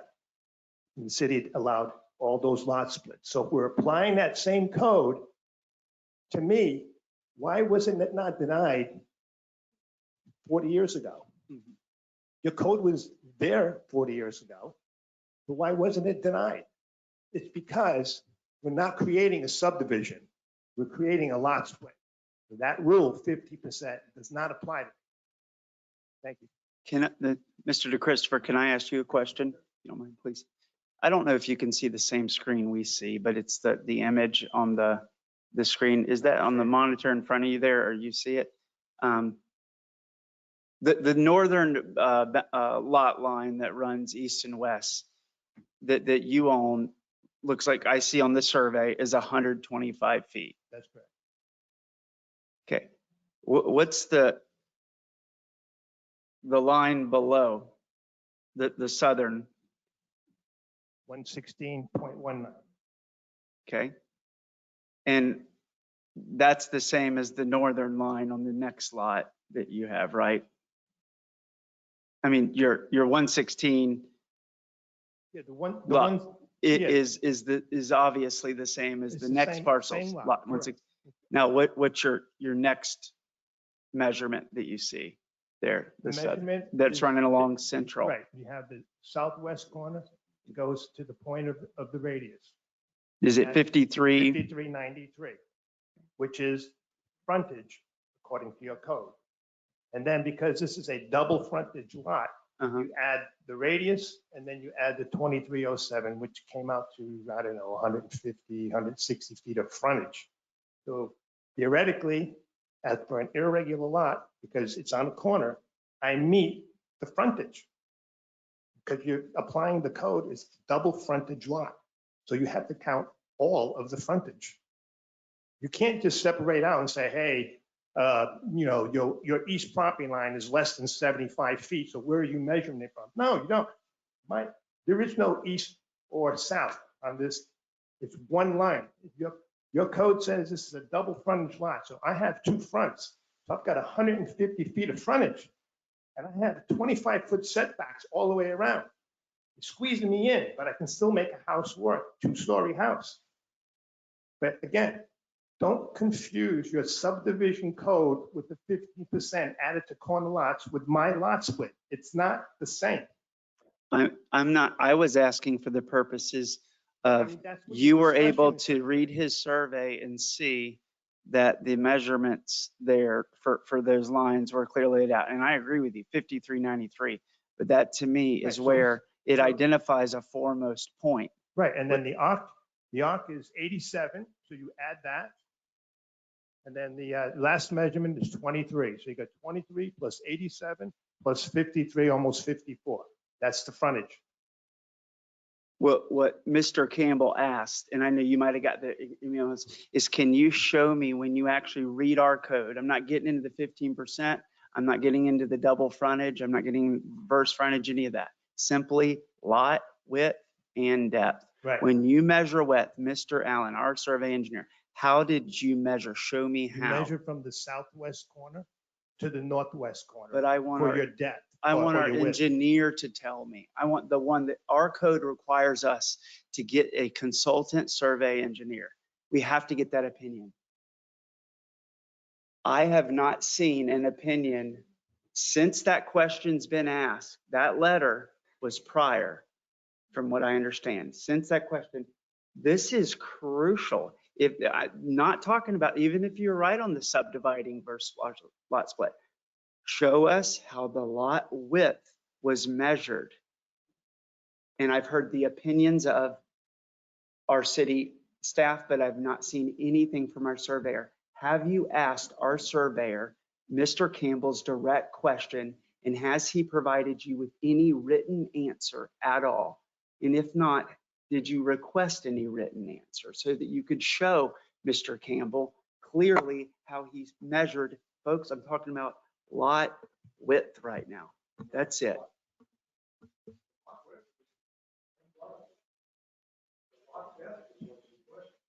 Excuse me. Well, I'm turned around from the front, but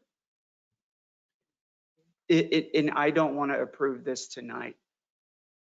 I have to disapprove it. I heard the P&Z board say, well, it's met all the criteria, kind of that I think we have to approve it. And it went right along. Well, today we're learning it doesn't meet all the criteria. Why isn't it as simple as, and we have to disapprove it? And so, and that's it.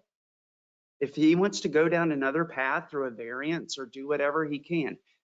And we heard evidence today or a testimony of removing, going back to the county and asking them to remove the lot line. Why can't he do that? To recognize something to me does not seem right. That we're having to add on these. It's approve or deny. Deny, he can build this property, a single family home. He went to the county and said, remove the lot line, merge the lot. We're going to sit over here and say, we don't recognize any of it? It just, it's. And so, but we deny the lot split. What if he didn't do a lot split application? What would we be taking up today? If he went down there and he says, I'm withdrawing my lot split, what decision would you need from this council? Yeah. To approve what? This whole thing. Option 2. What's that called? Option 2. No, what's that called in our code? Option 2 is not in our code. Where's the governing documents in our code that tells us to recognize, to merge his lot? No. That's where I'm confused. I don't. Yeah, I want to explain, let me explain something first and foremost, that any property owner can go to the clerk of the court and record a deed conveying real property. That's what clerks of the court do. They record deeds. Those deeds are then picked up and the property appraiser and tax collector's website changes the configuration based on the deed.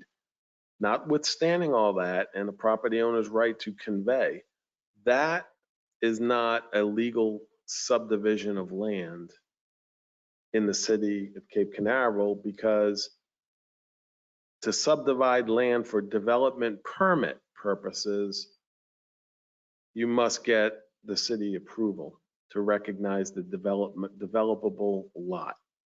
Okay, so the city, that's all great what's going on at the clerk of the court, but that's not going to be a developable lot without city approval, because the city regulates the subdivision of land pursuant to Chapter 177 Florida statutes and Chapter 98 of the city code. So you asked, what would the city do in this particular case if he was not requesting 2 lots? Yeah. And he was requesting to build 1 single family home? Yeah, no lot split application. He just comes down to Dave's office and wants to build.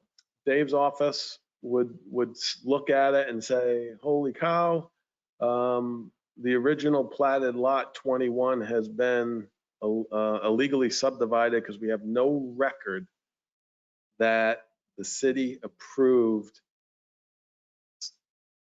the split of the 25 feet on the western boundary.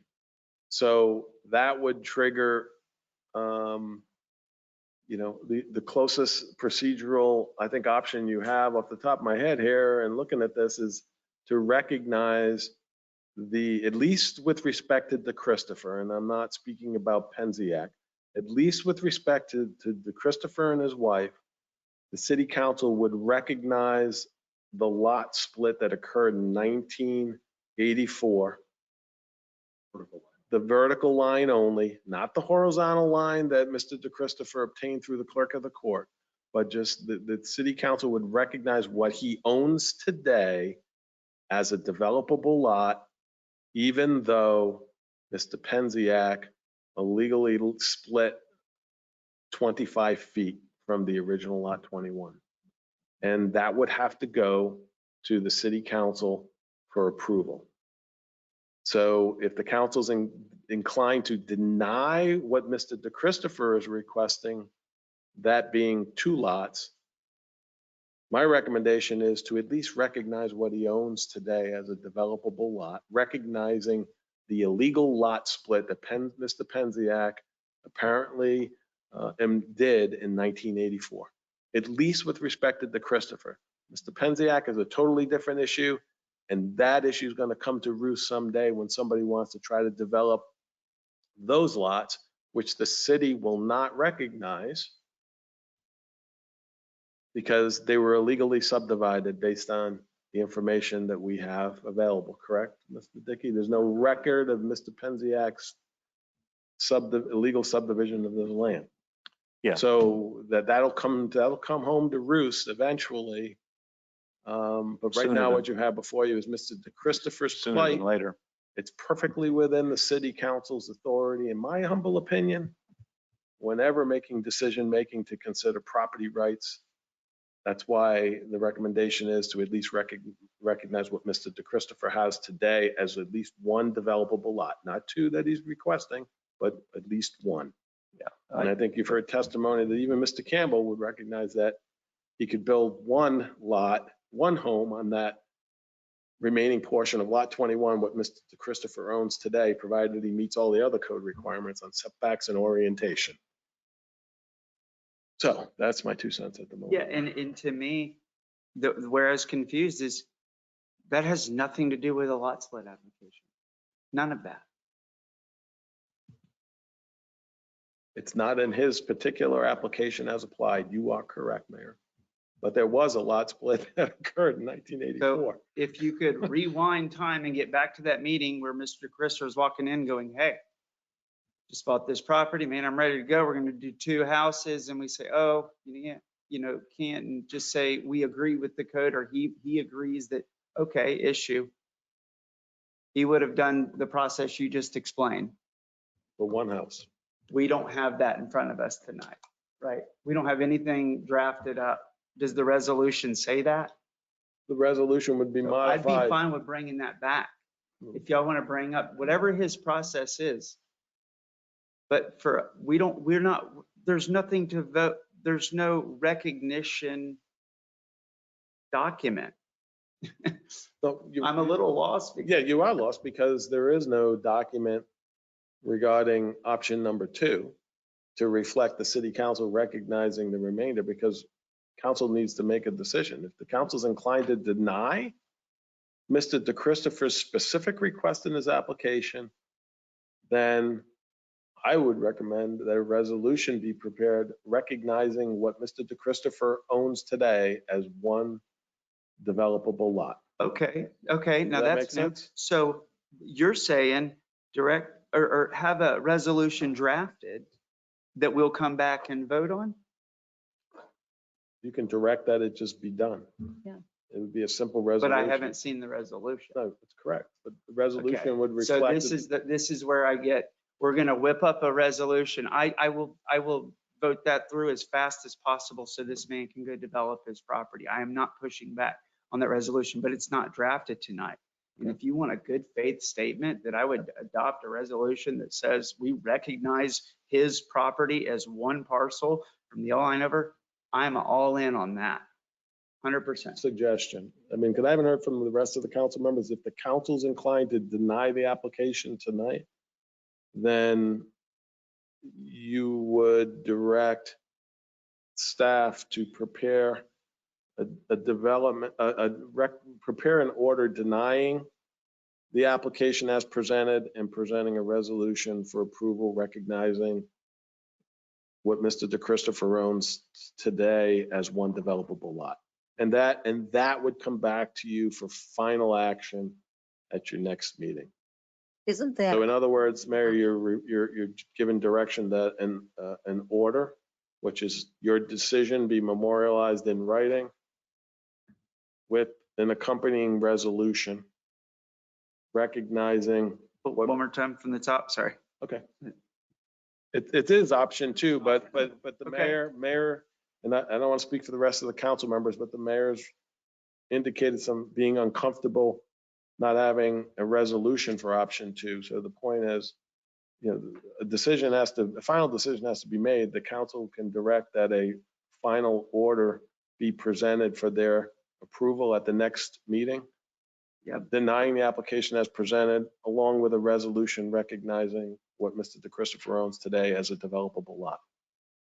And it's really important that those are all in the same motion, opposed to just denying the application and then making a separate motion. It would be one item for you to vote on to make a final decision at the next meeting. I make a motion that we approve option 2 with everything you just said. Well, to bring it back to bring back an order, a written order. A written order and a resolution. Memorializing option 2 for your Memorialize. consideration. Yes. So can I ask a question with this? So at that point, next meeting, all we have to vote on is option 2, because we're not, okay. I'll second the motion. You would be considering a final decision, final order that reflects option 2 And that would put option 3 completely out. as the application currently is presented. Or I'm talking as this motion for the next meeting. We would not be able to vote. We'd just be voting on option 2. Well, it's not final until you vote on the order. Okay. So, I guess the council could always have a change of heart at the next meeting, but the direction would be to at least memorialize in writing an order reflecting option 2 to be voted upon at the next council meeting for a final action. And that's been seconded, as I understand. Yeah. So you can discuss, if you have any questions regarding the motion, I'd be happy to answer. There's been a few parties in the room. Mr. Campbell, you seem as a party okay with the single family home option. Okay. And representative, I think, of the community around you, that was always the concern that we heard the night at P&Z board was that 2 because to 1. So thank you for working through that. Can I mean, we're almost done with our meeting for tonight and we're on item 2. I have not heard everybody's opinion. I don't know what Councilmember Cullums is or anybody else's. I've heard different things, different questions from you, Mr. Mayor, and whatever. I want to make sure that if I do this motion, I want to make sure that option 3 is still available for me on the next meeting, that it is not out.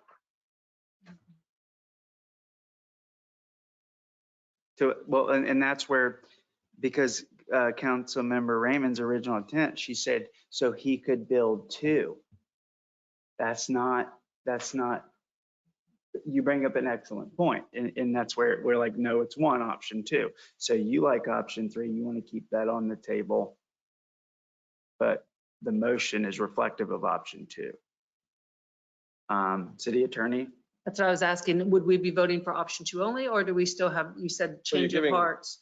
I just want to make sure that option is still available.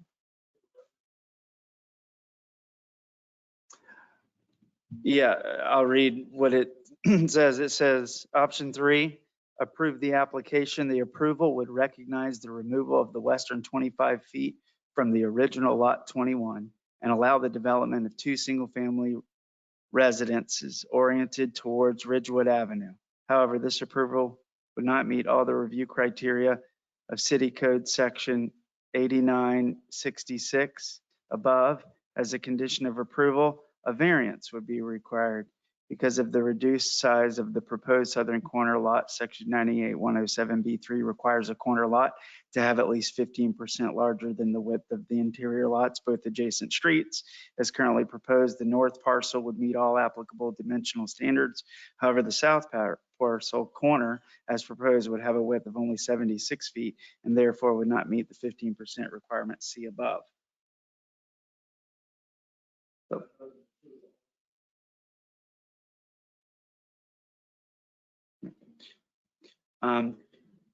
So I think if we approve to Councilmember Davis, we still have to bring the resolution back to vote on it. At that point, if you would not, if you wanted 3, you would not support that resolution on that day. You would. I just want to make sure you the would say- option's there. Yeah, I think that would be her time to say, no, I want option 3, and you would amend the resolution or whatever the path would be there. Is that? Correct, because it would not be would not be final. Okay. Because So I really the think you're action, good. the motion on the floor is preliminary, is to bring back in writing a denial with a resolution recognizing what Mr. DeChristopher has today as a developable lot. A denial of a development permit application has to be in writing, so the council would be approving a written order at your next meeting. Will be presented for you to review and vote on as a final action. And I guess the council could change its mind at the next meeting. That's the council's prerogative. But we will present what you asked for this evening for final vote next meeting. Okay. Any other discussion, questions? The motion on the table is, we have a hard stop at 10. If you don't mind, can you keep it to 30 seconds or a minute, Mr. Please? Thank you. I gotta swear him in also. I mean, it's really out of Is order. it but- testimony? You providing testimony or just a public I comment? just want to make a public comment. Okay, yes, it could be quasi. But anyways, Don Haynes, I swear to tell the whole truth, so help me God. Thank you, sir. I've been a Board of Adjustment member for 23 years in Cocoa Beach, chairman for the last 11 years. This is probably one of the easiest decisions I would have ever had to make. First of all, he has a right to bring it and ask for a special exception or a variance, saying, for this property. He's owned it many years. The city's neglect was, look on the map, he has 2 lots. He's been paying taxes on 2 lots. That's why you have variances. He can bring it up. He can ask the question. The power of a Board of Adjustment, which you are quasi acting as tonight, you could grant 3 very easily. I think his argument about subdivision, it's not a subdivision. It's a lot split. Very simple. I just don't see a problem with it. I mean, maybe because I may get to build the homes, but I want to retire before I build them anyways. But I mean, it's such an easy decision for you folks. You have the power. Ask your attorney. You have the power to grant number 3 tonight. It's that simple. The guy was, well, you see anytime Pinziak's involved in something, what happens. It's a simple, simple decision. That's all. 1 minute. Thank you, Mr. Haynes. Yes, please. Thank you. Okay. We good? All right. I think we're clear on the direction, on the motion. Are we good? The motion is to deny with the Motion is, statement. I just want to make sure it's clear because it's in It's the important motion. that it gets to me. Yeah, too. yeah. The motion is to prepare a recommended order to deny the application as presented with a resolution recognizing the property owned by Mr. Christopher and his wife currently as a developable lot. That's the way I understand the motion, and it would come back to you at the next meeting in written form. Because I want the record, based on the motion, I want the record to be really clear that this is not a final action of the council until they make a final vote at the next meeting on the written order. Okay. City Clerk, did you capture that? Council, are we okay with that? Motion was made by Mayor Pro Tem Kellum and seconded by Councilmember Willis, I believe. Okay, Ready? yes, we're ready. Councilmember Davis, 4. Mayor Pro Tem Kellum, 4. Mayor Morrison, 4. Councilmember Raymond, 4. Councilmember Willis. 4. All right, motion passes 5-0. Moving on, we are 9:56 p.m. We knew that was going to be lengthy, and I know that there were some comments made about it was simple. I respectfully and wholeheartedly disagree, and I think anyone here, it might seem simple in them, but we got through it. So looking forward to whatever the next step is. All right, now we are moving on. We need to make some, I think, take a step back and try to be as efficient as we possibly can. But the most important thing is that we extend time to either wrap the meeting. We need to extend time to literally wrap the meeting up if we want to wrap the meeting up. If we can take 5 minutes to just wrap it up. Okay, so I think we need at least 15 minutes, whether we're done in 1 minute or 15, it doesn't matter, but we don't want to see the clock hit 10. So I make a motion to extend to 10:15. I'll second. A motion by myself, second by Councilmember Willis to extend to 10:15 p.m. City Clerk? Councilmember Davis, Mayor Pro Tem Kellum, 4. Mayor Morrison, 4. Councilmember Raymond, Against. Councilmember motion. Willis. 4. Excuse me. Motion passes 3-2. Mr. Mayor? To extend to 10:15. City Attorney? I know you're crunching, you're gonna go through the agenda, but we do have one report that we need to give the council at the end. And it's an Yes, sir. important report involving the certification of election results. Okay. So that's what I want to do right now is to get, I think we've heard from Councilmember Davis that she needs to go.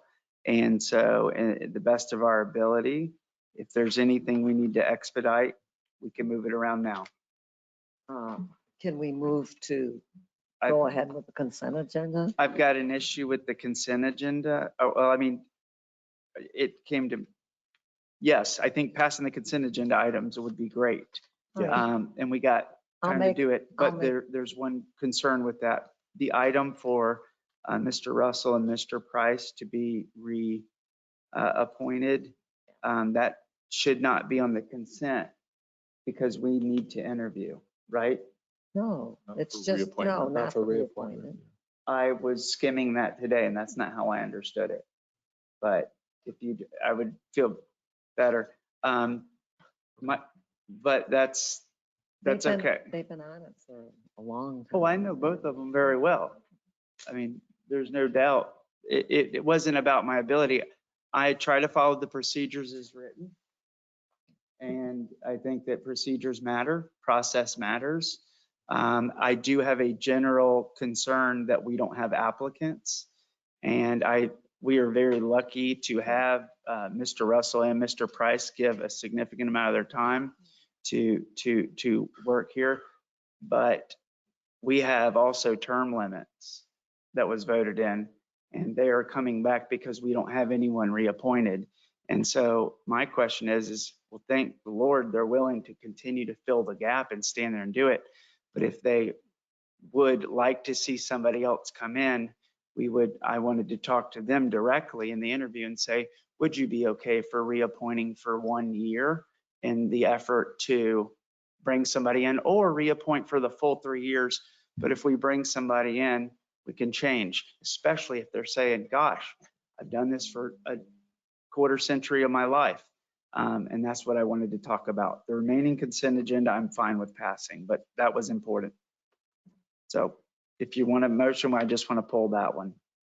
I'd like to move that we approve the consent agenda numbers 3, 5, 6, 7, and 8. Second.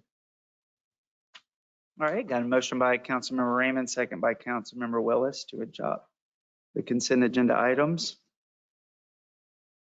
City Clerk. Councilmember Davis, 4. Mayor Pro Tem Kellum, 4. Mayor Morrison, 4. Councilmember Raymond, 4. Councilmember Willis. 4. Motion passes 5-0. Moving right along in my papers up here, I got misplaced, or my agenda got buried there. Help me out here. Reappointing the members. This is, oh yeah, we're taking it up. Mr. Russell or Mr. Price, both of you, do you mind, one of you, Mr. Russell, I'd like to ask you a question first on the interview for reappointment. I think that's the item we're on. Thank you so much. Here, I got an extra. Here, just hand them. Thank you. Okay. So I don't want to restate, but the thought was that do you want to do another 3 years? First of all, thank you. Thank you for all you did. Do you want to? Because we sit up here and we go reappoint, and you're quietly over there grinding through this, and you've given a significant part of your life to this. And so, I'll be glad to help you out any way you need me to. So make whatever arrangements you feel comfortable with, I'll be glad to help you. thank you. It was just a thought. I know that you've given a large part of your life, and your wife did as well, to code enforcement. So thank you for your service, and I have no problem reappointing. Just wanted to talk to you about that and see where you were. For all I know, you could have got up there and goes, please bring somebody in here. I'm just doing it month to month. So thank you. Appreciate it. Mr. Price, my question's the same to you. Just Well, I just parrot what Lamar said.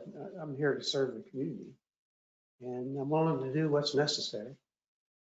So, yeah, whatever. thank you. I appreciate it very much. Okay. With that, I will move that we reappoint both Second.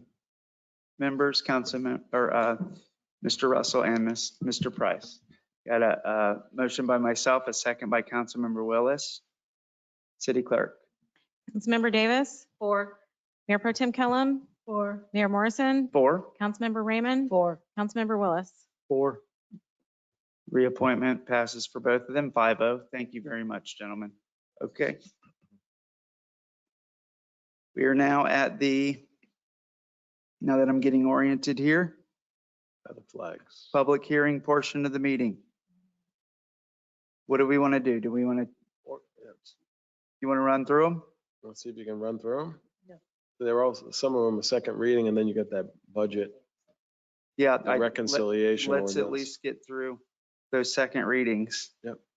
Second reading of ordinance 17-2022, an ordinance of the City Council of the City of Cape Canaveral, Florida, amending the city code sign code related to feather signs, providing for the repeal of prior and consistent ordinances and resolutions, incorporation into the code, severability, and an effective date. This is second and final reading of this ordinance. It's recommended by the Planning and Zoning Board. Mr. Mayor. Yeah, thank you, City Attorney, Council, ordinance 17-2022. It's a public hearing item. If anyone would like to speak from the public, please come forward. I didn't get any agenda items on this. And online, I am checking.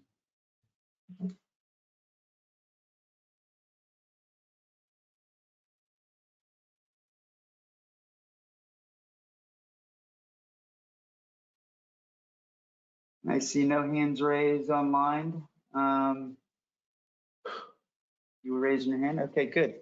With that, public hearings are closed. Bring it back to council. I'd like to make a motion to approve ordinance number 17-2022. I'll second. Motion by Councilmember Raymond, second by Mayor Pro Tem Kellen to adopt ordinance number 17-2022. Any further discussion? Okay, City Clerk. Councilmember Davis, 4. Mayor Pro Tem Kellum, 4. Mayor Morrison, 4. Councilmember Raymond, 4. Councilmember Willis. 4.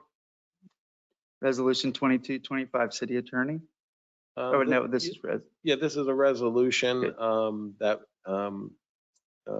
incorporates feather signs into the fee schedule that's set forth in the code. It would make feather signs subject to a $50 application fee. That's the same fee for all temporary off-premise signs, banners, and temporary non-residential signs greater than 12 square feet.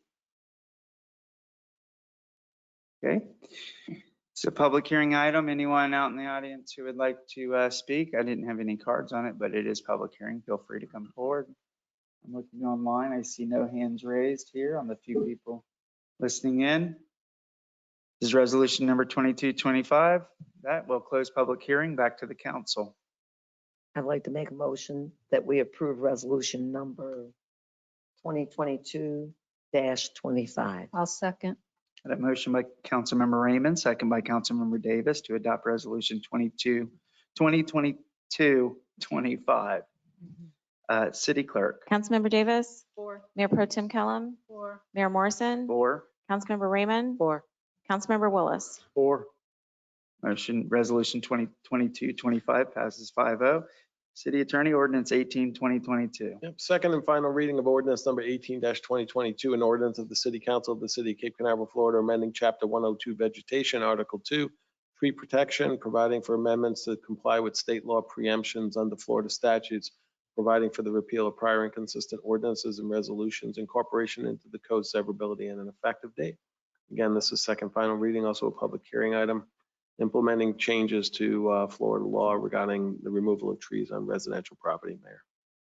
All right, public hearing item. So we're going to say to the public, ordinance number 18-2022, second and final reading. I have no cards on this, but if you'd like to speak, please come forward. Looking online. If those of you listening at home would like to speak in on the meeting, please raise your hand. I see none. With that, public hearing's closed. Back to the council. Mr. Mayor, I'll make a motion to pass ordinance number 18-2022. I'll second. Got a motion by Councilmember Willis, second by Mayor Pro Tem Kellum to adopt ordinance number 18-2022. City Clerk. Councilmember Davis, 4. Mayor Pro Tem Kellum, 4. Mayor Morrison, 4. Councilmember Raymond, 4. Councilmember Willis. 4. Ordinance 18-2022 passes 5-0. City Attorney, ordinance number 2022-20. Yep, ordinance 2022, first reading, an ordinance of the City of Cape Canaveral, Brevard County, Florida, adopting amendments to the annual general fund, special revenue fund, agency fund, capital project funds, enterprise fund, and enterprise capital fund budgets for the fiscal year beginning October 1, 2021 and ending September 30th, 2022, providing an effective date. This is the annual ordinance reconciling and the budget for the previous fiscal year. Mr. Mayor. Yes, thank you. It's a public hearing item for ordinance number 2022-20. Anyone in the public would like to speak? I have no cards on this. Please come forward. Looking online, people are in attendance. If your hand is raised, I will allow you to speak. Seeing none, we will close public hearing. Back to the council. I make a motion to approve ordinance number 2022-20. I'll second. I got a motion by Councilmember Davis and a second by Councilmember Raymond to adopt ordinance number 2022-20. City Clerk. Councilmember Davis, 4. Mayor Pro Tem Kellum, 4. Mayor Morrison, 4. Councilmember Raymond, 4. Councilmember Willis. 4. With that, motion passes 5-0. Ordinance 2022-20. Move the informational, which are presented for informational purposes only. No action to be taken. However, I've got a message from our city attorney that you wanted to provide a report at the end. I think we're at that point. Okay, 5 minutes to spare. This has to do with the upcoming election and the certification of election results. I was speaking with the city manager and the city clerk regarding the statutory requirements for overseas ballots. The city has been advised by the supervisor of elections that those overseas ballots, if any, affecting Cape Canaveral election, will not be canvassed by the canvassing board until November 18th, 10 days after the election. Because under Florida law and under federal law, overseas ballots are allowed to come in and be counted up to 10 days after the general election. So right now, also the city charter states that elected city council members, any newly elected mayor and city council member shall assume the duties of office at the next regular meeting of the city council following their election. Currently, the council has an election scheduled, not election, but a meeting, regular meeting scheduled for November 15th. That is before the canvassing board will canvass the overseas ballots, and before the supervisor will certify the election results. Supervisor will not issue a final certification of election results until November 22nd. So there's a calendar issue here, and the staff would like to present this issue in more detail to the city council at a special meeting. Or You would give them the choice of November 1st, possibly? or take it up on November 1st, which is the We had previously scheduled a reserve, workshop yeah, meeting. yeah, the workshop meeting. Yeah, We're at the roundabout, bring it up then. or not the roundabout, but the two choices on DOT. Sorry, getting late. Yes.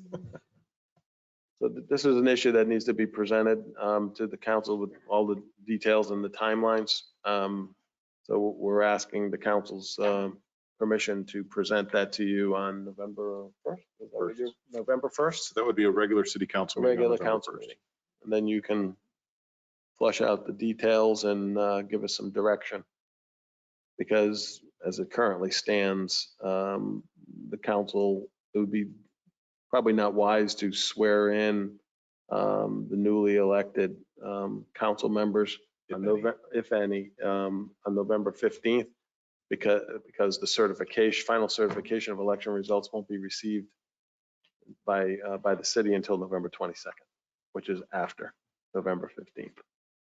Puts the city in a little bit of a pickle. So want to present that. It's the overseas ballots. Yeah, it's, there's an acronym, but We don't know. that how makes many. up less. It's like 1%, but that's crazy. That would hold it up. You think they would be able to quantify that only, if there's only 100 ballots out? But You don't know. yeah, that's I mean, true. you don't That's know, true. and our understanding from talking to the supervisor, those overseas ballots can be emailed to overseas The day applicants of the election, day of the election. if they've already filed their proper paperwork And- on file with the supervisor of elections. And So they're not- that shows you what they're, kind of like an inside view of the supervisor of elections process. Yeah, 'cause I mean, you could walk your ballot till 7 PM the day right the polls close, like your mail-in. They have 10 days, I'm all 10 for days it. to be I received. think council, sounds like they want November our 1st. permission to bring it back. I see no reason why we would say no to that. So consensus for November 1st. So in addition to FDOT decision, the two choices, we would Yeah. also have this item on that agenda. I think this will move quick, right? This isn't. Sure, let's do it. I'm Good. for it. I think. I didn't Thank you. hear any What is the concerns. time? Is it 5? Is it a 5 o'clock meeting? I believe the mayor requested 5:30 to allow people to Yeah, attend. that sounds right. We will, I have an email that you we'll sent me. verify the time. We just wanted really to make sure we could add this second don't item to remember. that. I just, with continually moving our times, that's also confusing because now we're doing 4, then we're talking 4:30, then we're talking 5, then we're talking 5:30. I Mhm. think we need to stick with one time. Otherwise it would be very confusing. Want to make it 6? We could move it. Council's prerogative. I'm fine. 6. Yeah. 6, okay, November 1st at 6 o'clock. Thank you. PM. Got it. Sounds good. And 15. Okay, council, anything we need to say? If not, we okay to adjourn? Meeting adjourned.